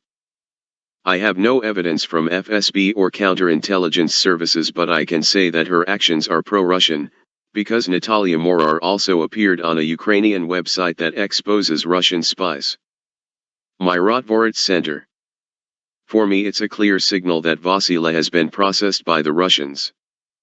Vasily has neither character nor dignity, and I have no doubt that he is an easy victim for the FSB branch in Moldova. My best friends were those from university and not those from my childhood or taekwondo. When I was staying at another hostel, 68, Sakumi Street 6010, Shorin Hostel, on the same street in Batumi City, one morning the intelligence came and searched this house. There were many people in civilian clothes and the wife of this Belarusian Jew was pregnant and crying because of these security men. She was crying very loud. I was the only guest of this hostel. When I came out, these security men looked at me and smiled and the Belarusian Jew was trying to calm his wife down. The intelligence service told me to leave the house. I wasn't interrogated or checked. When I came back there was nobody from the Georgian intelligence service, but when I asked this Jew, he didn't want to tell me anything. In Georgia I accidentally met in spring 2017 a Polish guy with whom I was in the same volunteer program in Denmark. I should mention that I first arrived in Denmark and I was part of the program while he came later. I should mention that I first arrived in Denmark and I was part of the program while he came later and was baking bread in this organization. I don't believe in accidental encounters. His name is Alexander and I believe he was sent by someone in Denmark as well as in Georgia. I bought a Kutaisi Munich ticket on July 22, 2017, and at the end of June I announced this in a video and there was an Orthodox Christian church in my backyard. All my social media accounts were blocked, including 2 Facebook pages. One had 95,000 followers and the other 15,000 followers where I was promoting different opportunities for students to attend seminars in several countries. My Facebook pages were blocked by the FSB branch in Moldova and Romania with the consent of the Americans. These Facebook pages were my only source of income. They blocked my pages with the purpose of going to the Russians or the Turks. That's what they always did, that I would go to the Russians or Turks and declare that I was a Russian or Turkish spy, and they would be promoted as having found a Russian or Turkish spy. All NATO member countries have access to Facebook and one could very quickly see who asked for my social networks to be blocked. I am tired of running from undercover activists who were providing services to the KGB and the former communist political class both in Moldova and Romania and the former Warsaw Treaty Organization countries. And then I came up with a plan. All the Polish counterintelligence service had to do was to interrogate the Romanians and Moldovans and they would find the whole network of Russian spies in both Moldova and Romania. If I wanted to work for Turkey, I was in Turkey now. If I wanted to work for the Russians, I was now in Moscow. I was and am ready to pass the polygraph test. I even considered the fact that I would be imprisoned, but after the investigation by the Polish counterintelligence service, I was to be released in 7 days or a month. I wouldn't even think that the Poles would take bribes from the FSB branch in Moldova and Romania. In the summer of 2017, I bought a Kutaisi London ticket at the beginning of July and left Georgia the same day. When I left Georgia for the UK, I slept one day at the airport, then the next day I went to the other airport in London and left for Aarhus in Denmark. In Denmark I slept one night in the bus station, then I left by bus to Copenhagen. In Copenhagen I slept again one night in the train station. From Copenhagen I left by car BlaBlaCar to Hamburg where the G20 summit was taking place. I stayed only 2 hours, then I took the train Hamburg-Berlin-Frankfurt. I crossed the border to Poland via Slubice where a cycling competition was held. From London to Slubice, Poland, I saw at least 20 Moldovan/Romanians who followed me. I had 2 bags with me. In one there were documents, and in the other there were clothes. A Moldovan and a Romanian who were by car found me in the forest near the town of Slubice/Poland. I was very tired, I hadn't slept 4 nights and I had to leave my bags to escape. I had to run through the forest at night to get rid of them. If they caught me in the woods then, I was going to be buried there by Moldovans and Romanians. I ran all night to get rid of them until I reached a village. I jumped a few wire fences, then I hid in a house with 2 floors which was under construction. I found an axe and I thought that if they enter the house I will appear with the axe. As they approached the village, I heard dogs barking. I was ready to fight the Russian bitches, Moldovan/Romanians, and I slept with the axe next to me all night.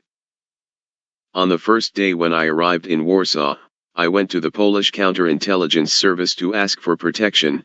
The service is called Internal Security Agency, Agent Bezpieczeństwa Wewnętrznego.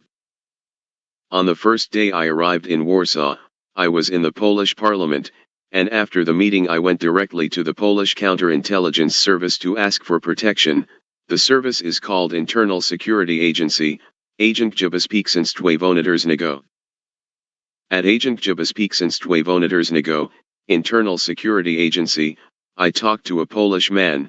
When I asked to be a defender of Moldovans and Romanians whom I suspected of spying for Russia, he began to ask me about intuition. I start talking about my situation but he asks me about intuition. I think I didn't sleep for almost a week. I slept in the train stations, I ran through the forest, and when I arrived this Polish idiot asked me about intuition.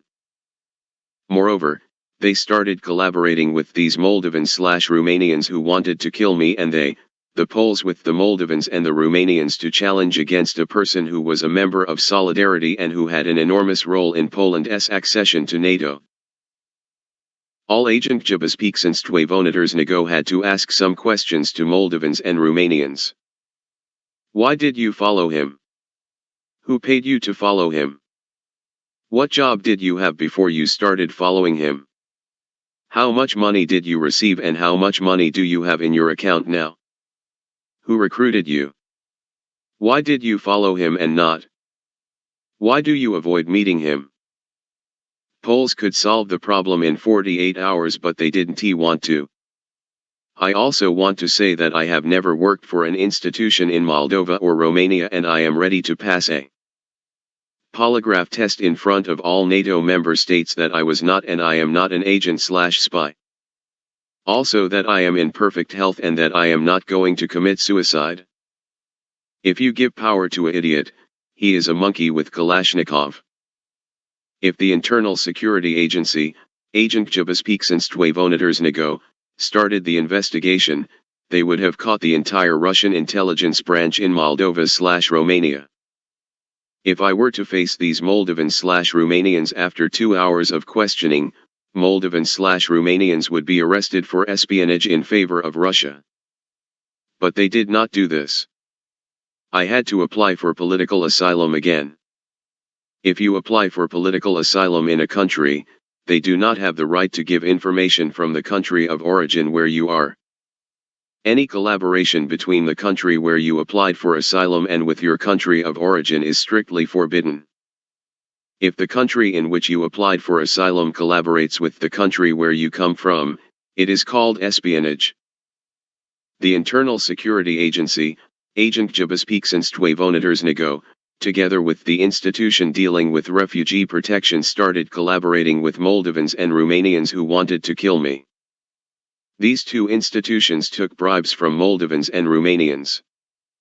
If they asked the questions, Moldovans and Romanians should be arrested, but they did not. Moreover, Moldovans, Poles and Romanians conducted Nazi experiments on refugees in the refugee camp. For the crimes committed by the Poles, life imprisonment awaits them, and the Poles understand this very well. All Poles who collaborated with Moldovans/Romanians are now Russian bitches, and they will do whatever Moldovans/Romanians say. All Poles, all, without exception, who collaborated with Moldovans/Romanians in 2017 must be dismissed and investigated for corruption and espionage because they pose a danger to NATO. These Poles will do whatever the Moldovans or Romanians say, otherwise the prison awaits them. These Poles are already Russian bitches and the Russians are interested in keeping them in office. To be further promoted. The only problem of the Russians is me, and for that they will do everything possible to imprison me, psychiatry or accidental death. They will do everything possible to prove that I am a Russian, Turkish, Romanian, American spy. Just to save these Polish, Romanian, Moldovan bitches. When I was an asylum seeker, the Poles were forced to interrogate me, but they did not.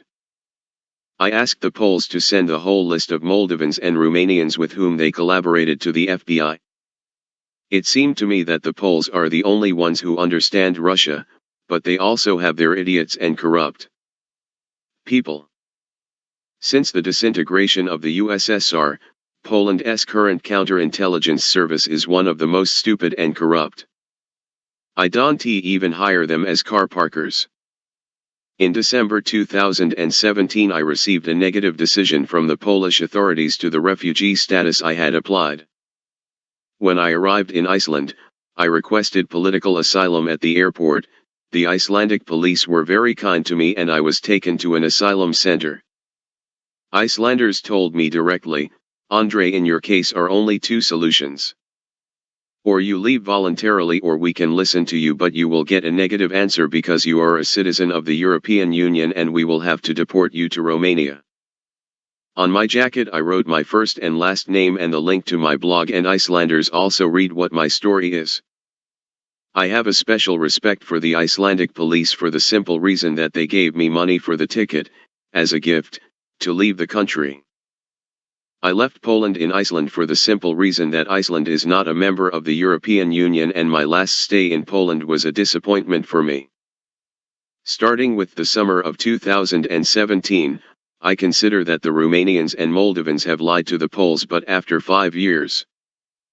I consider that the FSB branch of Moldova is also known as the Information and Security Service, together with the FSB branch in Romania, which is also known the Romanian Intelligence Service, collaborated with the Russian agent from Poland, including Polish Counterintelligence Service. Internal Security Agency, Agency Bezpieczeństwa Wewnętrznego. All three intelligence services are counter-espionage services and they have to fight with Russian spies. But what if those who have to find Russian spies, they are Russian spies themselves, and what they arrest are only the enemies of Russia? Do you think they can't be Polish working for the Russians? Let us not forget that the Russians with the Poles killed the Polish president. Lech, I came to Canada in December 2017. I bought the ticket to Canada for the simple reason that it was the cheapest ticket, and when I had to leave Iceland to Canada I didn't even have the money to buy a bus ticket to get to the airport. I started walking 30 kilometers in December from the asylum center to the airport. I only went 15 because it was stopped by the Iceland's cops and they took me to the airport. When I arrived in Canada from Iceland in December 2017, I had not slept for 3 days. I was very tired and Eric Cornoyer had started to question me in front of all the tourists. I was arrested at Montreal, Pierre Elliott Trudeau International Airport because of the criminal case that the communists opened against me in 2009 and the person who interrogated me and because of whom I was imprisoned for 10 days and was under judicial control from January 2018 until April 2021 is Eric Cornoyer. Let us imagine for the moment that Alexei Navalny would come to the USA and the border police, when they will check Navalny's passport, would try also to interrogate Navalny even if behind him are other Russians waiting to check travel documents and also to demand the names involved in the protests against Putin in order to arrest them. Let us be honest that it is absurd and that Americans will never do that. But how will Canadians do it? I can tell you how Canadians did to me. I am not Navalny and Moldova is not Russia. They arrested me for the anti-communist revolution, to interrogate me while checking my passport, even if other tourists were behind me. I have been under judicial control for 3 years because I participated in the anti-communist revolution. I told Canadians, do not collaborate with any Moldovan or Romanian in my case, whether he says he is a friend, relative, activist or works for some institutions in Romania or Moldova, but they, Canadians, are so corrupt and idiots that collaborate with everyone. All of them, whether they say they are friends, relatives, or that they work for institutions in Romania or Moldova, came with only one simple purpose, that I should not receive documents and for me to reach the Russians. When Eric Cornoyer interrogated me, he told me that he would arrest me for 50 years in prison in Canada, even though the communists would not give me more than 20 years in prison. He also asked me to give the names of all the organizers of the anti-communist revolution. Even though he threatened to imprison me for 50 years and under Canadian law he could even arrest me. I was initially arrested for 3 days, after which I had a court. The prosecutor was trying to convince the judge that I was an extremist who uses force to overthrow governments through revolution. The prosecutors were trying by all methods to prove that I was a dangerous person until it was my turn to speak. I had a law degree, and most interestingly, the prosecutor never used the word communist.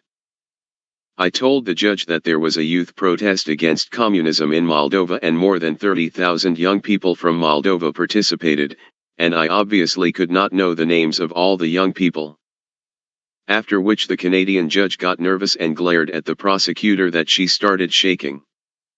The prosecutor understood everything from the look. I understood then too that I would be released. The prosecutor came up with the initiative to interrogate me one more time, and I spent another 7 days in jail in Canada. In those 7 days I was interrogated by a policeman for almost 4 hours. I told this policeman that I am not going to stay in Canada locked up for 50 years in prison. Either you release me from prison or you deport me to Moldova, and there I will be imprisoned because I participated in the anti-communist revolution. A third option does not exist. At the second court I had a lawyer, but the lawyer told me that there was no chance that I would be released, but I was sure that I would be released because the prosecutor understood last time that he had to release me. In most countries that consider themselves democratic, nobody arrests you for being anti-communist. But if they want to arrest you, they make a criminal file for cases such as economic crimes, tax evasion, bank fraud, for abuse of office, but in countries of the former Soviet space, they proceed more harshly, and here they make criminal files for rape. They put drugs in your pocket and film you taking out the package they put there. In Europe as well as in the USA, such cases are processed more sophisticatedly than in Canada. I guess this cop didn't even know what communism is, but once you know, you can fix it. But I was under judicial control for 3 years. What does it mean to be under judicial control? Like every month, you have to report to the police station for your signature. When you change your address or phone number, you also have to notify the police. You can't go to another region without police permission. If you break any rules, you're immediately locked up. If you commit any crime, you're immediately arrested. The Canadian activists were contacted by the Romanian activists, and depending on the situation, the Romanian/Moldovan activists told them that I am an extremist, that I am anti-gay, that I work for the Vatican, that I am racist, that I am gay, that I work in security services. That they came help me.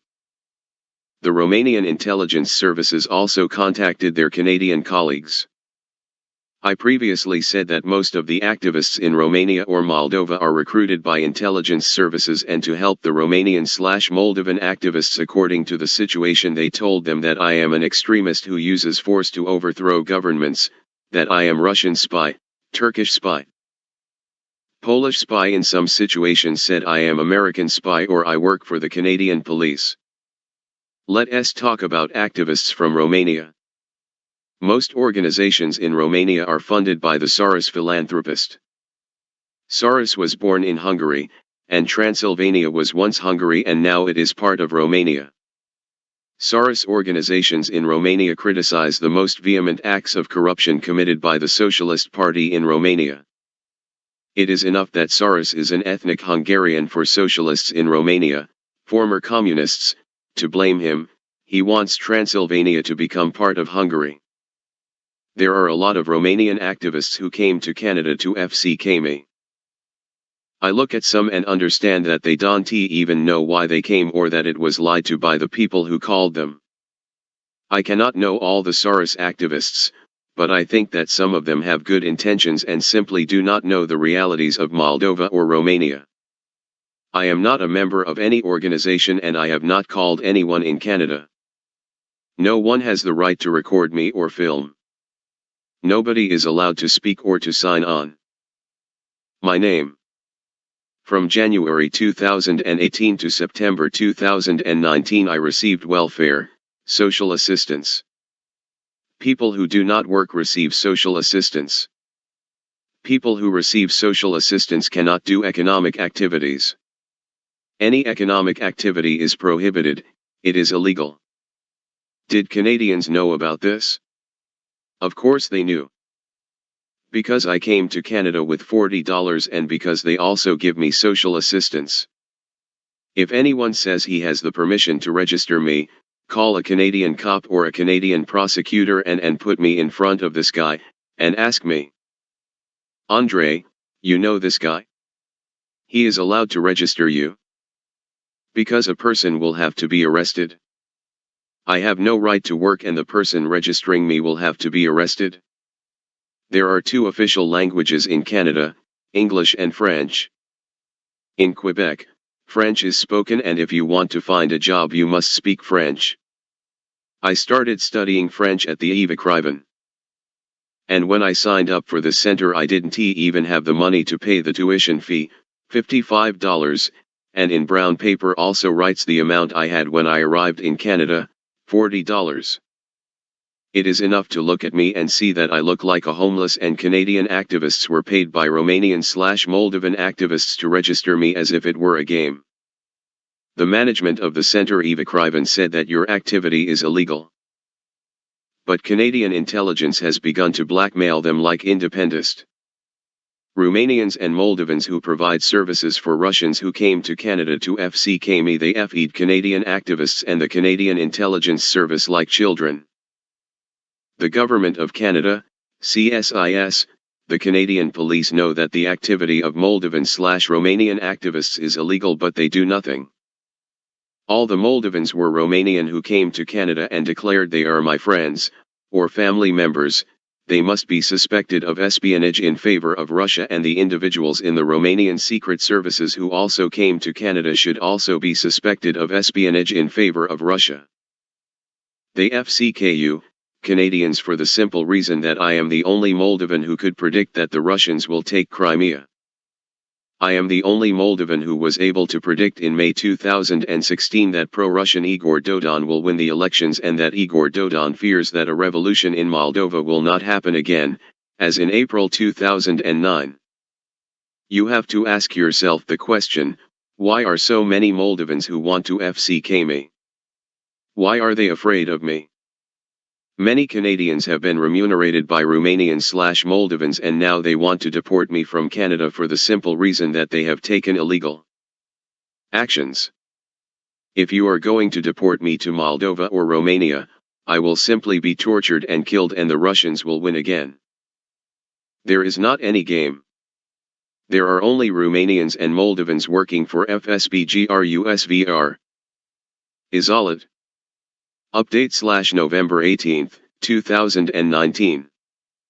I received a negative decision today after a pro-Russian government was installed in Moldova. Okay, I understand the Canadian activists, they are selected by political correctness and they was lied to as kindergarten children and they were paid to lie. All immigration service, police, Canadian government receive money from Romanians and doing illegal activities. What do you think you can lie to the Russians? The Russians ####D Canadians like kindergarten children and now I have only two options, to appeal the negative decision or to leave Canada. For 2 years Canadians collaborated with Romanians. The intelligence services from Romania collaborated with the Canadian Services Intelligence. I have already explained in front of the Commission at the hearings how the Russians work in Romania. But they, the Canadians, are so stupid that they did not understand anything. I'll try to explain it again. And how the Russians did in my case. I have never been wrong in my analysis and for me it is enough to watch Russian TVs to do short, medium, and long-term analysis with all the plans of Russia. I studied at 3 universities and I attended many trainings, internships, conferences. There are many analyses, but let us start with the most important analyses. That the Russians will take Crimea from the Ukrainians and will try to do something similar as in Moldova with Transnistria, separatist region supported by the Russian Federation, and in March 2014. Russia annexed Crimea and from 2014 until now two separatist regions Donetsk and Luhansk, supported by the Russian Federation, fight with Ukraine. If the Russians knew that the Ukrainians would go to war with the Russians to defend Crimea, Crimea would have been part of Ukraine today, but they knew that Ukrainians would not fight. My place got into trouble again after the Russians took Crimea. If in 2009 the Russians were not ready to destroy me, after 2009, the Russians worked intensively and recruited relatives, friends, people I met under different conjunct. I warned the Romanian authorities about a possible scenario that could take place in Moldova as well as the Crimean model, but was a person who has broken the Russians' plan, and that was me, and I am proud of that. And if the Romanians at the state level warned the Ukrainians about possible scenarios in February 2014, today Crimea was part of Ukraine. But they didn't. On December 22, 2015. Two emails were sent by me, Plop Andrei /plop.europaparlamentar@gmail.com. 2. 1. The President of Romania. In the autumn of 2014 another president was elected. 2. Ministry of National Defense, Romania, to allow/authorize an intervention to defend the territorial integrity of the Republic of Moldova. Because the Army of the Republic of Moldova is too weak to face the 14th Army with modern and better prepared military equipment. As a result of the protests on the Maidan, Ukraine lost Crimea, in case the Republic of Moldova could lose Transnistria, de jure and de facto, southern Moldova and northern Moldova. Due to this analysis, the Republic of Moldova escaped a war with the Russians. The National Defense Pact signed by Klaus Iohannis in January 2015 is an essay that I prepared for the Master's program. I found about it by chance from the university professor. He was the PSD spokesperson, and he said in front of the whole course that I am the author of this pact. They did not offer me any job, I was not paid, and not even those from the presidential administration said thank you. Nothing. I assume that one of the factors was that in April until July 2014 I was an intern in the Polish Parliament in the Commission for National Defense. I will not write the whole essay here, but one of the ideas I wrote in that essay was that Romanians always rely on allies, and when attacked, it is left alone in front of the enemy, and that the budget for national defense is too little for the new circumstances. The fact that there is a person who can ruin the plans of the Russians, and in order to destroy that person you have to call people from the FSB branch in Moldova, which is called the Information and Security Service of Moldova. Next step, the FSB branch from Moldova sends challenges to Romania, and the Romanian intelligence service knows that a Russian/Belarusian/ will come and will walk beside me. Last time I was in Moldova on September 28, 2010, and since then I have not returned to Moldova. From 2012 to 2016 I studied law in Romania and also my Master's degree in conflict analysis and resolution, and let us say that one morning when I go to university, a Russian sits next to my chair, and I don't even know that individual, and in the same place there is also a Romanian security officer photographing me sitting next to a Russian. In some cases a joint team is created, between the intelligence service in Moldova and the intelligence service in Romania. Both teams are in Bucharest, and the Moldovan intelligence service provided all the information received from the Romanians to Russia. From the information received from the Romanians/Moldovans, the Russians send again provocateurs, people I do not know, and when I become a spy of all services, the people who work on my file, and because of the challenges and misinformation they send to the Moldovans/Romanians, who also work for the Russians, are promoted in their careers. From activists to people who work for secret services, my nightmare begins. So I hate the Romanians and send me in the arms of the Russians. I will have no other solution than to go to the Russians. and the people working in the counterintelligence services in Romania and Moldova will report that I, Plop Andrei, went to Russia because I was a Russian spy, and the people from the counterintelligence information will be promoted as they found a spy.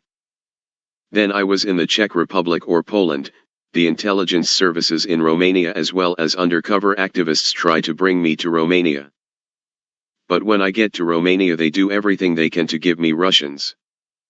When I try to go to the United States, they do their best to not even reach the US Embassy in Bucharest, and the closer I am to the US, they become more nervous. The challenges that Romania has made, the same challenges they have done here in Canada. They risked the career of some activists to save the covered activists. The Romanian intelligence services that collaborated with the Canadian services sent the information to the FSB branch in Moldova. The information was taken over by the Russians, who also sent provocative people I didn't know and who were surprised by the Romanian/Canadian/Moldovan intelligence activists or services. The Canadian intelligence services are so crippled and corrupt that they were ####D like kindergarten children. Canadian police and intelligence services know all the people who were corrupt, because they also broke the law and took bribes. Intelligence services so stupid I have never seen in my life. I have no claims for activists because they are by their nature idiots and corrupt.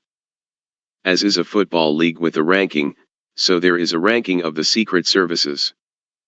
All the intelligence services in the world have understood that Canadian services have been rubbed off as some children, but only they are trying to make it seem like everything is under control.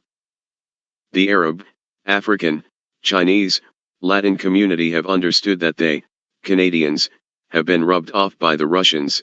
Only Canadians are trying to keep some apparent ones under control. Everyone in the Canadian intelligence service had to be fired and to create a new team to investigate, but they want to send me to the Russians. Many people were promoted, and now to admit that you were wrong is the biggest problem. My message was very clear. Any person from Romania or Moldova, whether he is an activist or part of the intelligence services, must be arrested or at least suspected, and my message to Canadians is this: I will not go back to Moldova or to Romania. I will go to Ukraine and I will fight in the war with Ukrainians against the Russians. I want to congratulate the Russians. ###D Canadians on their territory. Update/September 29, 2020. My Moldovan passport expired in September 2016. My Romanian passport expired in July 2018, and Canadians now have only two solutions: give me documents or send me to the Russians. Update/February 2, 2021. How to prove that Canadians received bribes. It's very simple. For 2018, 2019 and 2020 I submitted documents to the Canada Revenue Agency that I received welfare. Every Canadian citizen or immigrant who is in Canada is required to file an income tax return.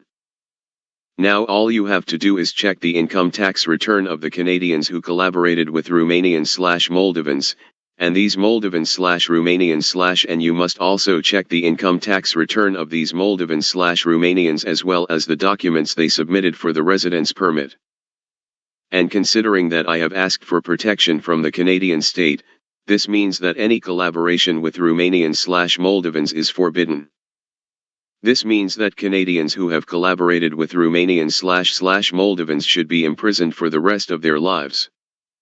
Question: what will Canadians do to escape from prison? Anyone working for the police, CBSA, CSIS, or the prosecutor's office can check if a person receives welfare.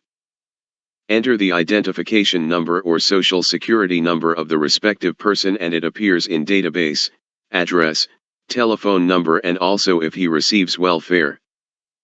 The criminal complaint I filed to the Prosecution Canada after a year of silence from Canadian institutions was sent to about 60 embassies accredited in Canada and also to embassies accredited in Moldova.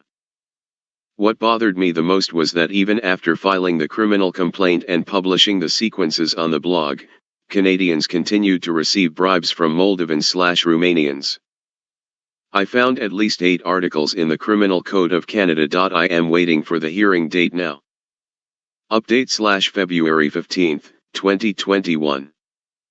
Russian opposition leader Alexei Navalny has lost an appeal against his jailing for violating the terms of a suspended sentence. Navalny was detained last month after returning to Russia from Germany, where he was being treated for a near-fatal nerve agent attack.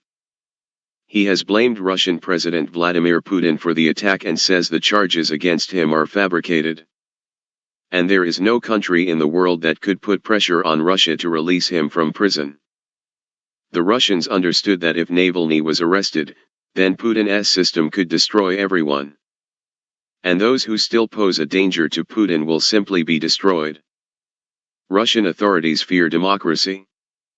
Nelson Mandela has rightly said that education is the most powerful weapon which you can use to change the world. I bought a group of about 250,000 people, with Russians on a Russian social network. And on that group I started publishing opportunities for Russians. It is known that Russians, Belarusians who are not comfortable with the authorities are expelled from universities. After Navalny's arrest we can write that there is no civil society in Russia. People like Navalny still exist in Russia, they just need to be found, helped, and trained how to fight the Russian dictatorship. Yes, education is the key to eliminate all problems. Update/February 24, 2021. I received the second negative decision today. Congratulations to the FSB, you won. UF sharp ######D Canadians right on their territory. As I mentioned, the Canadians did their best not to be heard in front of the Commission because they took bribes from the Russians through Romanian/Moldovan intermediaries. They gave me the second negative decision without speaking in front of the Commission. Passports are both expired and all I have to do is leave Canada. I am going back to Moldova. When you receive second negative decision and all the passports are expired, this means that you have to leave the country. One passport expired in 2016 and the other in 2018. When you do not have a valid document, you have to go to the embassy whose citizens you hold. All people in all countries around the world who work in immigration know this. I will have to go to the embassy to issue an emergency travel document. With emergency travel document you cannot travel to another country, with this document you can only return to your home country. Do Canadians know what will happen to me when I return to Moldova? Of course they know. As the passports expired and the appeal was dismissed, I am forced to leave Canada, otherwise my stay in Canada will be illegal, and the steps that would have followed, I would have been arrested, imprisoned, and I would have been imprisoned in Canada for 3 months until I was deported by the CBSA. How do I know this procedure? Because of those 10 days I was imprisoned in Canada in December 2017. All immigrants who were imprisoned went through this procedure. The CBSA office in charge of my deportation is located at 1010 Saint Antoine Street West, 2nd floor, Montreal, QC, H3C1B2.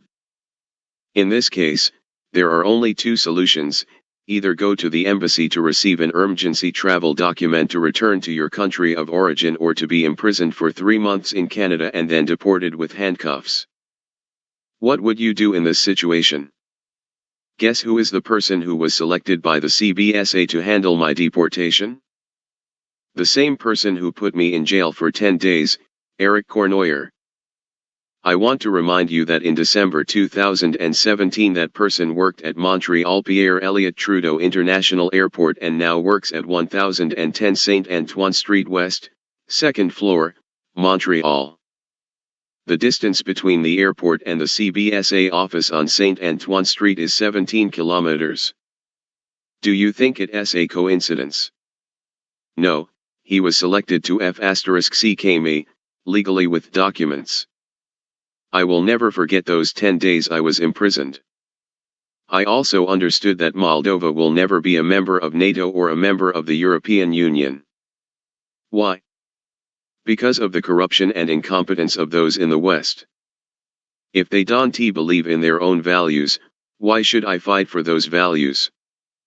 If you believe that there is no corruption in the Canadian government, all you have to do is Google search, corruption in the Canadian government, and there will be a lot of corruption scandals. The current government of Canada, Prime Minister of Canada, Justin Marihuana, is known as the most corrupt government in the history of Canada. Today is my last day in Canada.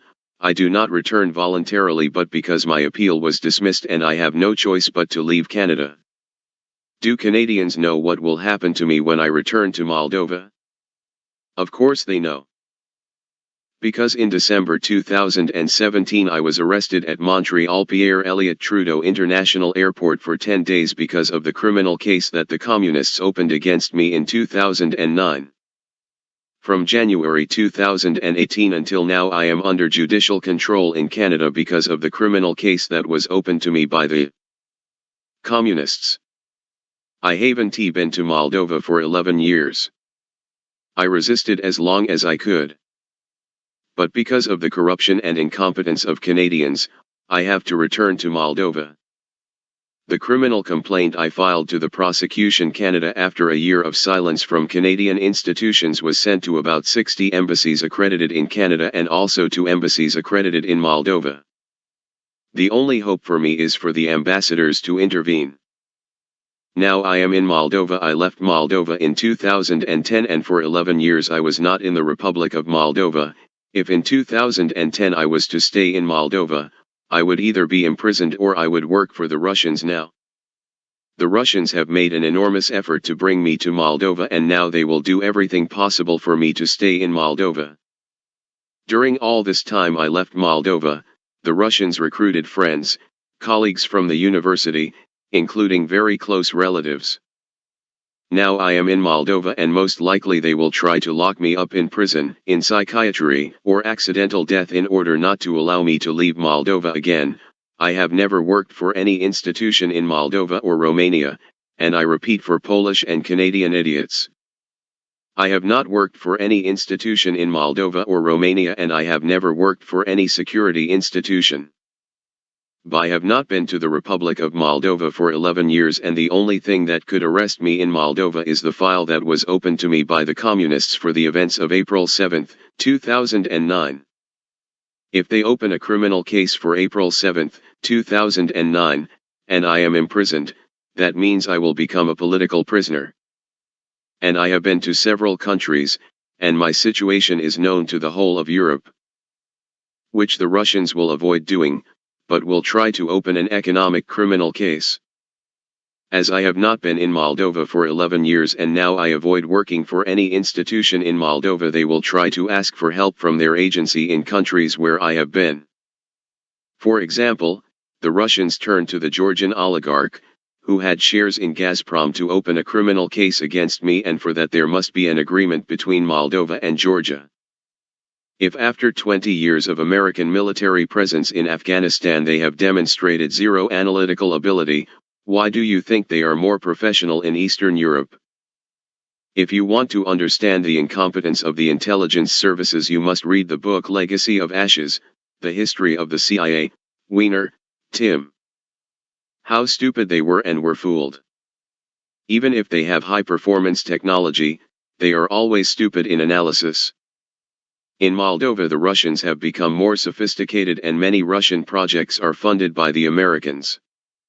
Just as in Afghanistan the Americans collaborated and invested in pragmatic people, and at the first opportunity these individuals left the country. The same situation in Moldova, the Americans have collaborated with pedophiles, pimps, rapists. A Ukrainian judge seeking political asylum in Moldova has been abducted by 3 individuals. SOS lawyer confirmed that his client had been abducted. Today, April 3, 2021, my client, the Ukrainian judge, SOS Nikolai, was kidnapped from the center of Chisinau, whose application for political asylum is being examined by the courts of the Republic of Moldova. He was abducted by an armed group of people and taken in an unknown direction.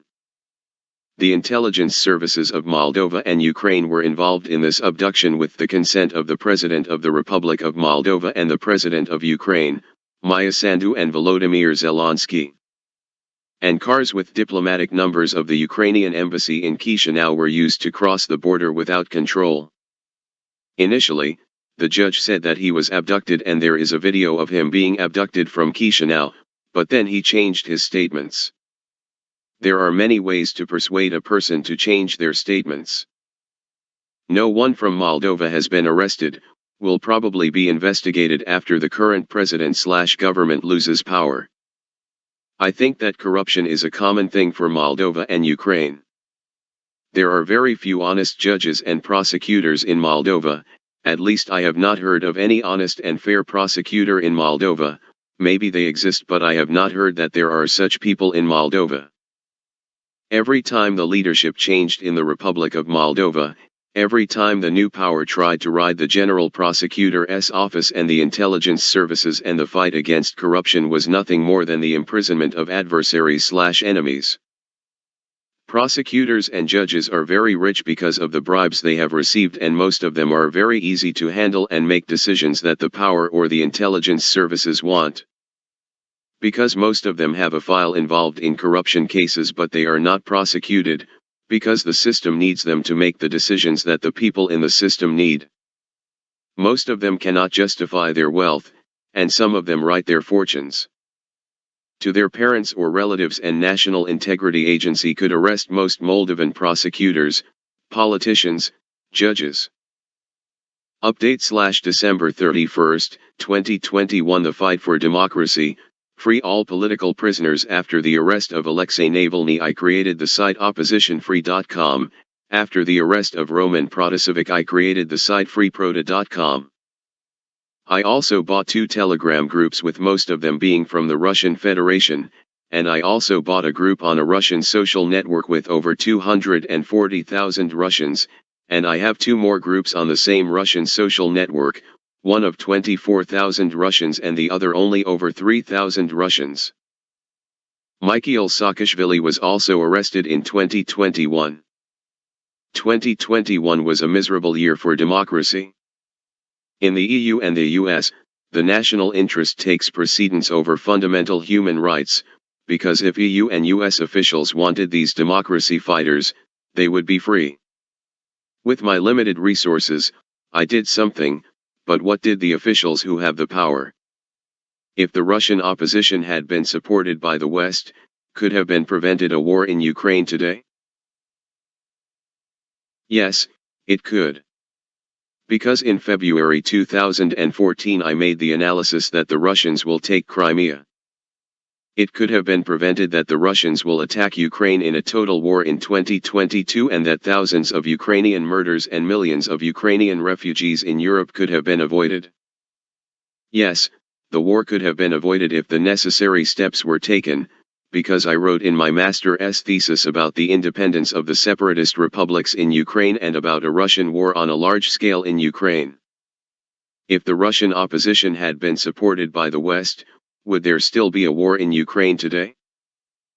Yes, it would have been a war, because the Americans collaborate with idiots from Moldova, pimps, pedophiles, waiters and all the messes from Moldova with a communist KGBist past, and in Romania it's the same, only they are a little more sophisticated there. And how is the situation in Moldova? It's like that everywhere with whom the Americans collaborate in the former Soviet and Warsaw Pact countries. The Americans had no chance to overthrow Putin's regime because they are too corrupt and too stupid. Those who have read my master's thesis think they have realized my intention. I use Telegram, and as you know, Telegram is founded by Adurov brothers, who created another social network VKontakte, and it was taken over as well as other businesses like Yevgeny Alexandrovich Shishvarkin, born on the 10th of September 1974 in Leningrad, RSFSR, Soviet Union, is a Russian entrepreneur who founded the largest Russian mobile phone retailer, Euroset. This made him the richest man under the age of 35 in his country, with an approximate worth of $1.6 billion. Those who do not know the history of this character recommend reading or watching the documentary/interviews with him. The intelligence services will always use the opportunity to suspect especially those in the East on a person who uses a social network created by a Russian. If you bother them to do contraband, cigarettes, metals, alcohol, drugs, etc. Usually they are the ones who protect these businesses together with the police, and when they don't have evidence/compromise to arrest or blackmail you, it's enough to have a social network that belongs to a Russian like Telegram. It is created by a Russian and the problem for them is solved. They can also get permission from the judge to tab the person of interest. But what do we do with those who use Google or Gmail, one of the two founders of which is also Russian? It is known that the founders of Google are Larry Page and Sergey Brin is of Russian origin. What are we doing? Do we suspect all Americans of espionage? Sounds ridiculous, and I agree. There are many Russian programmers working for Microsoft. I am sure Facebook has Russian programmers too. But the Russians who use Facebook, according to the logic of some, FSB should arrest all Russians for being American spies. Also, before the start of the war, there were many Russians who received money from Google AdSense and from the YouTube platform. All Russians have smartphones on Android or iPhone, which also have operating systems that are totally under the control of the Americans, and according to the logic of the Russians from the FSB, they had to arrest all the Russians who received money from the Americans or use American operating systems. I wrote about Telegram because I saw from several people on Facebook that it was a creature of the Russian services, and that's why I also gave examples with other online platforms. Unlike some, I don't consider all Russians to be FKG. If all Russians are FKG, then who is Alexei Navalny? Garry Kasparov? Khodorkovsky? What about Sergey Brin? By the way, Garry Kasparov was opposed to the idea of Russia returning to the Council of Europe after it was withdrawn with the Russian takeover of Crimea in 2014, but several European states voted for the Russians to return, and the Russians again attacked the Ukrainians in 2022 and again took over territories from the Ukrainians. Why did they vote for the Russians to return to the Council of Europe? German corruption, for example. When Navalny was poisoned, was there any reaction against the Putin regime? Any penalty or anything? Nothing. But when Navalny was arrested, was there any reaction? Any sanctions against the Putin regime? Nothing. What do we do with the Russians who are against the Putin regime and with those from the West who do/used to do business with the Putin regime? If those in the West had sanctioned every time people like Navalny are persecuted, we would have another democratic leadership in Russia today, but the corruption of the Germans is the basis of the Putin regime. So that we don't forget. Putin speaks German and also worked the German Democratic Republic as a KGBist. I want to add more. I am registered on Russian platforms like VK, and I am not interested in the position/opinion of the services like SRI, SIE, FBI, or CIA who worked with the pimp Plotnyuk and who also took bribes from him, and those from SRI including the former director George Meyer. Plotnyuk also provided girls in Moldovan hotels with whom he filmed, and everyone in Moldova knows what Plotnyuk was doing with compromising material. 3. It is obvious that the Romanian/Moldovan security, undercover activists, try to insert their individuals everywhere, and some even brag about my analyses that they are theirs even if they have educations as waiters/cooks/millers etc. And they are illiterate. If George Meyer, the former director of the Romanian Information Services, was controlled by Plotnyuk with compromising materials, the girls that Plotnyuk made available to George Meyer in hotels in Moldova, it means that he was/is also controlled by the Russians. Plotnyuk controlled and blackmailed them and most often paid them to perform his services. Why Moldova has a general mobilization and a professional army. Update/February 14, 2022. When you look at the veterans of the Dniester War and how they humiliate them, all the governments from 1992 to the present are simply ashamed. The war veteran who fought for territorial integrity in 1992 and was forced to sleep at the station describes our attitude toward veterans. We are a miserable nation if we cannot ensure a decent living for veterans who have fought for territorial integrity. Through such an attitude, the Moldovan authorities 3 https://www.youtube.com/watch?? V equals 0 GB_P4 UFQ are also giving a lesson to the younger generation. Regarding the situation in Ukraine, I wrote a message today on Facebook. After the UK, Germany, the USA, Russia withdraw their citizens from Ukraine, after the Ukrainian oligarchs left Ukraine by charter planes, there is a need for a general mobilization of the citizens of Moldova.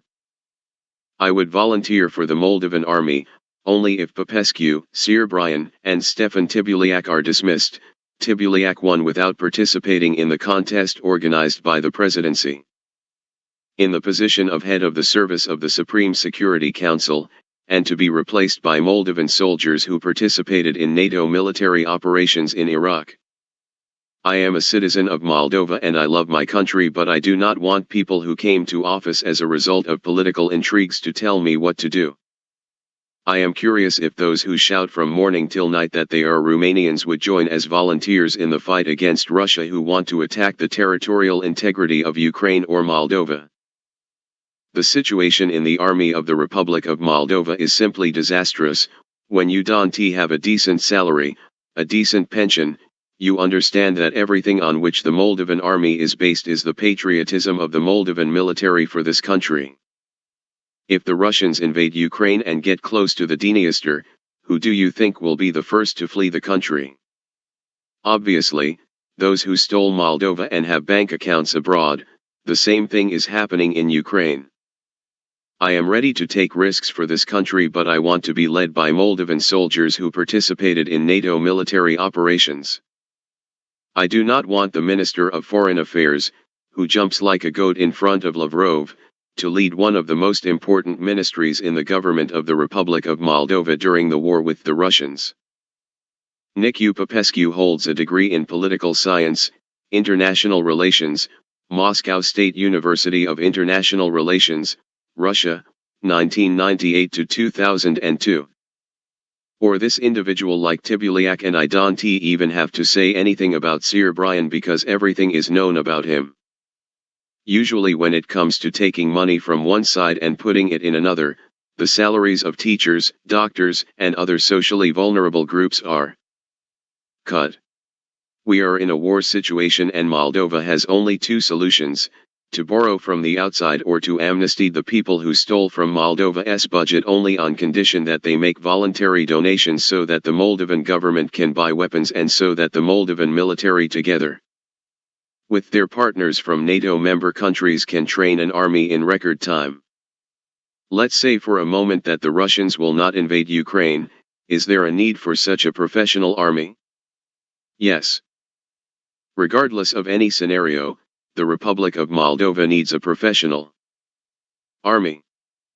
In December 2015, I wrote a letter to the President of Romania and the Ministry of National Defense of Romania requesting that the Romanian army be mobilized to defend the territorial integrity of the Republic of Moldova. The first thing that alarmed me was, Năstase, Iosătai and Dodon are protesting, but does Sturza want to be Prime Minister? I mean, these people are sitting and freezing outside, but does Sturza want to be Prime Minister? What if Sturza were to be elected Prime Minister, which was to be the reaction of Dodon and Iosătai? I can tell you what the reaction of the Kremlin and the pro-Russians in Moldova would be. Sturza is considered a successful person in Romania, and the message they were to send to Moldovans/Russians through Russian propaganda: Sturza is a Romanian nationalist. Let us not forget that the main propaganda message used by the Russians for the occupation of Crimea and the separatist regions of Ukraine was Ukrainian nationalism. Diplomacy is a useless thing in front of the Russians. If you want the Russians to give up the attack, then they need to know that instead of winning they could lose everything and most importantly get beaten up. When the Russians attack Ukraine, the Romanian army must be prepared to cross the Prut to defend the territorial integrity of the Republic of Moldova. Obviously they will have to stop on the Dniester. Romania is a NATO member and Romania has US protection. The Russians will not dare to attack an army that is a member of NATO. Ion Sturza is a Moldovan politician and businessman who served as Prime Minister of Moldova from February 19 to November 12, 1999.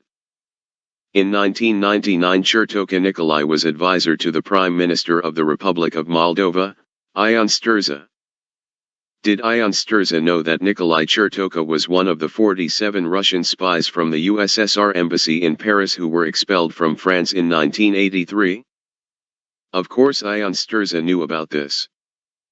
But in 1999, no Moldovan politician had as an agenda the integration of Moldova into Euro-Atlantic structures such as NATO or the EU. Only in 2004 some Moldovan politicians started talking about Moldova's integration into the EU and NATO after Romania became a NATO member. Only in 2004 some Moldovan politicians started talking about Moldova's integration into the EU and NATO after Romania became a NATO member. I supported the ACUM, now, Bloc, Action and Solidarity Party and Platform Dignity and Truth, until June 2019. I also wrote an article, 9 Reasons Not to Support the ACUM Bloc. Even now I am not enthusiastic about the current leadership of the Republic of Moldova, but at key moments for the Republic of Moldova we need to unite around a leader, and at the moment it is only Maia Sandu and men who want to attack at this essential moment the supreme commander of the Moldovan army or hide behind his wife's skirt is your right. Men who do not want to defend their mothers, wives, sisters, and daughters have no moral right to call themselves men. With best regards, Plop Andrei. Update /February 19, 2022. If the Ukrainians will try at least some resistance against the Russians, the Moldovans are still making no preparations to resist. How stupid you must be that the Russians will leave Moldova alone. Moldova has a government full of fools and cowards who can even read from the paper, and even if they read, they don't understand what they are reading. These idiots are doing nothing to protect Moldova. Update February 22, 2022. After yesterday, I noticed that the Russian bitches from Moldova, Romania, and Poland are in a panic. These Russian bitches are like hyenas, they are afraid to fight one by one with the lion. These hyenas are strong if there are several against one. I wrote that the Russians recruited most of my friends and that the Poles, the Romanians took bribes from the Russians and they are now Russian bitches. I think I do not need to write again that all without exception that it is clear, the truth is coming to the surface, and I have already informed the whole international community, and that's why these Russian bitches are panicking. Before I tell you what happened yesterday in Chisinau, February 21, 2022, I want to tell you about an event that took place many years ago. I have lived in the village of Porumbeni since I was 3 years old. We moved here from Chisinau and lived for a while in a Soviet-style building.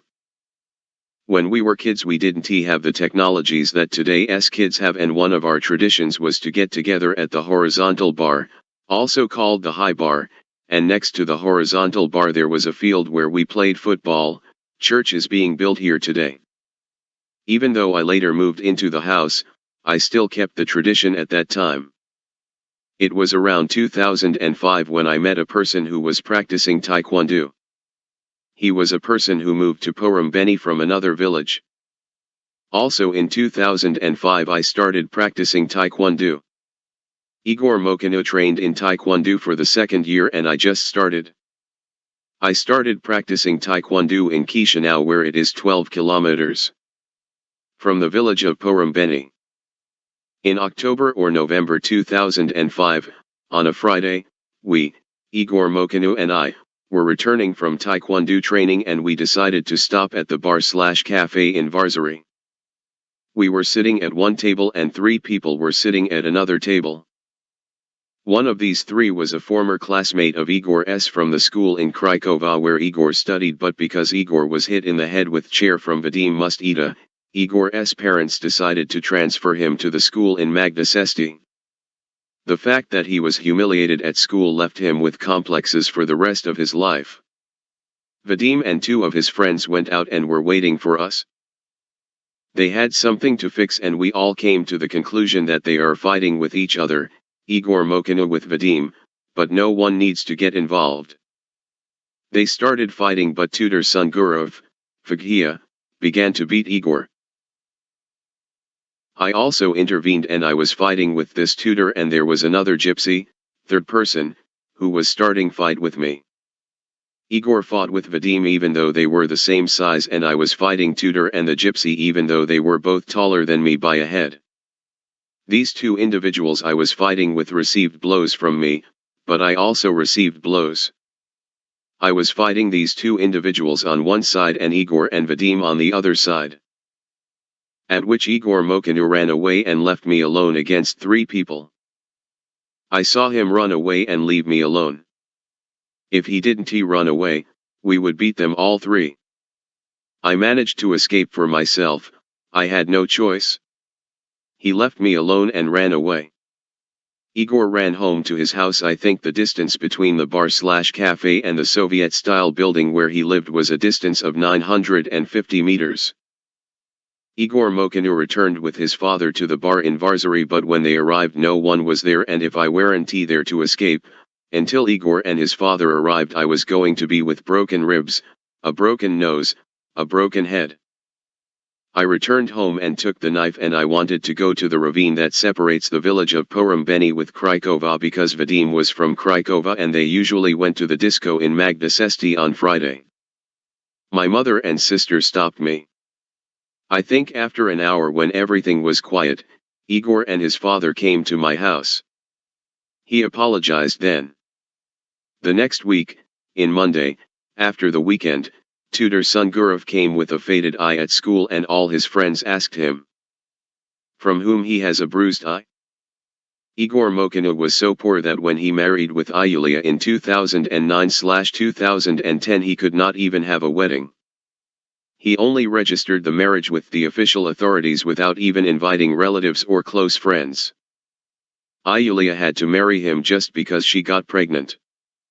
They lived only a few years together and divorced and the child stayed with Iulia.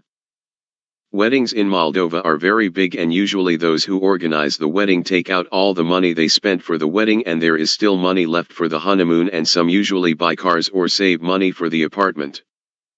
And now because of the money he received from the Russians he does his best to destroy other marriages that have rather become a complex because of the poverty that he cannot accept that someone can live happily. Igor Mokinu is a good fighter only in the ring, but when it comes to fighting on the street, he runs away, he is simply afraid. I was in Romania studying when Igor got beaten so they broke all his ribs. I assume that Igor got beaten up because of the money lender, Kamatar, profession and then gave up this profession to study and work as a waiter in Italy. And if some former friends or family members they come in contact with other countries or organizations/activists and say all sorts of dirty things about me, you need to know that 99% he/she is part of the Russian network in Moldova, and the question you have to ask him, why didn't you leave Moldova with him and he left alone?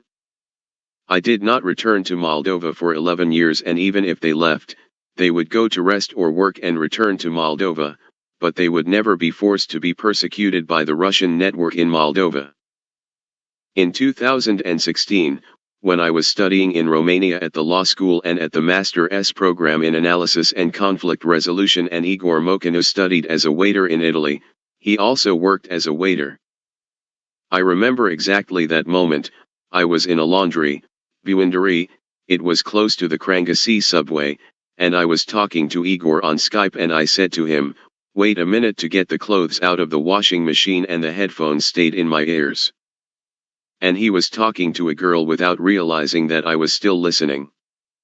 That was when I realized that the individual had been recruited by the Russians to destroy me. Yesterday, this Igor was following me. I had scheduled a meeting at UNIC a week ago. I was at the intersection on Tyana Street with Stefan Selmayr and I was heading to UNIC. When I noticed Igor, he changed direction and went to the traffic light to cross Stefan Selmayr Street to August 31, 1989 Street. I kept going in my direction to UNIC and I see Igor following me without crossing the street. I stopped in front of Mold Telecom and Igor started running to the trolley bus station, without crossing the street. I remembered the events that took place in front of the Varsary bar, which today is the pharmacy and across the street is the Linella store. In vain did the Russians invest in him, Igor Mokhinu, because he was still stupid and scared, smiley face. Update/February 25, 2022. It's no secret that electricity comes from Transnistrians. As long as Ukrainians fight heroically with the Russians and as long as the Russians have not reached them, Transnistrians will be very nice, once the Russians reach them with military troops. Transnistrians will demand either union with Russia or recognition of independence. We must be careful in the Gagauzia area too. For Moldovans, it is enough to turn off their electricity and turn off the gas, and the Russians have won the war with Moldova. Are the Moldovan authorities ready to receive electricity from Romanians? Is Moldova ready to receive gas through the famous Iași-Ungheni pipeline? Update February 26, 2022. Putin needs to win this war against Ukraine, otherwise he will be a political corpse both figuratively and literally torn apart by his own system and by the Russians. The biggest fear for him is being considered a loser. He will have the contempt of the police, the army, and the intelligence services. That's why he will use all the resources to win, including weapons of mass destruction. Without allies, Ukraine will fight heroically, but it is not enough. They have the advantage of defending their country and know their territory. In a country where almost every Ukrainian will have a weapon, the fight of the Russians will be difficult. With sophisticated weapons from the West it will be even more difficult for the Russians. Let us say that all of Ukraine's leadership is annihilated. Will they continue the fight? Most likely yes. Every day of occupation will be a nightmare for the Russians. I think the idea of distributing weapons to all Ukrainians is brilliant. In the case of a mobilization of Moldovans, it would have been great to share all the weapons. I believe that the Moldovan authorities should also prepare to receive Romanian-speaking refugees from Transnistria. This is only in case the Russians will stop on the Dniester, but considering that the southern part of Moldova are Ukrainian territories with access to the Black Sea, I think they will take these territories with Gagauzia and stop on the Prut. That's why Transnistrians are nice, so as not to be caught between the Moldovan and Ukrainian armies. Update/February 28, 2022. The Russian army can mobilize up to 1 million soldiers, but to do so now is difficult and you need time to make this mobilization. Russians hope that if they occupy Kiev together with the country's president, the fighting will stop and go to negotiations. Will Ukrainians give up if the president of Ukraine is captured and Kiev conquered? It's a very difficult question to answer. I am sure of one thing, that the Russians will not have another chance to conquer Ukraine and that they will not leave Ukraine as a loser.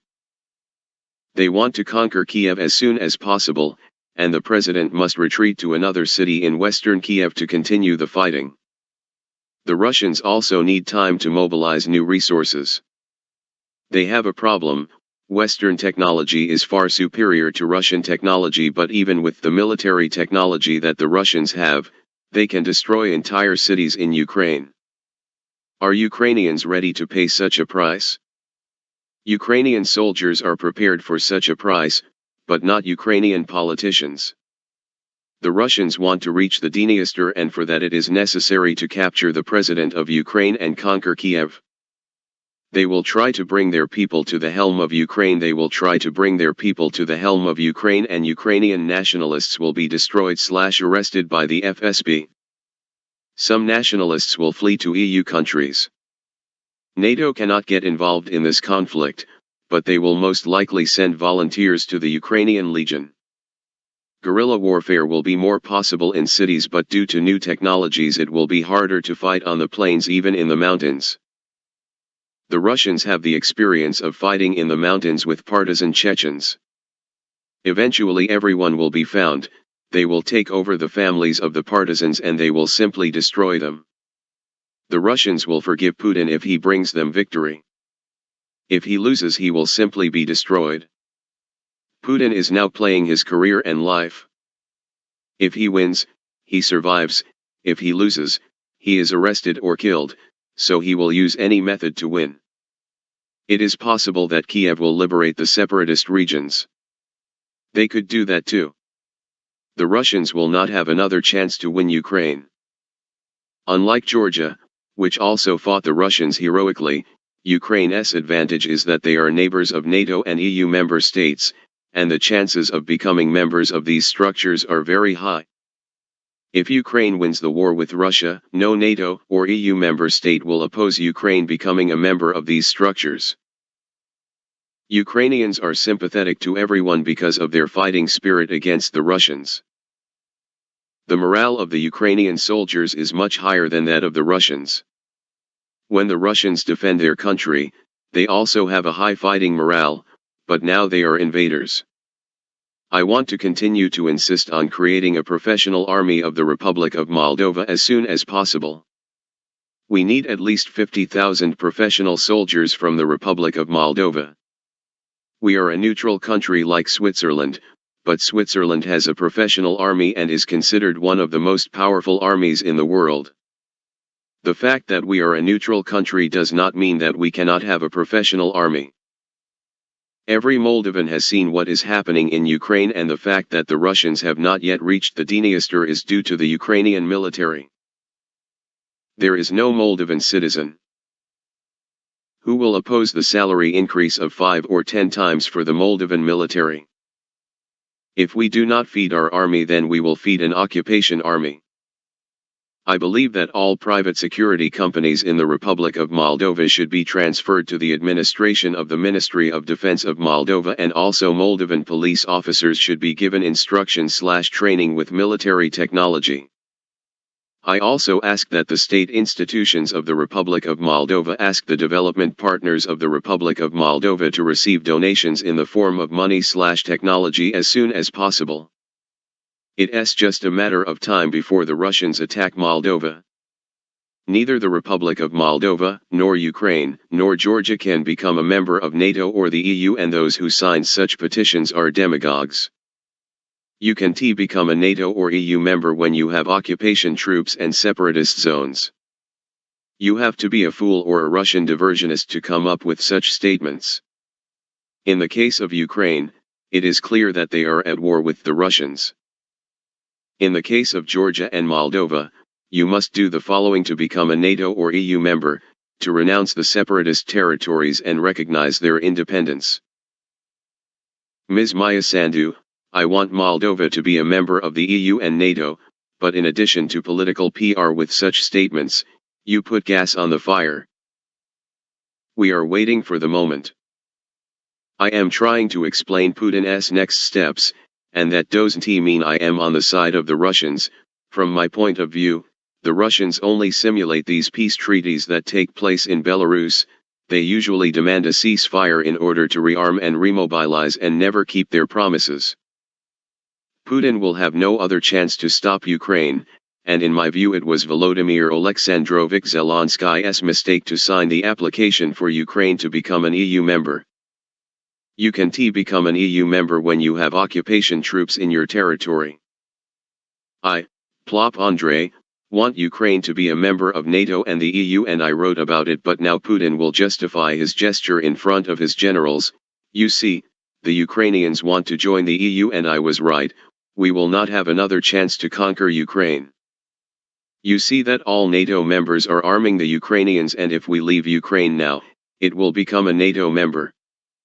From my point of view, if the Russians withdraw now, they will lose Ukraine forever, and the Russians will mobilize all the resources they have to conquer Ukraine and also fix the mistakes of the analysis of the state of the Ukrainian army.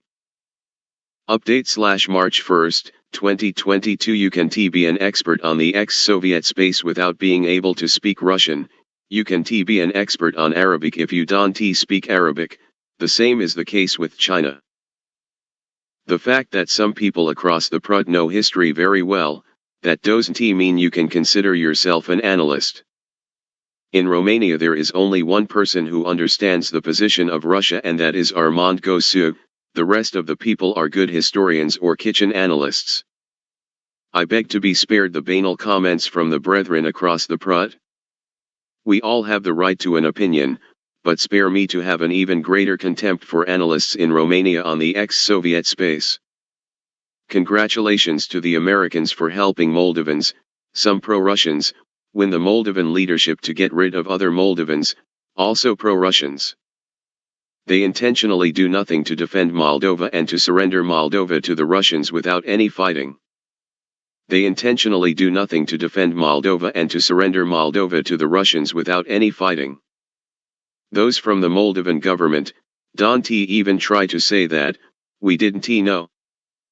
Volodymyr Alexandrovich Zelensky does not leave Kiev because the Ukrainian soldiers are fighting heroically with the Russians, while the Moldovan leadership will not leave Chisinau because they have an agreement with Kozak.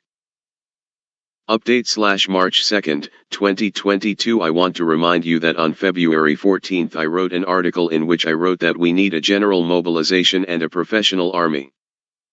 Even after the President of the Republic of Belarus, Alexander Lukashenko, yesterday demonstrated to the Security Council a strategic map with the territories of Belarus, Ukraine, Russia, and the Republic of Moldova on which red arrows are outlined, one of them pointing to the Transnistrian region. But even after everyone saw the strategic map of the President of Belarus, the Moldovan leadership still does nothing. How much could be done from February 14 until now? Update/March 4, 2022. I want to remind you of the post I wrote on March 1, 2022. Now Tiraspol is asking the international community to recognize its independence, after Maia Sandu signed the application for EU membership. We have a team of Russian diversionists at the helm of Moldova, because only some Russian diversionists could act like that. Do nothing to defend Moldova and come up with actions that only benefit the Kremlin. All hope for the territorial integrity of Moldova will be owed to the Ukrainian military and not to the Moldovan military or the Moldovan leadership. If the Ukrainians do not face the attacks of the Russians, all our hope of having an integrity state with the borders of Moldova that we know today may be the last time we see them. Because Kozak's whores from the Moldovan leadership will either do nothing to defend Moldova or will mobilize only when it is too late, and even if they mobilize, they will make it so that the men cannot leave the country so that the Russians can come to the gate and take us exactly as in July 1940. Either we will be killed or arrested, or they will force us to side with them and work for the Russians. The Moldovan leadership is not stupid, they are simply diversionists. Everyone knows what to do. I think most Moldovans understood when I wrote about Kozak's whores. I know there are many foreigners who follow my Facebook profile. When I wrote about Kozak's whores, I wrote about Dmitry Kozak and the whole network of Russians in Moldova.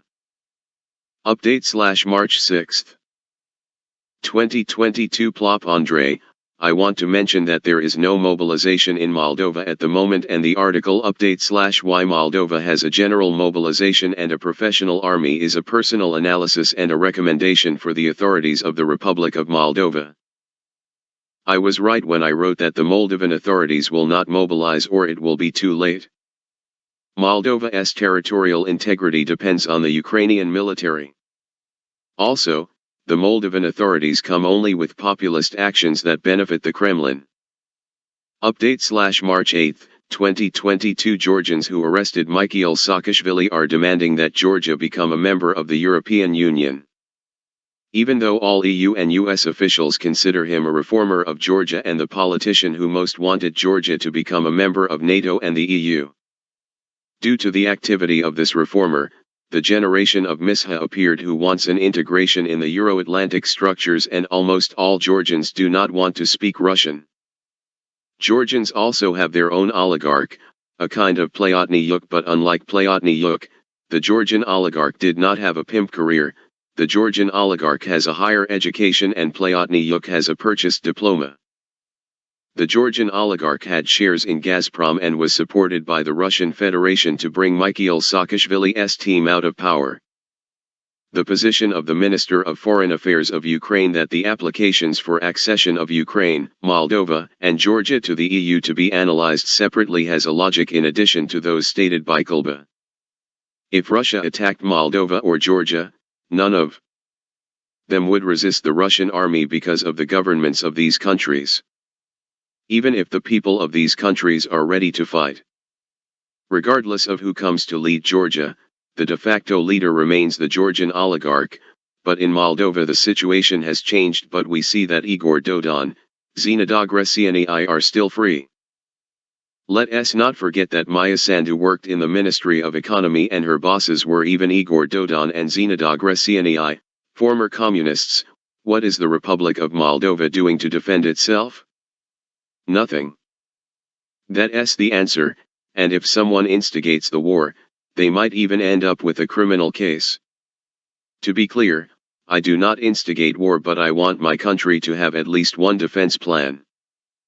The U.S. Secretary of State's statements that he supports the sovereignty and integrity of the Republic of Moldova cost no more than A4 paper.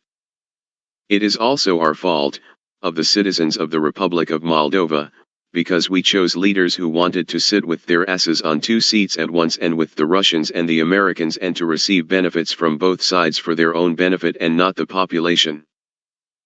What will the Moldovan authorities do next if Mariupol and Nikolov are occupied in the next 1 or 2 weeks? Will they take action or will they wait for Odessa to be surrounded as well? I wrote earlier that the Moldovan authorities will either not do anything or will mobilize too late. Ukrainians are fighting heroically, but what will Moldovans do? Don't blame Moldovan men, because Moldovans know how to fight. The 3 women from the Moldovan leadership will be to blame, Maya Sandu, Natalia Gavrilita, and Igor Grosuk.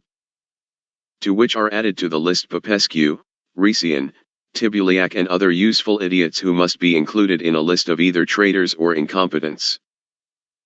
Update/March 9, 2022 Russia has received EU and US sanctions since the occupation of Crimea and the separatist regions of Ukraine since 2014, and the reaction of the Russians was not long in coming, and they also imposed EU/US sanctions. With these sanctions, the Russians began to create their own products such as food, but of very poor quality, but they are their own. If we had the sanctions against the Russians that the states imposed today against Russia in 2014, the Russians probably would not have attacked Ukraine in 2022, but the business with the Russians was above all than the territorial integrity of Ukraine. I am very happy that Angela Merkel is no longer in power in Germany today, because Nord Stream 2 has already been put into operation and has declared that it is a purely commercial project and not a political project. Many Western investors have withdrawn from Russia, but the question is for how long and what will the Russians do? Regarding the withdrawal of social networks from Russia. The Russians have their own social networks and the most famous are Vkontakte and Odnoklassniki, and this fact is known to every Moldovan and everyone in the ex-Soviet space as a copy of the idea of Facebook with Russian additions. Blocking YouTube. Russians also have a copy of YouTube called Rutube. Google search engine. Russians also have a copy of Google, which is used by most Russians on Yandex or Mail.ru payment systems that are blocked for international transfers. The Russians have created their own PayPal, and there are so many, but the most famous are Web Money, Kiwi Wallet that can be deposited in the account from terminals, including in some European countries, and you can also make payments on AliExpress, and the Russians will replace the products from the West with the Chinese ones. The real economic winner in isolating Russia remains China. Chinese products were widely used in Russia, but after this isolation, all quality Western products will be replaced with Chinese products. The Chinese make copies of European/American products, and in some cases even better than the originals. What will companies withdraw from Russia now when they realize that their market will be occupied by Chinese products? Will they be back? Will the Russians forgive them? Will they take into account the Russian invasion of Ukraine? The question now is, how long will this war last? With the Russian invasion of Ukraine, I am not only 50% Ukrainian but I am 100% Ukrainian. I wrote about what is happening in Ukraine right now in the Master's thesis at TINSPA in 2015. The high level of corruption and incompetence of those in the West and the knowledge of the Russian Federation are very likely that I could write in detail in a doctoral dissertation what steps Russia will take, how the US/EU will react and how the Russians will react to their actions. If I had known from the beginning that Americans or Europeans would have a choice between a person with 3 higher education and a pimp, pedophiles, rapists, waiters, and all sorts of filth, I probably would never have studied international relations and I would have studied at a computer science faculty. I wish the Americans success in integrating Moldova into the Euro-Atlantic structures with their pedophile pimps, rapists, waiters and all sorts of misery. With the invasion of the Russians, they managed something that no Ukrainian could do, to forget all the misunderstandings they had and to unite against the common enemy. Ukrainian traitors have been removed from the equation, starting with the first Ukrainian oligarchs to leave the country and ending with Kremlin-funded politicians. I like Kvartal 95 and Liga Smha, and as an actor and comedian Volodymyr Alexandrovich Zelensky is phenomenal with the whole team. Once Volodymyr Alexandrovich Zelensky became president of Ukraine, we can say that he is also a good politician, but there are also some moments that need to be discussed. When the US warned the Ukrainians that the Russians were preparing an invasion of Ukraine, the Ukrainian president told everyone not to panic and that he needed more details/evidence of a possible invasion, and on the day the Russians cancelled the invasion. The US seemed in a ridiculous situation and even amused themselves at the expense of the Americans until the Russians even attacked Ukraine. I think it was a leak from the Kremlin and not because of American analytical capabilities. When Volodymyr Alexandrovich Zelensky was asked at the Munich Security Conference what Putin wants, the answer was that of a student at school: "I don't know what Putin wants." What Putin wants is very simple. That Ukraine does not become a NATO/EU member, that the NATO border be as far away from Russia as possible, restoration of the USSR, either through customs unions or forced occupation of territories. Putin fears Ukraine's success in becoming a rich country and that this virus of democracy does not spread to the territory of Russia. The fatal mistake made by Volodymyr Alexandrovich Zelensky is to give up Ukraine to become a NATO member and to go to negotiations with the Russians. The sympathy of NATO member states for Ukraine has dropped considerably. The United States needs Ukraine to destroy Russia, but it is not ready to take responsibility and enter into a direct conflict with the Russians. Americans want Ukraine to become new Afghanistan for Russians and lead to collapse of Russian Federation. That is why they want this war to last and be a failure for the Russians. Obviously, behind these goals it is stated that the USA supports the territorial integrity of Ukraine with money and weapons. But they want to destroy Russia with the hands of others. The position of the Ukrainians was very clear: we want in NATO and the EU, and for that the Ukrainians pay the price of their lives. Here is the mistake of the Americans: they did not even give them the feeling that Ukraine could become a NATO member. If Ukrainians are not accepted into NATO, then what else are you fighting for? If there is not even a prospect of accession. The Ukrainians want real help to protect their airspace and not a ping-pong with MiG planes to the NATO base in Germany and then back to Poland. Southern Ukraine will be occupied in the near future and Ukraine's infrastructure will be almost completely destroyed in these occupied areas. The Russians need new reserves to keep the territories occupied and to occupy new territories. Mariupol has not had electricity for several days and the city of Nikolov will fall in the next few days. The next target for the Russians will be Odessa and the Ukrainian territory south of Moldova and the annexation of Transnistria. What will Moldova do with its neutrality? Moldovans have insurance from the Americans exactly as the Ukrainians had.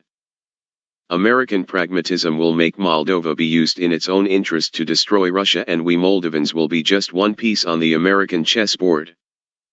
Without protection, without real help from the Americans, Maya Sandu has already given the Russians a pretext to take this territory forever, and as a bonus they will take some territories from the south of Moldova. What is the pretext? Moldova wants in the European Union. The Russians will take everything they want from the territory of Moldova, and if they have a good mood, they will leave a few km for the independence of Moldova. What will be the reaction of the Gagauzzians when the Russians occupy the Ukrainian region between the Dniester and the Prut? They are probably preparing flowers by now and will call the Russian army, the Liberating Army. I am not even talking about those in Transnistria. Who can we thank for this catastrophe? Obviously to Kozak S-Hors in the leadership of Moldova. What will the Americans do? Only propaganda against Russia and without any real help to Moldova. The US military budget will increase, as will all NATO allies, and we will stay with Kozak S-Hors in the West and be protected by the European Union's Gazprom. General mobilization was the solution for Moldova. Removing Kozak S-Hors from the leadership of Moldova and replacing them with Moldovan soldiers. Now it's too late to change anything. Update /March 13, 2022. If Moldova is attacked by Russia in a week, 2 weeks, or a month and no mobilization is done by then, all Moldovan men, especially those who are Romanian nationalists, have the right to leave so as not to fall into the hands of the Russians. In the case of Ukraine, the war started in 2014, when Georgia was attacked on August 8, 2008, they knew a few months before that it would be attacked by Russia, thanks to the information provided by Frank-Walter Steinmeier to Mikhail Saakashvili. I assume from the German intelligence services. Ukraine was attacked by Russia on February 24, 2022, and the Moldovan authorities did nothing to defend this country. From February 24 until now, all Moldovans could be trained with all the Javelin, NLAW, etc. systems, but nothing has been done. If Moldova is attacked, only the Moldovan authorities will be traitors because they did nothing. If they mobilize only when the Russians attack, then Moldovans will become cannon fodder, because it is 20 kilometers from Vagel Voivode to Chisinau, and untrained Moldovans will be cannon fodder. And who do you think they will mobilize? Moldovans who stole with their children or those who are against the Russians. When you have a Popescu in the government of Moldova, with soldiers who do not do their job, it should have been a mobilization for a long time, with intelligence services who smuggle with those from Tiraspol. Any chance of winning against the Russians is ruined from the start. The traitors of the country are the ones who urge peace, so that Moldovans do not train and receive defensive technique, so that when the Russians attack us we will be an easy prey for them. I beg Kozak S-Hors not to even dare to call the Romanians who will leave traitors or cowards. Because you are the real traitors. Romanians from Moldova who will leave when the Russians attack, have the right to leave Moldova for Romania to be enlisted in the Romanian army, and we will see how things will turn out in Moldova along the way. Update /March 14, 2022. For 3 years when I was in Canada in Montreal and Trois-Rivières in Quebec, I think I lived in more than 10 homes, and the first thing I noticed was that they do not use gas. Just an electric hob that heats better than a gas stove. Canadians also heat with electricity. How Canadians can live without gas and Moldovans, Romanians, and all Europeans cannot live without gas. Gas is the main source of funding for the Putin regime and the war against Ukraine. The Republic of Moldova must create alternative resources for obtaining electricity, wind/solar energy, at an affordable price for Moldovan citizens and completely give up Russian gas. Those who have companies that depend on Russian gas only have to reshape themselves. The fact that we have to get rid of Russian energy dependence is not even discussed. If Canadians can, why can't we do it? The Germans with their financial and technological resources could very quickly get rid of the Russian gas, but the question is, why did they not do it? The question is, how many Schröders are there in the German government? Energy security together with the military security must be a priority for the Republic of Moldova. Update March 18, 2022. The city of Mariupol will be occupied in the coming days. Some of the Russian military will remain to do cleaning and the rest of the military will be redirected to other areas such as Nikolov. Our idiots in the leadership of Moldova say that those in Transnistria would not want to get involved or are not interested in participating in the conflict. How stupid you must be to say such a thing. The people from Chisinau really think that the people from Tiraspol are honest with them, and even if the people from Tiraspol would not want to get involved, do you think that the Russians are interested in their position or that of the Transnistrian businessmen? The Russians have gone against the whole world, and you really think they care what the people of Transnistria think about them? The Russians have their plan and they will try to carry it out. We gave them all the power to two idiots. One is diversionary, from the presidency, and the other, from the government, is really stupid, and Igor Grosu is damn incompetent. These idiots who have remained in the force structures only know how to smuggle cigarettes, criminal files made to order by the bosses, cheap and directed shows and stupid projects during the war. The resignation of the government and Maya Sandu's advisors and their replacement with professional Moldovan soldiers, including the resignation of the Minister of Defense and the Director of SIS. You and your idiots are destroying this country. Update March 21, 2022. Andrei Plop. The citizens of Transnistria have received messages such as from Moldovan citizens, Romanian nationalists, that they want to escape the Russian occupation and that several schools have explosive/bombs. It is nothing more than a diversion of Russia to find a reason to attack Moldova and to occupy Transnistria. From the beginning, the Russians had a plan to occupy the territories that belong to Moldova, and the rest are pretexts to attack this country. Take a good look at the map of Moldova now, because you see it for the last time. Moldova with its current borders, you see them for the last time. Moldova's existence is in question. Russian diversionists from the Moldovan government and presidency are doing their best to hand over the country to the Russians. Update March 22, 2022. Never forget the history of Moldova and the year 1940, when the Soviet Union occupied Bessarabia and organized the deportations of Moldovans to Siberia and organized famine. Times have changed and the Russians probably won't deport Moldovans anymore, but it's enough to watch how peaceful/civilian Ukrainians are beaten, and those who still don't know, please look at posts/videos. If Alexei Navalny was arrested and had a huge popularity in Russia and abroad, do you think the Russians can arrest you? I have been writing since February 14 that a general mobilization needs to be done, but mobilization is not and probably will not be, or will be too late. The undersigned, Plop Andrei, I will not leave Moldova until Moldova is attacked by the Russians. I want to believe that it will be a mobilization, and I will try to get my hands on the weapons if the state demands it.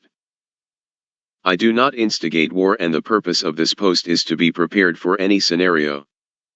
If the Moldovan authorities do nothing to defend Moldova, then all I have to do is leave Moldova.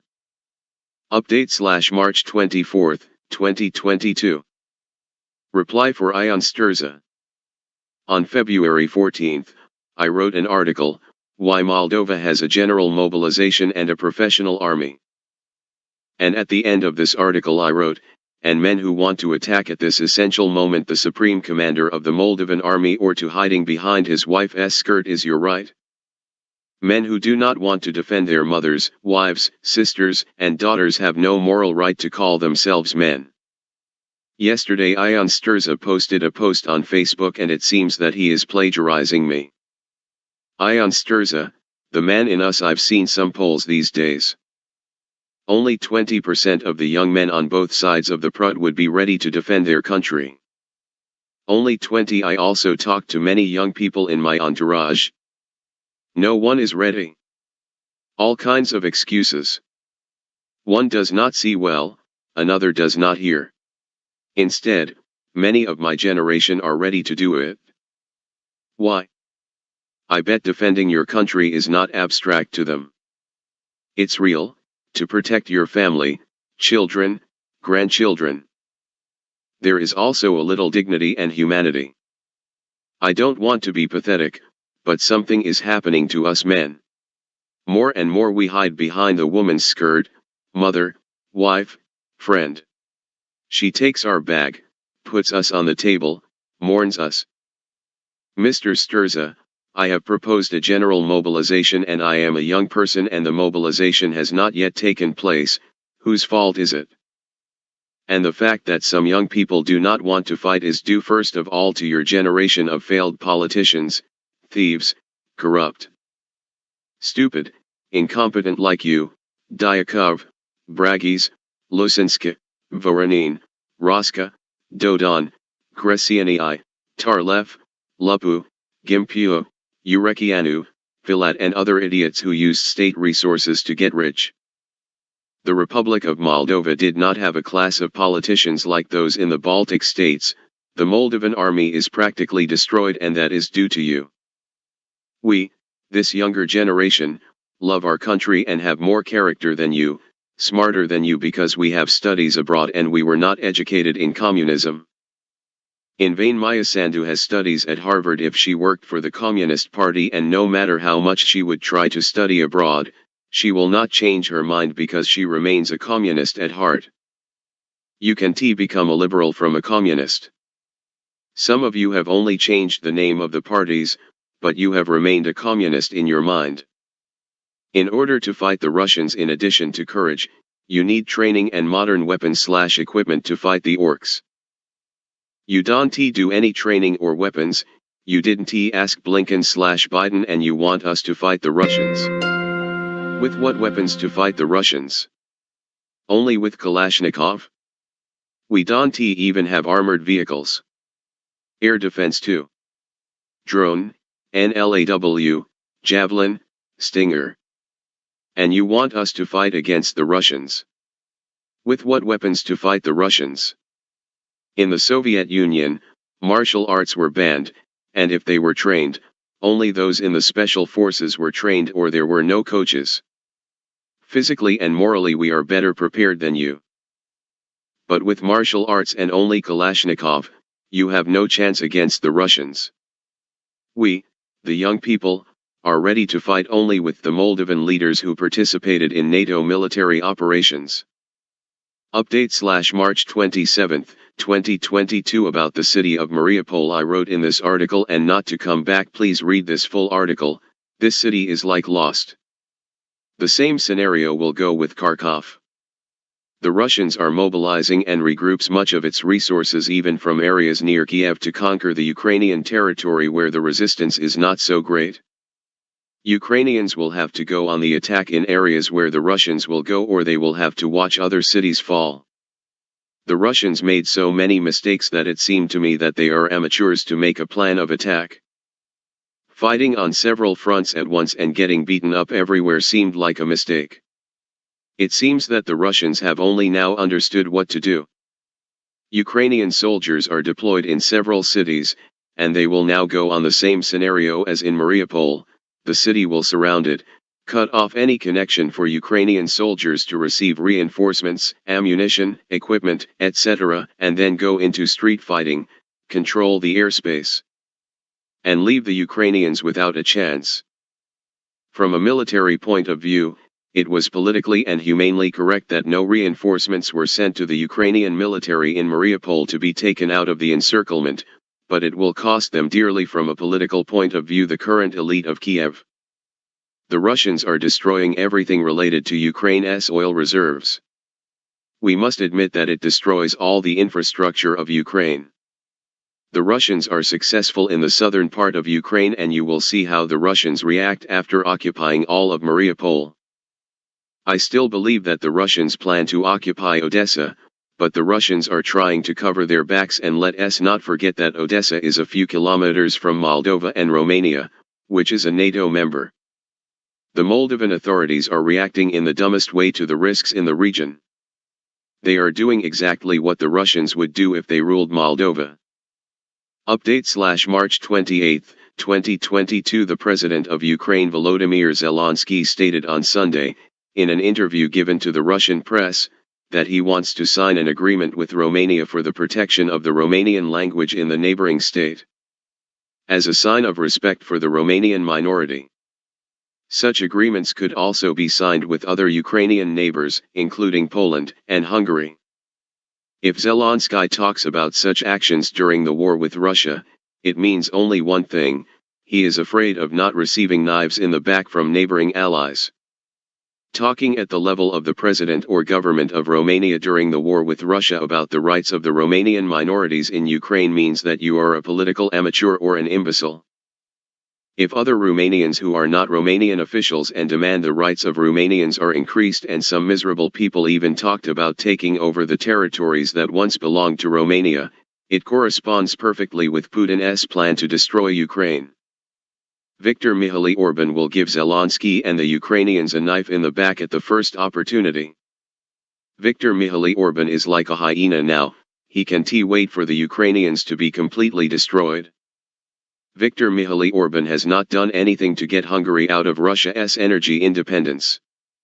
I know Poles well, I also speak Polish, and I believe that they will never want to occupy the territories that belong to Ukraine. But Ukrainians must not forget that Poland was a member of OTV, Warsaw Pact organization, and the remnants of this organization made it possible to take on young people with perspectives. Problems of corruption and espionage in favor of Russia exist even in the counterintelligence service of Poland. ABW, Agent Zabezpieczeństwo Wonitiersnego, if the ABW bitches will have some claims against me, all they have to do is sue me, because I can't wait for a prosecutor to start an investigation, because life imprisonment and espionage in favor of Russia are waiting for them. That's why they won't do any investigation, because they know that life imprisonment awaits them. Update/March 29, 2022. After the Russians' negotiations with Ukraine, it seems that Plop Andrei, was right again. The Russians are partially withdrawing from the Kiev area, mobilizing and regrouping in areas where they are successful, especially in the southern part of Ukraine. Fighting in these parts of Ukraine will continue, and Ukrainians will have to go after the Russians in these areas or watch the Russians conquer these cities. The Russian strategy is very simple. They want to get the Ukrainian military out of isolated places, in the Kiev area where the losses are huge, and for the Ukrainians to be forced to go after the Russians. Stand still and see how the Russians conquer other cities will be unbearable for the Ukrainian army. The Russians will attack en masse in poorly protected cities and destroy any form of resistance.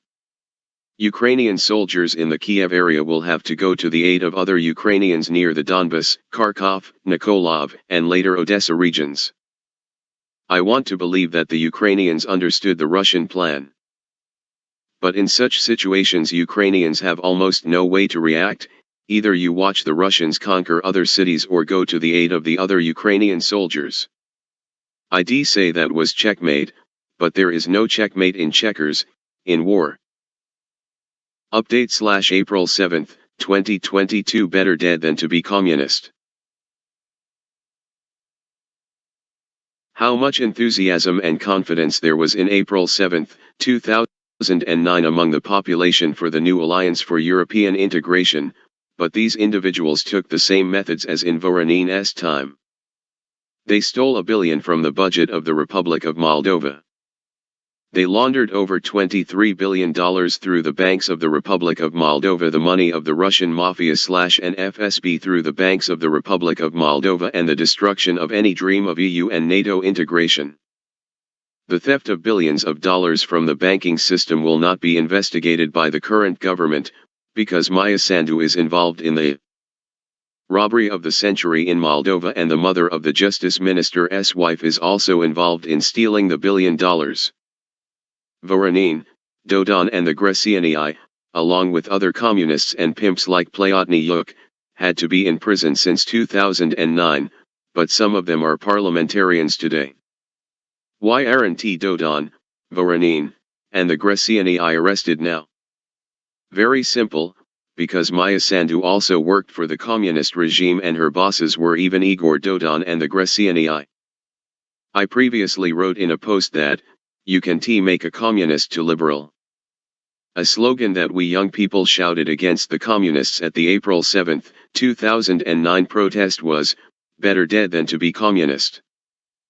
Unlike Maya Sandu or Stefan Gliger, look at Maya Sandu and Gliger SCV and you will be convinced, who served the communist regime, some young people categorically refuse to serve the communists.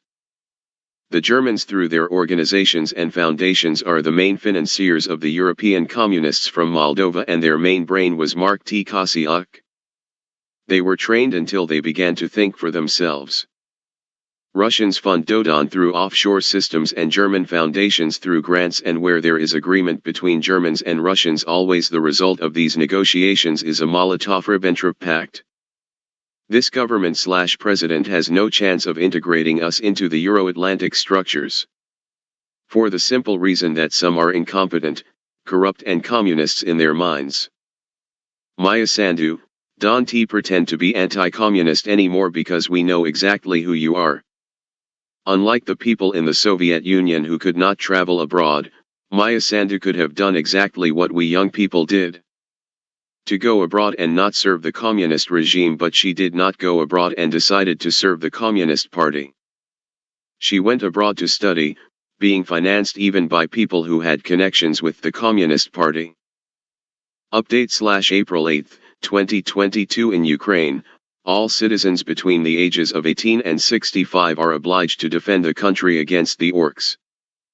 From February 24 until now, all Ukrainian citizens have been trained with military equipment, and if this conflict is going to last longer, Ukrainians will have a well-trained army that will count millions of professional soldiers. This war has shown the whole world that Ukrainians are the best soldiers on this earth. The events that took place in Bucha make the Ukrainian military even more motivated. If this conflict lasts longer and the Russians do not make a general mobilization, the Russians will never reach the Lvov. Thanks to the military capabilities/fighting spirit of the Ukrainians and Western military techniques will cause the Russians to suffer huge losses. They still have huge losses, but what follows will destroy the Russian army. Russians continue to receive money from the West because of the energy resources they export. Corruption, incompetence, stupid analysis of the state of the Ukrainian army was the main factor in the Russian military disaster in Ukraine. I wrote that the Russians can mobilize the Russian army up to 1 million soldiers, but they did not do that. With all the potential they have now, it is impossible to conquer all of Ukraine.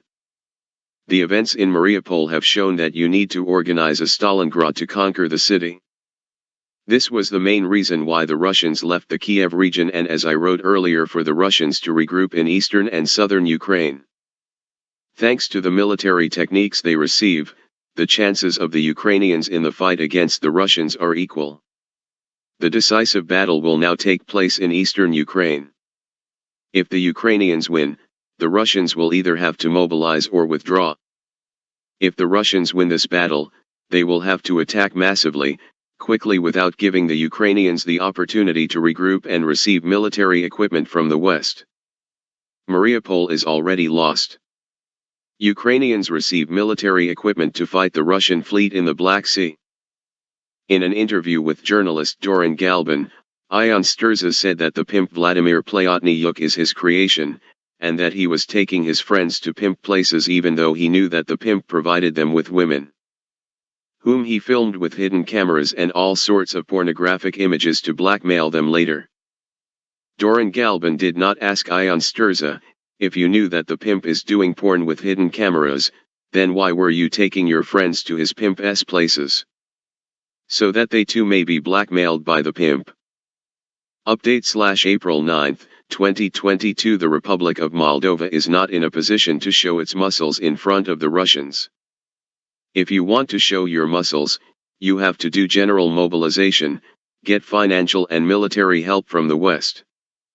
Try to get rid of the energy independence of the Russians and not pay the Russians to repair thermal power plants when Ukrainians fight for the independence and integrity of the state. You arrest pro-Russians in Moldova for corruption, tax evasion, illicit enrichment and not for wearing the orange-black lens. You destroy pro-Russian Moldovans who work directly with Russians and do not give them the opportunity for other Russians who are not involved in politics to unite with leaders whose expiration date has expired. You are constantly talking about corruption in Russia, what happened/is happening to the Navalny, how the Russians are arrested for protesting. What are the privileges of the Moldovan passport? Creating an external intelligence service. We are probably the only state that has a single intelligence service that has absolute power and deals with internal and external affairs. Popescu's resignation from the Ministry of Foreign Affairs and European integration and the adoption of the lustration law from the Soviet period and the Communist period from 2001 to 2009. Without the possibility to hold public office and be denied the right to vote. For pimping, blackmailing judges, prosecutors and police officers with compromising materials, compromised by intelligence services or mafia groups must be imprisoned for the rest of their lives and to allow judges, prosecutors, police officers,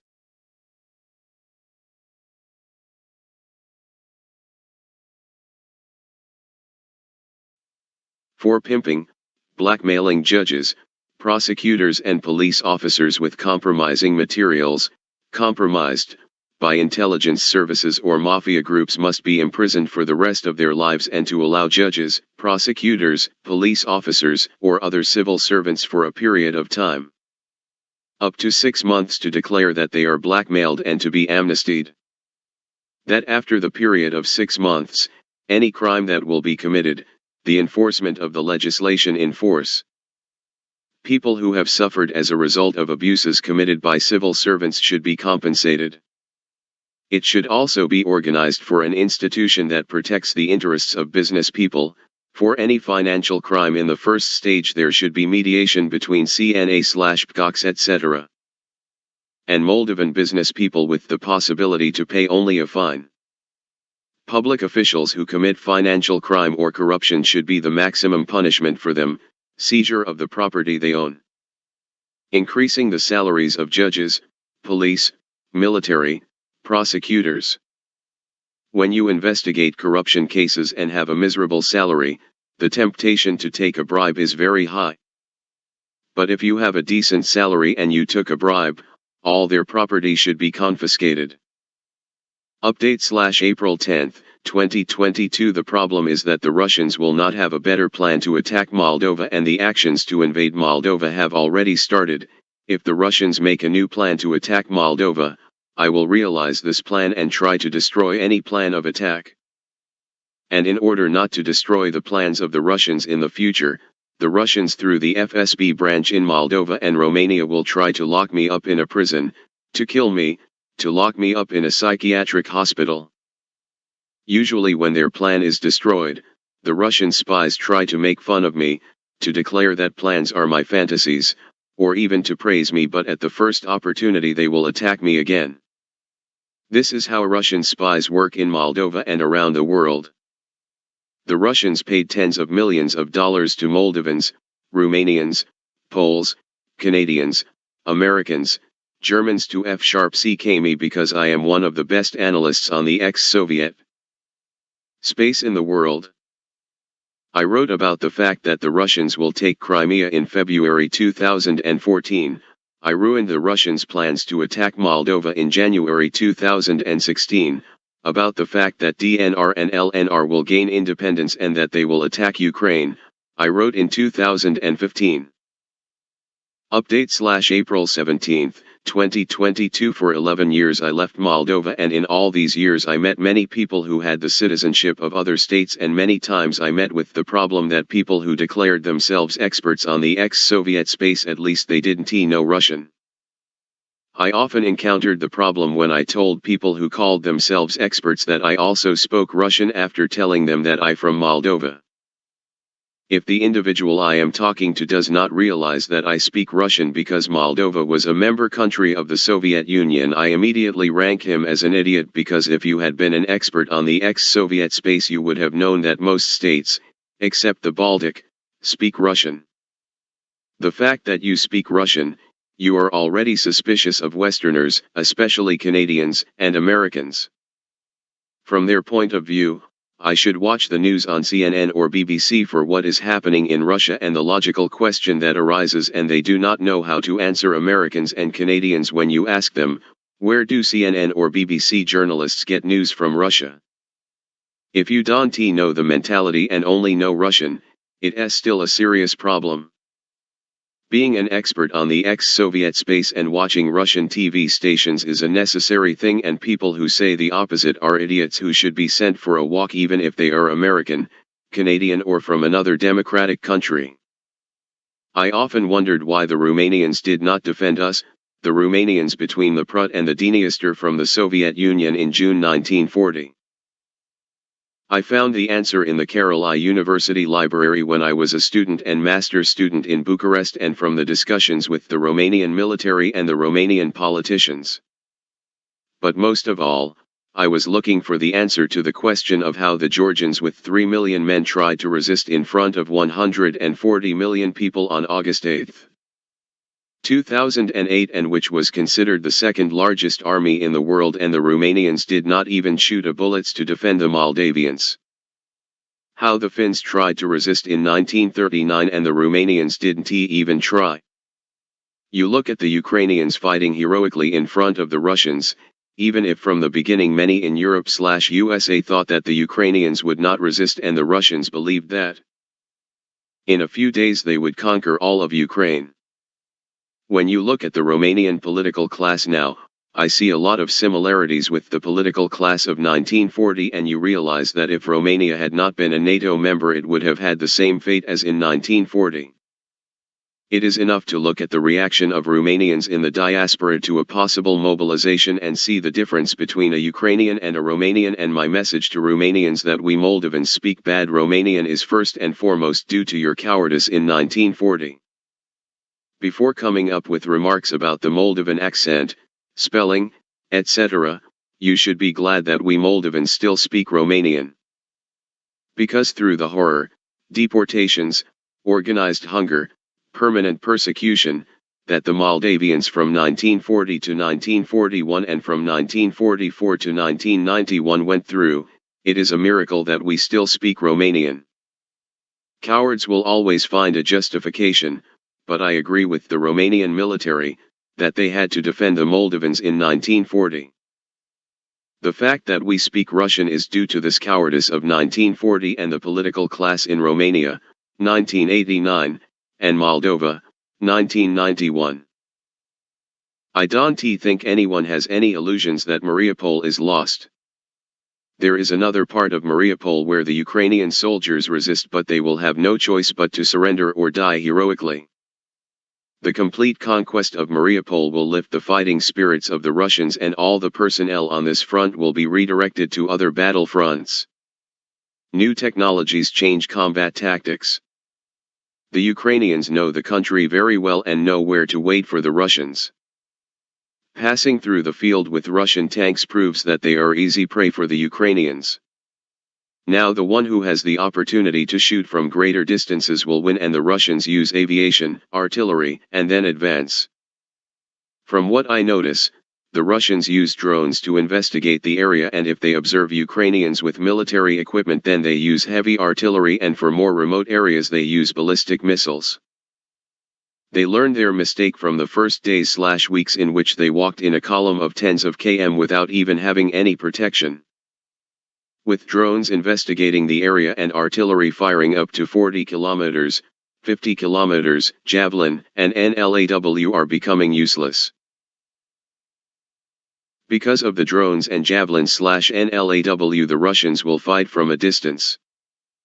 Update/April 19, 2022. Instead of weapons, Maya Sandu gave the Moldovan army a battle flag. That's it, Moldovans are safe, they can sleep peacefully. Moldovans will go out to fight the Russians. With the battle flag.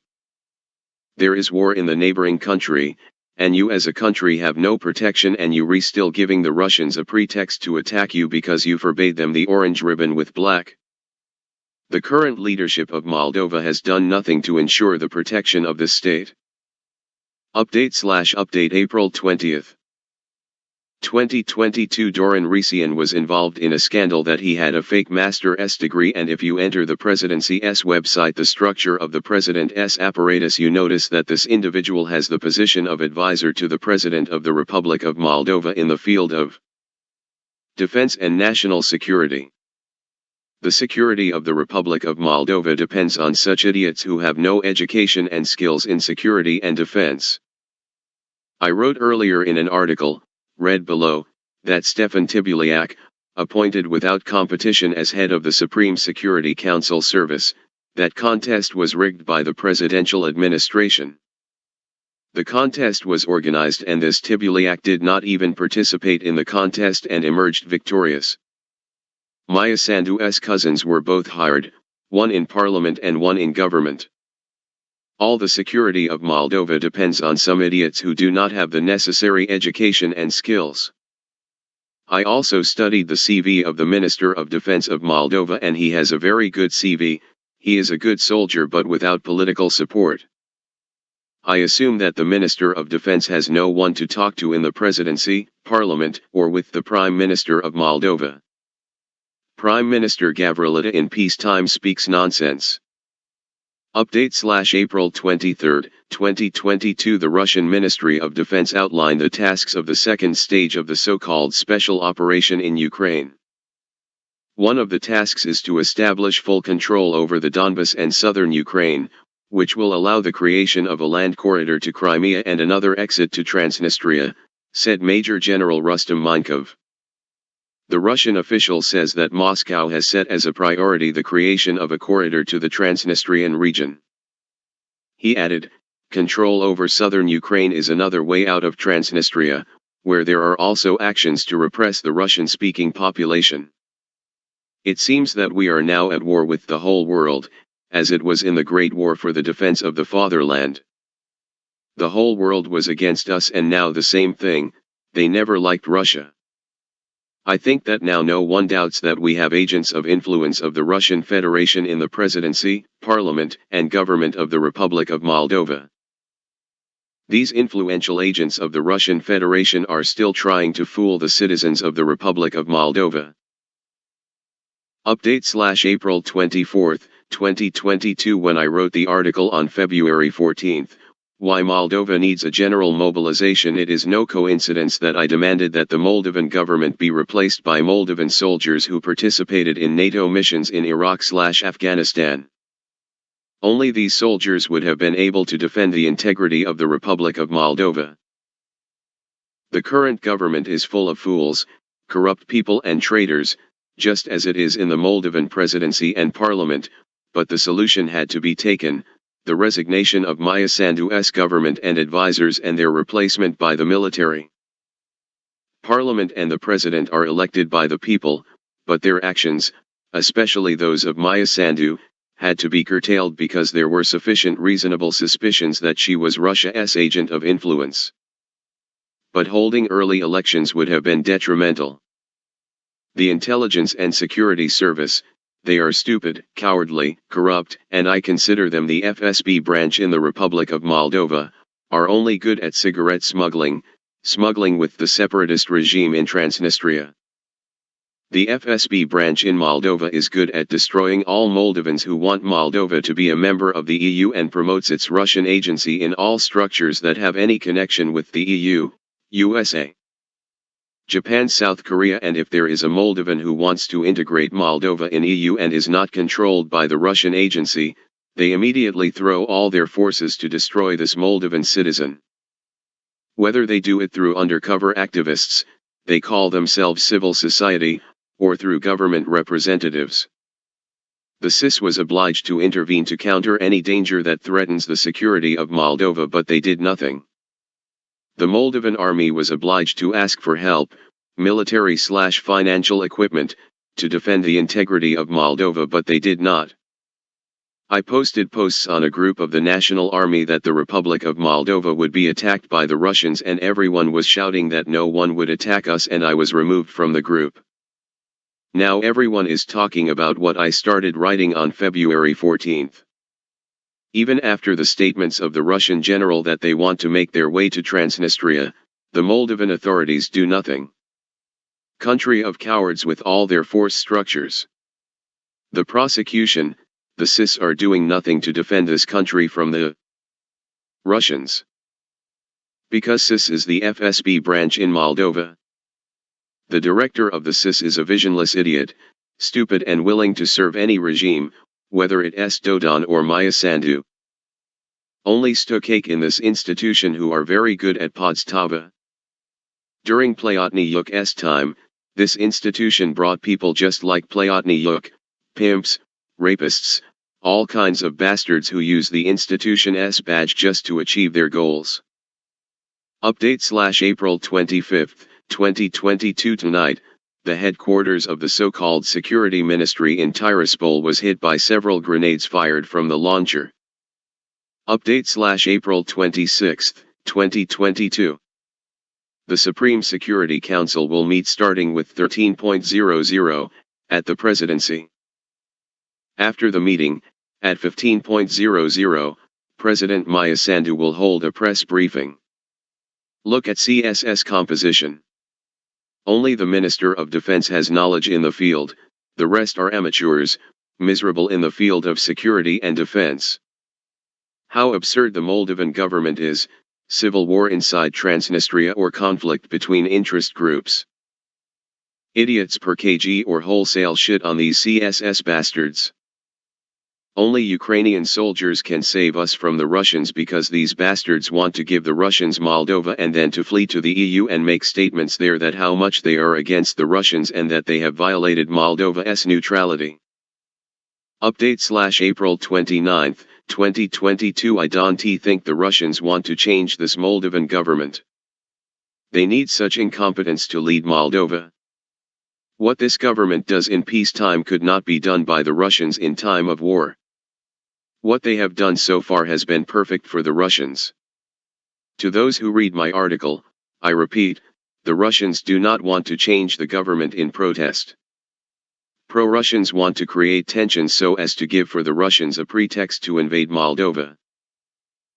Maya Sandu together with PA created the opportunity for the socialists/communists to be arrested/beaten by the Moldovan law enforcement forces in order to give them a pretext for Russia to invade Moldova.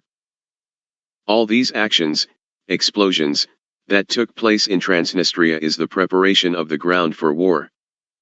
I wrote earlier that as long as the Russians do not have a corridor to Transnistria, the separatist regime in Tiraspol will be very good, but since the Russians will have a corridor to Transnistria, they will demand to unite with the Russian Federation or independence.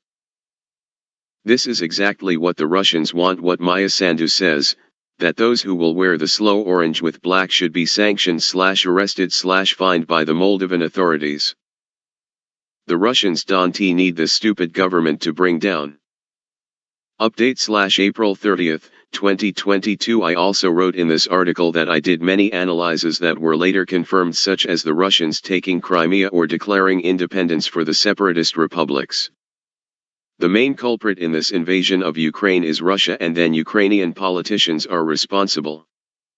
Gordon and Arstovis's statements about Transnistria seem like reckless statements to me. You have to be damn stupid to declare that we can occupy Transnistria in a few moments, or to declare that the Romanians or NATO have plans to attack Transnistria. Gordon and Arstovis should make their mouths shut and stop coming with such statements. Attacking Transnistria would mean that Ukraine would become invading, and Ukrainians would repeat the mistakes of the Russians who thought they could occupy Ukraine in a few days, and so Ukrainians say they could occupy Transnistria in a few moments. One is when you defend your country, but it is completely different when you attack even a separatist region. As Ukrainians defend themselves on their territory, so will the separatist region, Transnistria, defend itself. Are Ukrainians ready to destroy buildings such as schools, kindergartens, hospitals, or entire towns and villages in the separatist region of Transnistria? Are Ukrainians ready to kill civilians, even if they have Russian citizenship? Dear Ukrainians, if you can occupy Transnistria in a few moments, then why not liberate Mariupol? Because your soldiers needed your help and try to find ways to liberate Russian-occupied areas and not deal with reckless statements/analyses. Update/May 1st, 2022. The first question is, who should commit such forgeries? What was the purpose of these forgeries? Because from the start it was clear that they would have no effect. And if such recruitment of young people is really needed, how will society react? There is no plan to defend Moldova, and that is clear. That there will be no mobilization or that it will be too late, I also wrote about it. I do not believe that the Americans will intervene on the territory of the Republic of Moldova to fight the Russians in the same way that the Americans did not intervene in Georgia or Ukraine. Romanians will not enter Moldova alone against the Russians. Romanians will get involved if they are supported by allies. My impression is that those who create such forgeries are also fighting them. When you have no work or your job is to create tension, diversion, or distract from real problems or mislead. The Moldovan army is not ready to face any attack from outside or even from Transnistria. Tiraspol controls Chisinau, and that is clear to everyone. The metallurgical plant in Rabnita continues to finance the separatist regime and to corrupt the forces and the leadership of Moldova. Update/May 6th, 2022. I will never return to Romania or Poland until all Poles, all without exception, politicians, people from the Polish government, intelligence, activists, etc., who have collaborated with Romanians/Moldovans, all without exception, politicians, people from the Romanian/Moldovan government, intelligence, activists, etc., in my file will, in the summer and autumn of 2017 and which continues to collaborate until now, be arrested for espionage in favor of Russia and for corruption. Update/May 15th, 2022. Everyone was wondering if the Russians could not get to Transnistria because the Ukrainians have S-300/Stinger, which protects them from any Russian entry into Transnistrian territory. Russian soldiers entered Transnistria from Chisinau International Airport as civilians and were taken to Transnistria. So far, it is estimated that up to 3,000 Russian soldiers have arrived in Transnistria. Because of this, the Moldovan authorities did not join the sanctions of the international community to allow the Russians to reach Moldova through Chisinau International Airport. 3,000 Russian soldiers conquer Moldova in 24 hours. Thanks to Maia Sandu, Popescu, and other bastards for losing the statehood and independence of Moldova. The fact that the Russians can get to Moldova already seems plausible to me that the Russians would get to Transnistria through Chisinau International Airport. The Russian special services are ready for such scenarios. The Russians are not so stupid as to send 5 people in groups to travel around Chisinau. Obviously you don't come with weapons and military forms through the airport. In Transnistria there is enough weapons and they don't all go the same way. I think that the routes are divided and enter through several checkpoints. All Russians must be banned from arriving in Moldova. Just a chance to leave Moldova. I do not rule out that these Russians will stay in the northern and southern part of Moldova to get information, although I am convinced that they know almost everything in Moldova, and to create diversion on day X or Y. You can ask the CIS to fight the Russians when they are the main smugglers with the Tiraspol regime. I also call those from CIS, the FSB branch in Moldova. Update/October 10th, 2022. In the context of the Russian air attacks this morning on several cities in Ukraine, the Ministry of Defense of Moldova informs that this morning, between 8:33 and 9:02 The specialized structures of the defense institution identified 3 Russian air targets that flew over the airspace of the Republic of Moldova. Update/October 26, 2022. The pimp Vlad Plotniuk was included in the Global Magnitsky Act sanctions list. The Office for Foreign Assets Control, OFAC, of the U.S. Treasury found that Vlad Plotniuk is responsible for corruption in particularly large proportions. American authorities have confirmed that Vlad Plotniuk captured and corrupted the judicial and rule of law institutions of the Republic of Moldova. Plotniuk used money from corruption and political influence to eliminate political rivals and subjugate the country's judiciary. I am asking you to publish the list of people who took bribes from the pimp Plotniuk, including Romanian and American officials, and to ban them from holding public positions. The Americans turned a blind eye to all the crimes committed by Vladimir Plotniuk, and now that he is no longer useful to them, they included him in the list of Global Magnitsky Act sanctions. As for the list of Romanian officials, over the PRUD, who took bribes from Plotniuk, they should include diplomats, ministers, directors of intelligence services, deputies/senators, and if they published the entire list of Moldovan politicians who ate out of his hand Plotniuk, well, the entire elite of Moldova, PA, PSRM, PD, etc., should be dismissed and early elections organized. Why hasn't Plotniuk been brought to Moldova yet? It's very simple: if he talks, more videos of corruption will come out. Arrest the Americans who took the bribe and protected Plotniuk. Dear Americans, you saved Moldova from a pimp. We will be very grateful if you stop protecting rapist waiters, who rape the women, mothers, daughters, wives of political opponents and then try to open a criminal case against them as if these raped women were prostitutes.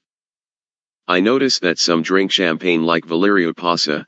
I also published about his wife who worked for Plotniuk, and there is also the famous picture where he, Valeriu Pasa, participates in a meeting with Plotniuk. Pasha Valeriu also gives us moral lessons. But it is enough to go to the profile of his wife Ekaterina Miskazina. When your wife worked for Plotniuk, you still have the guts to come and give us moral lessons. They keep trying to invent all kinds of legends, but this doesn't work anymore. Their problem was that they thought that the Moldovans would believe them again, but they all understood what was happening. Update/November 4, 2022. The Russians are corrupting most of my friends, family members. They have discredited me and will continue to discredit me, and now they just have to arrest or kill me. Everything will end in 2 ways. If I am not going to be killed or imprisoned on a criminal case fabricated by these people whom I accuse of espionage in favor of Russia, they, Poles, Romanians and Moldovans, will end up on the dock at the International Court of Justice for crimes against humanity, including the Americans who support and defend them. You will not have the right to say that I did not know. If you didn't know, you should have asked me. You knew and you didn't ask me, or you saw what I wrote on the website and on my social networks and you still didn't ask. You will be locked up in prison. You will lock me up or you will kill me, suicide or accident or any suspicious death or communist tactic. When you have nothing to arrest him, you put him in psychiatry. Anyway, you will end up in prison. Everyone already knows. I still have to get the necessary information to go with a file to the International Court of Justice, and you will end up as criminals against humanity.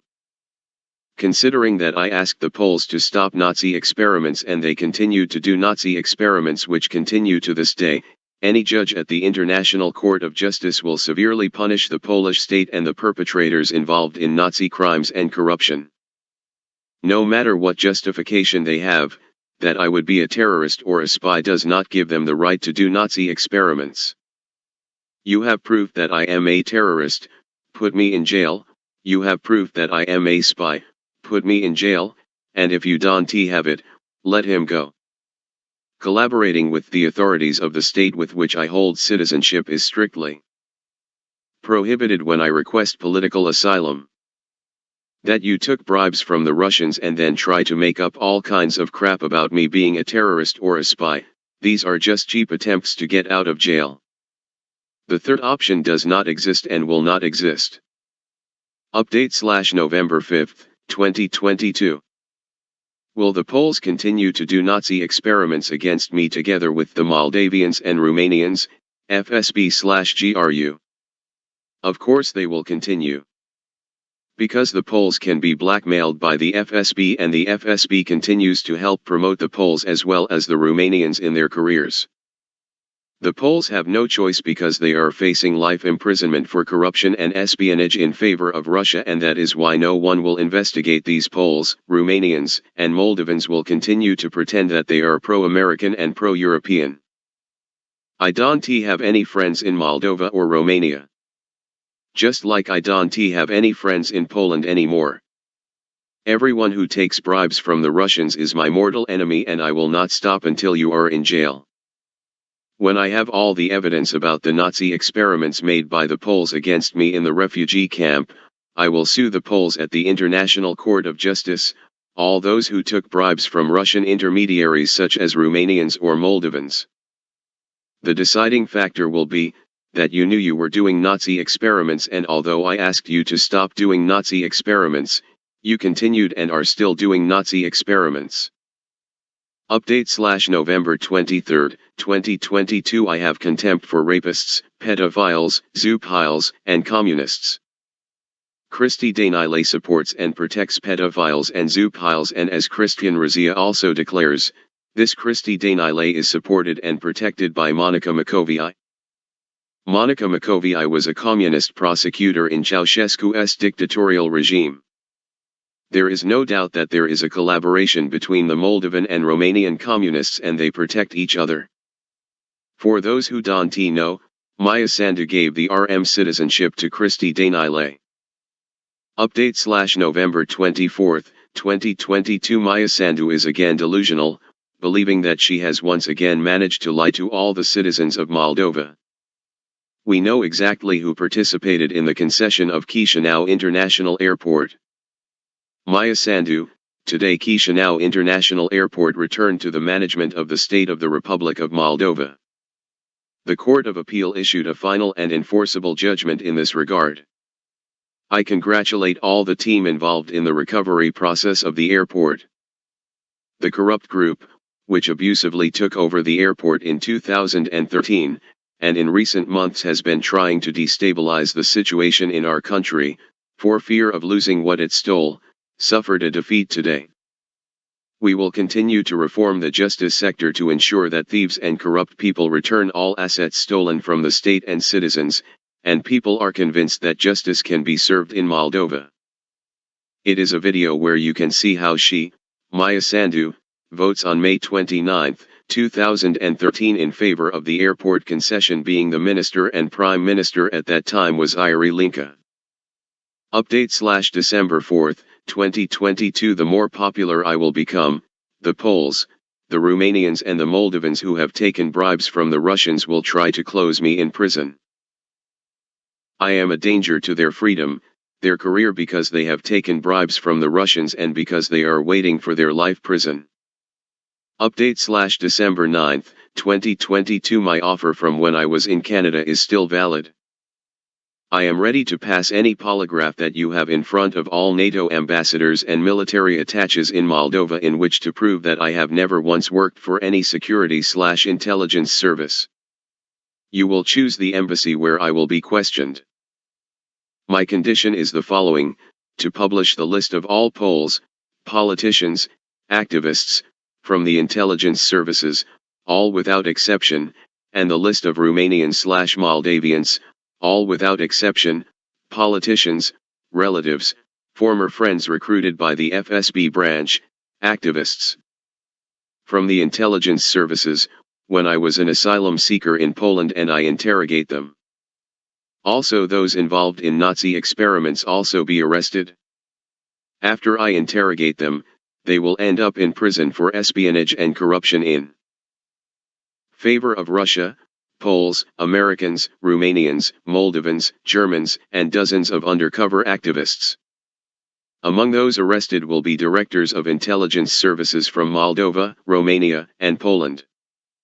Update/December 12, 2022. I recommend that the U.S. Counterintelligence Service immediately begin investigating the Americans in Romania and Moldova, because those involved in corruption and espionage schemes in favor of Russia will never investigate themselves.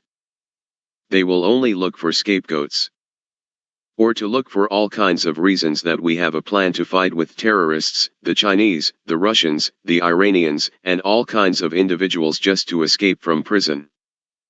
They took bribes from the Russians and the rest are just plans to get out of prison. I still insist on passing the polygraph test in front of all the embassies and military attaches who are members of NATO. Americans, Poles, Romanians, and Moldovans will look for all kinds of pretexts for me not to pass the polygraph test because they know that what I say is true and they are afraid of prison because they took bribes from the Russians. I am not afraid to pass the polygraph test, but those who took bribes and did Nazi experiments are afraid of prison. Update/December 11, 2022. If the U.S. Embassy in Moldova will not come up with the initiative to pass the polygraph test in front of all ambassadors and military attaches who are members of NATO. Why in front of everyone? Because Americans will also have to be arrested for espionage in favor of Russia, and the Americans will continue to collaborate with the Moldovans and Romanians whom I blame for espionage in favor of Russia. I ask that the counterintelligence institutions in the USA begin investigating for espionage and corruption the Poles, Romanians, Moldovans, and Americans who will continue to collaborate with these individuals. I am ready to answer the polygraph test that I have never worked and I do not work for any security/intelligence service. I am not a member of any organization, in any form of existence, and no one had the right and does not have the right to film me, to record me. Conditions are the same as in the previous post. Update/December 28, 2022. I understood a long time ago that I have no chance of survival in Moldova or in any other EU country. The Americans don't want to investigate the people, Moldovans and Romanians, whom I blame for espionage in favor of Russia, but they will even support these Russian spies to put me in prison. The Poles are the most interested in these Russian spies to lock me in prison and say that I have mental problems, that I am a provocateur, that I am a spy, etc. Why will they continue to support them? Because they took bribes from the Russians and now analyzing all aspects I believe that some of them were already Russian spies. Any attempt to hire me abroad will fail because now you have to apply online for the job and any company will refuse me if the Germans, the Americans, or even the Romanians intervene. Any attempts to win with the help of websites will again fail because they will be blocked by Americans and Romanians so that I will not have any success and Moldovans, Russian spies, from whom they took bribes will be promoted in career ahead. The career of the Americans, the Poles, the Romanians, and the Germans, especially the ethnic Germans from Romania, will do everything possible for me to be destroyed. Imprisoned in a prison or psychiatric hospital or to be killed under suspicious circumstances. Why are Americans, Poles, and Romanians afraid of me passing the polygraph test? Because they took bribes from the Russians and some of them are even Russian spies. Andrei Plop, it seems that the Moldovans, the CIS, the branch of the FSB in Moldova, wants to fabricate a criminal case against me for rape, the same situation like George Pettick. I live in the suburbs of Chisinau and today is the 5th time in a row that I see the same girl when I go to Chisinau. If I had only seen it once or twice it wouldn't have seemed strange to me, but this is the 5th time in a row that I have accidentally encountered it. I don't have a schedule to go to Chisinau and every time there were different hours and days. I was away from home for 11 years and during these 11 years I requested political asylum in 5 countries and one of the reasons cited was the fact that the FSB branch in Moldova would create a criminal case against me. If the Poles were not receive bribes from the Russians, I should be an asylum seeker in Poland today, but the Poles took bribes from the Russians. All EU countries know about Polish corruption and the fear of going to jail, Poles and Moldovans make them do anything just to escape from jail. Also, the branch of the FSB in Romania was discovered. It remains to find only some Americans to investigate and not be involved in corruption schemes. So far, the Americans have never come up with the initiative to organize a polygraph test. The fear of prison and the truth scares them. Update/March 15, 2022. George Pettick made the revelations about cigarette smuggling and ruined the smugglers' plans. It was clear to me that smugglers would try to silence George Pettick because we were talking about losing millions of dollars a month. George Pettick was arrested on October 12, 2018. Now that the Russians are a few hundred kilometers from the Moldovan border, people at enormous risk or inconvenience to the Russian Federation, thanks to its agency, could take legal action to remove these awkward people. They are so stupid that they can't make any criminal case to order. Well, idiots, if you refabricating a criminal case for me, make this criminal case at least plausible. The way the Moldovan authorities treated George Pettick, that I am ashamed of this country of Moldova. Cigarette smuggling is still going on with people from the Filat/Plotny Yuk government, and some of them have returned to power. We are watching what is happening in Ukraine, but we must not forget those individuals who destroyed lives/this country. All hope is in the Ukrainian military. The fate of the Republic of Moldova depends on these heroes. Cigarette smuggling is tolerated by both Romanian and Moldovan authorities. If the Moldovan authorities violate some commitments towards Romania, then the trucks with smuggled cigarettes, without documents of origin, are stopped at the Romanian customs, and this flagrant is shown on all Romanian TV stations. It is just a message to the Moldovan authorities that they must respect their commitments. The smugglers will only cross the border when they are sure that the Romanian customs officers will cross the border. As a result of this smuggling, both Moldovan and Romanian authorities stand to gain. Individuals trying to smuggle cigarettes are immediately caught and arrested. It's impossible to find cigarettes in car tires and not find a truck full of cigarettes. Romania and Moldova have new scanners at customs, and it's impossible not to see a whole truckload of cigarettes. In other words, people who try to compete with the state in smuggling cigarettes are severely punished. Update/July 21, 2018. How George Pettick will be destroyed. George, we support you, we are with you. For all Moldavian students studying in Romania, they are probably known as, if you go to any market in Bucharest you will find contraband cigarettes from Moldova, and the people who trade these cigarettes are mostly ethnic people, so that I am not accused by other people of being racist. I practiced folk dances in school and I know how to dance gypsy dances too. Most people who practice folk also know how to dance gypsy dances. These people shout cigarettes, cigarettes, cigarettes, even if the gendarmerie is not far away. Today's Romanian secret services are at least 6 times more numerous compared to Nicolae Ceausescu's security.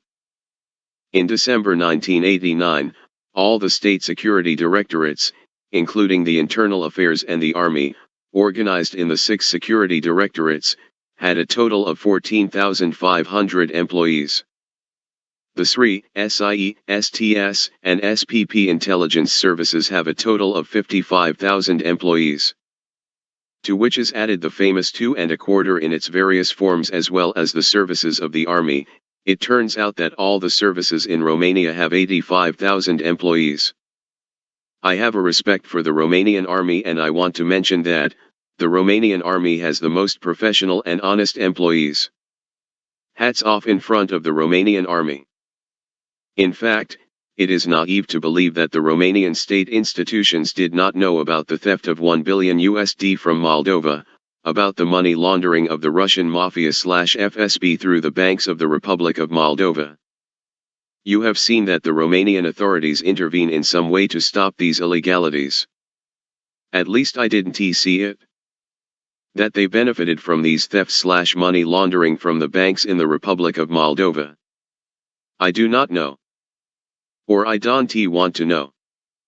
That's a very good question. How naive to believe that the Romanian authorities are not involved in cigarette smuggling. These services catch terrorists like Omar Haysam and bring him back to Romania, and I don't know what is happening in Auber Square. Silence before the storm. Mr. George, you went to a very sensitive area for the mafia groups on both sides of the Prut River. From Moldova and Romania, to the force institutions in Romania, we must add those of Moldova, and their reaction will not be delayed. You took the mobsters from Moldova and Romania by surprise. 1. And that's why there will be a period of collecting information about you. Now all the people in your entourage are being analyzed. Friends, relatives, schoolmates, your students, colleagues you have worked with, or people you have contacted.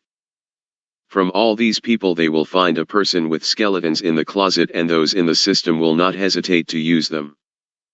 You need to know that when you are attacked, you will be attacked from all sides. The second step is discrediting. One of your classmates or students might remember that you paid for some people. Even if it's not true, one could say that you are using drugs / you have used drugs. There are so many options and they have so many resources that they will make your life a nightmare. Pedophile, gay, terrorist, sectarian, rapist, drug addict, communist, corrupt, paranoid, mentally ill, spy, etc. Step by step your friends will move away from you. It will destroy you financially. They will try to limit you in your actions to find a job. To own financial resources, the people who will try to hire you will also suffer, and the last step will depend on your condition. If they manage to burn your brain with harmful substances, we will have a suspicious death. If you are still lucid, we will wake up with a fabricated criminal case. One thing is clear, they will try to silence you in every way possible. Update / January 17, 2022. Press release. Balti Municipality Prosecutor's Office officially apologizes to Mr. George Petic / as regards the final and irrevocable acquittal of the sentence, pronounced by the Orhei District Court, headquarters, on November 30, 2021. Following the complete waiver of the accusation made by the state prosecutor, the prosecutor in the Orhei District Prosecutor's Office, Vadim Mokaydin, for the reason that the imputed deed does not meet the constitutive elements of the offenses provided by Art. 171 paragraph 1, and Art. 179 paragraph 2, of the Criminal Code, pursuant to the provisions of Art. 12 of Law No. 1545 of 25.02.1998 on the manner of repairing the damage caused by the illicit actions of the criminal investigation bodies, of the prosecutor's office and of the courts, I bring to Mr. George Petic official apologies on behalf of the state, on behalf of the prosecutors and criminal prosecution officers who have investigated the criminal cases against you. Prosecutor, Deputy Chief Prosecutor of the Prosecutor's Office of Balti Alexandru Silac, January 17, 2022. If Moldova will exist as a country in 2024 and will not be occupied by the Russians. I think it is too early to talk about the year 2024, but in 2024 the mandates of the presidents of the Republic of Moldova, Romania, Poland, Ukraine, USA expire. I only wrote about these countries because the elections in these countries will lead to internal changes and changes in the directors of intelligence services in these countries. I think this term of the US President, Joe Biden, is the first and last term, and he has no chance of becoming president for the second time. The presidents of Poland and Romania are in their second term and will not be able to run for a third time. The president of Poland and the president of Romania are suspected of abuse of office and will most likely appear before the judges. They only enjoy the immunity they have as president, but when their mandates expire, they will most likely be prosecuted in court. In 2023 they will begin to feel the contempt of people who are now still loyal. The chances for Maia Sandu to become president a second time are very low. Corruption, incompetence are the key words of Maya Sandu's leadership. She will remain in history only as the first woman to win the electoral elections in Moldova.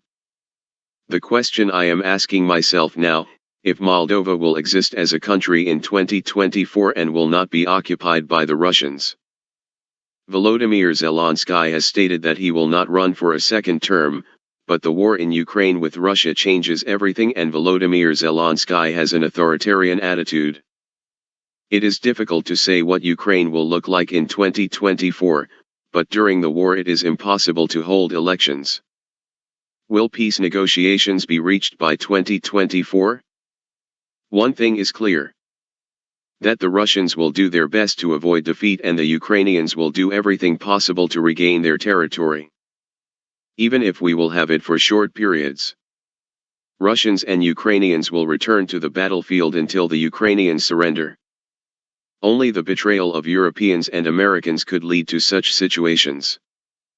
Update/December 30th, 2022. It has already become very clear that Americans do not want to pass the polygraph test.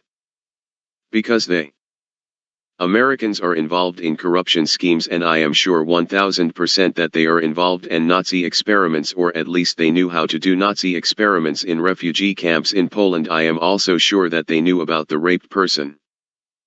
In the document addressed to the General Prosecutor's Office of Canada, the name of the person raped. This document I sent to over 600 ambassadors from several countries. I also know that the Poles, Romanians, and Americans protect the rapists and continue to promote them. The Poles are most interested in closing me in prison and not to find out the truth. Plop Andrei. My next book will be called, Why Canadians Are Not Americans and Why Poland is the Most Racist Country in Africa. It will be about the corruption and the Nazi experiments that the Poles do in the refugee camps. About rape, torture and enormous money that the Poles, Romanians, and Americans from Russians received. I will go to the end, and I will stop only when all the Poles, Polish, activists, security/intelligence, from the immigration service, all without exception, have collaborated with Romanians and Moldovans, all with no exception, in the summer and autumn of 2017 when I was an asylum seeker. The Germans know exactly that the person who was raped by Moldovans, because the raped person was treated in Germany, because if the doctors did not intervene, that person was to die. Because the Poles continue Nazi experiments and protect the Moldovan rapists and have done nothing until now that the culprits are closed, I decided that I will write a book and publish the Amazon. I am sure that the Americans will intervene, that this book will not be published, so that they are waiting for the prison. Update/January 4th, 2023. There are reasonable suspicions that Americans and Romanians attack my sites and block me on social networks because they are interested in being isolated, without money, and going to the arms of the Russians. Since I am blocked on social networks, I am blocked and any attempt to earn money. I look at the amount of money I lost because of the Americans, and this is the minimum amount, because every day there were more visitors and more than 1,000 people were added to the Facebook page almost every week, and now I sit and I think, why are Americans blocking me? The Americans have blocked me until now. My LinkedIn profile, 2022, Facebook page with over 95,000 followers, 2017, which brought me €350 monthly, and from 2017 until now I should have received €23,000. YouTube channel, 2015, which brought me $100 to $120 monthly when I was a student at 2 faculties in Romania. Maybe monthly is not enough, but from 2015 until now I would have received at least $8,400. The American bank account that had a promotion: if a friend becomes a customer of this bank, I was supposed to receive $25, and I brought over 400 people, and still around $8,000 I was supposed to receive. The Americans with the Romanians and Moldovans, FSB branch from Moldova and Romania, are the main culprits of the fact that they want to isolate me and destroy me financially, morally, and physically.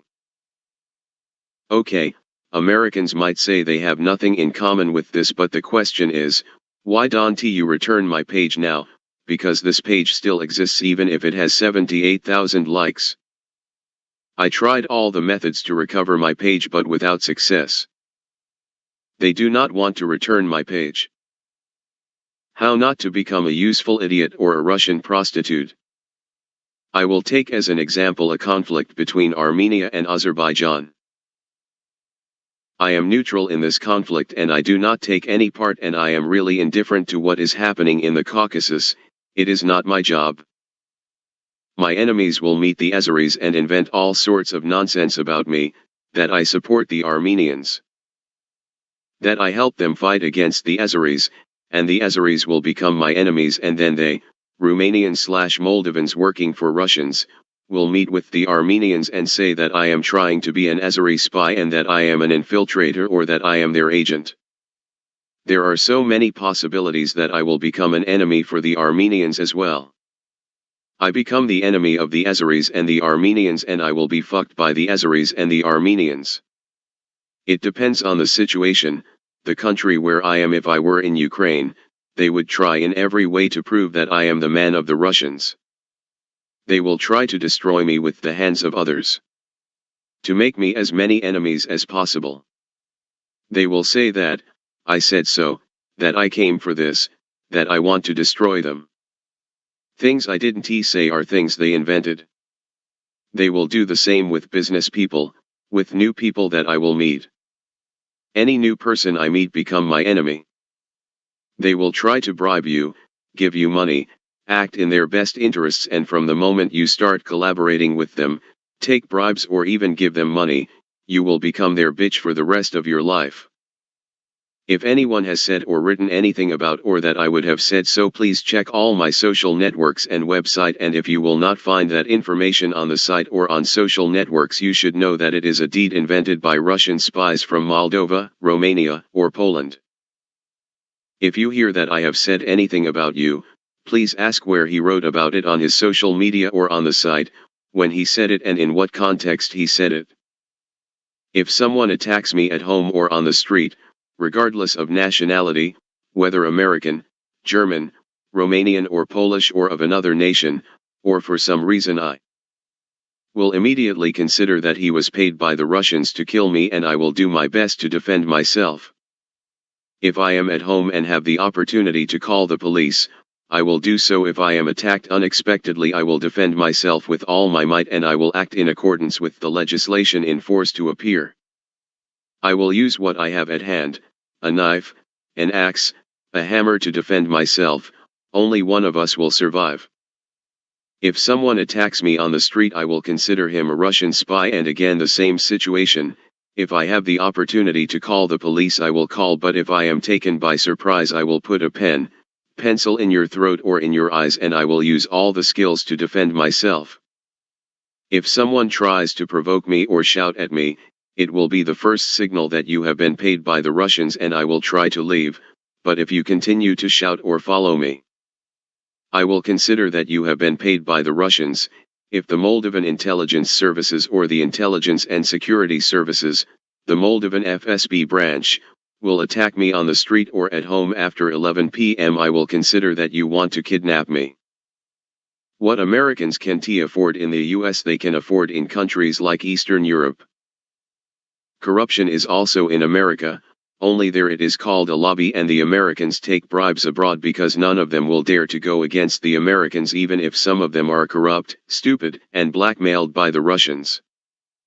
Let us say I want to go to Switzerland and make a reservation by plane, and until my departure there is another week or two that pro-Russians from Moldova and Romania will undertake. They will come before me and call on their relations in Switzerland, and if they do not have relations, they will call on corrupt individuals such as the Americans or Italians to contact the Swiss intelligence services and local activists in Switzerland. One of the scenarios will start to say about me, that I am a Russian/Turkish spy/ that I worked for the Romanian services and that I betrayed them/ that I am undercover and following a mafia/Russian/Arab/ that I am suspected of terrorism/ that I am gay/ that I am extremist/Nazi. Know that none of them are true. They will also try to buy the house or bribe the owners of the house where I will rent a room. That's what they did in Canada, Poland, and that's what they'll try to do next. They will also send an undercover activist who will try to ask me all sorts of provocative questions and of course be filmed and recorded. When their plans didn't work out, they kicked me out of the apartment or room so I could rent a room again and bring in another undercover activist, and obviously they would tell the Swiss that I knew that undercover activist and that was the plan. Obviously they lie and the people they send I don't know. If I try to get hired by the company, they will try to buy the company. And the most interesting thing is that they organize accidental meetings in Moldova with people I know to take the opportunity to ask me provocative questions, or how they do it now, to challenge me to fight and be imprisoned. Another cheap challenge: people I don't know walk past me and greet me and make another wink to look down at a piece of paper. My message for any intelligence service: arrest him immediately. This gesture is a provocative one to mislead you, to create the illusion that I would be undercover / that I am a spy, and thus you will be deceived like children in kindergarten. If I go to a foreign country and if you will be contacted by representatives of civil society or representatives working in institutions in Romania / Moldova and will tell you, we are Andrei's friends, I am Andrei's sister, we are Andrei's relatives and we are here to help him, to fight against the Russians, to help you, please arrest them because they are Russian spies. If they try to convince you that Andrei was not referring to us but to other people, please arrest them for espionage in favor of Russia, because I mean everyone, without exception. I repeat once again, I mean everyone without exception. If they try to tell you that we have arrested a suspicious person or we are here to arrest people who are following Andrei, please arrest them immediately. Please arrest everyone. Because they usually sacrifice an idiot who works for the Russians, and for that they will be promoted, and the Russians want that, to put their people in leadership positions in order to obtain as much information as possible, in order to be able to carry out actions that are in favor of Russia. We work for the intelligence service and Andrei works for us. Please arrest them immediately for espionage in favor of Russia, because I am not a spy / I have not worked for any country, I do not work and I will not work. And I am ready to pass the polygraph test in front of all NATO countries. If they tell you that this was planned, this is the scenario to make it more credible, please arrest them for espionage in favor of Russia, because there is no plan. If they tell you that they have the right to register me, that they have signed a contract with me, that they have the right to sign on my behalf, please arrest them immediately for espionage in favor of Russia. Because no one has the right to register me and no one he has no right to sign on my behalf. If someone presents my signature, that signature is false. No matter what position he has, his status or the money he has, you should never forget Kim Philby. If you don't know history, I encourage you to study it. If any of these situations happen, you can always call me, put me face to face with these individuals and I will help you imprison these Russian bitches for the rest of their life. A link to my site will be written on my clothes or bag, and this article will always be on the first page of the site. You have no right to say I did not know. Free cheese exists only in traps. If you take money from Romanians / Moldovans, you will be blackmailed for the rest of your life. You will become a Russian bitch and you will fulfill orders until the end of your life. You have to think, if you are going to another country and you are being followed by friends, relatives / why are they doing this? Especially if they have a job. In my case, some of them worked as waiters in Italy / in Moldova, and the logical question, why does a person who barely earns money for his existence allow himself to follow other people in another country? And I think the most important thing is usually when the Russians don't like it or when they caught lying, they usually have an answer, that it was planned. That was the scenario. We wanted that. We have a scenario and we follow our plan, but we can talk about it. They have no plan, but they are looking at what will end the actions of the person they are looking for, and at last they clapped their hands and rejoiced. And what do you think they say? That was the scenario. If they say I am a spy and they re on a mission because we are, here are so many scenarios. If I move to a street where is Muslim family, they say I am investigating that family for terrorism, or they might say I am a terrorist, too. But usually they investigate the street where I live and try to find some Russian, Iranian, Iraqi, or Afghan, Pakistani. If they find Latinos, they try to prove something with drug trafficking. They did not have the purpose to investigate terrorists. Their purpose was to control every step of mine so that I would not go to the Americans. Because the Russians believe that only those Moldovans/Romanians who are already Russian spies can go to the Americans. If any Moldovan or Romanian tries to go directly to the Americans, without the Russians controlling him, the Russians will activate their entire network of spies from Moldova or Romania to discretize this person. They will make challenges so that Americans can believe it too. All these challenges will be so professional that Americans will believe. Nobody is allowed to speak or to sign on my name. When I write nobody means nobody, without exception. If someone tells you that we are relatives, that we are friends, or that we know each other and that he has the right to register me, to speak on my behalf, to sign, that I said so, that this is the plan, please remember that person is a Russian spy. It doesn't matter if he is a relative or a friend, or if he will show you pictures together, or if he will tell you that it is about another person and not about him, and also his nationality does not matter. You should know that he is a Russian spy. Because no one has my consent to register, film or sign on my behalf. As soon as I start flirting with a girl, say from Switzerland, suddenly many will start flirting with her, and this girl will feel changes, and the Russian network of spies through activists, intelligence, volunteers will even start making gifts and be very romantic with her. My denigration will begin. The Russian spy network has Moldovans and Romanians ready for such scenarios, and they are very romantic and can conquer any girl. Obviously they also have expensive cars, but they have phrases and actions that work for any girl. This girl will feel very special, and I will immediately realize if this girl is flirting with someone else or just me. It is enough for me to be interested in another girl, and everyone who tried to flirt will leave her and will try to be heavenly for the girl I am interested in. If someone says that he has children from me, he can find out the truth very quickly, or that he says that we are meeting and that we want to get married.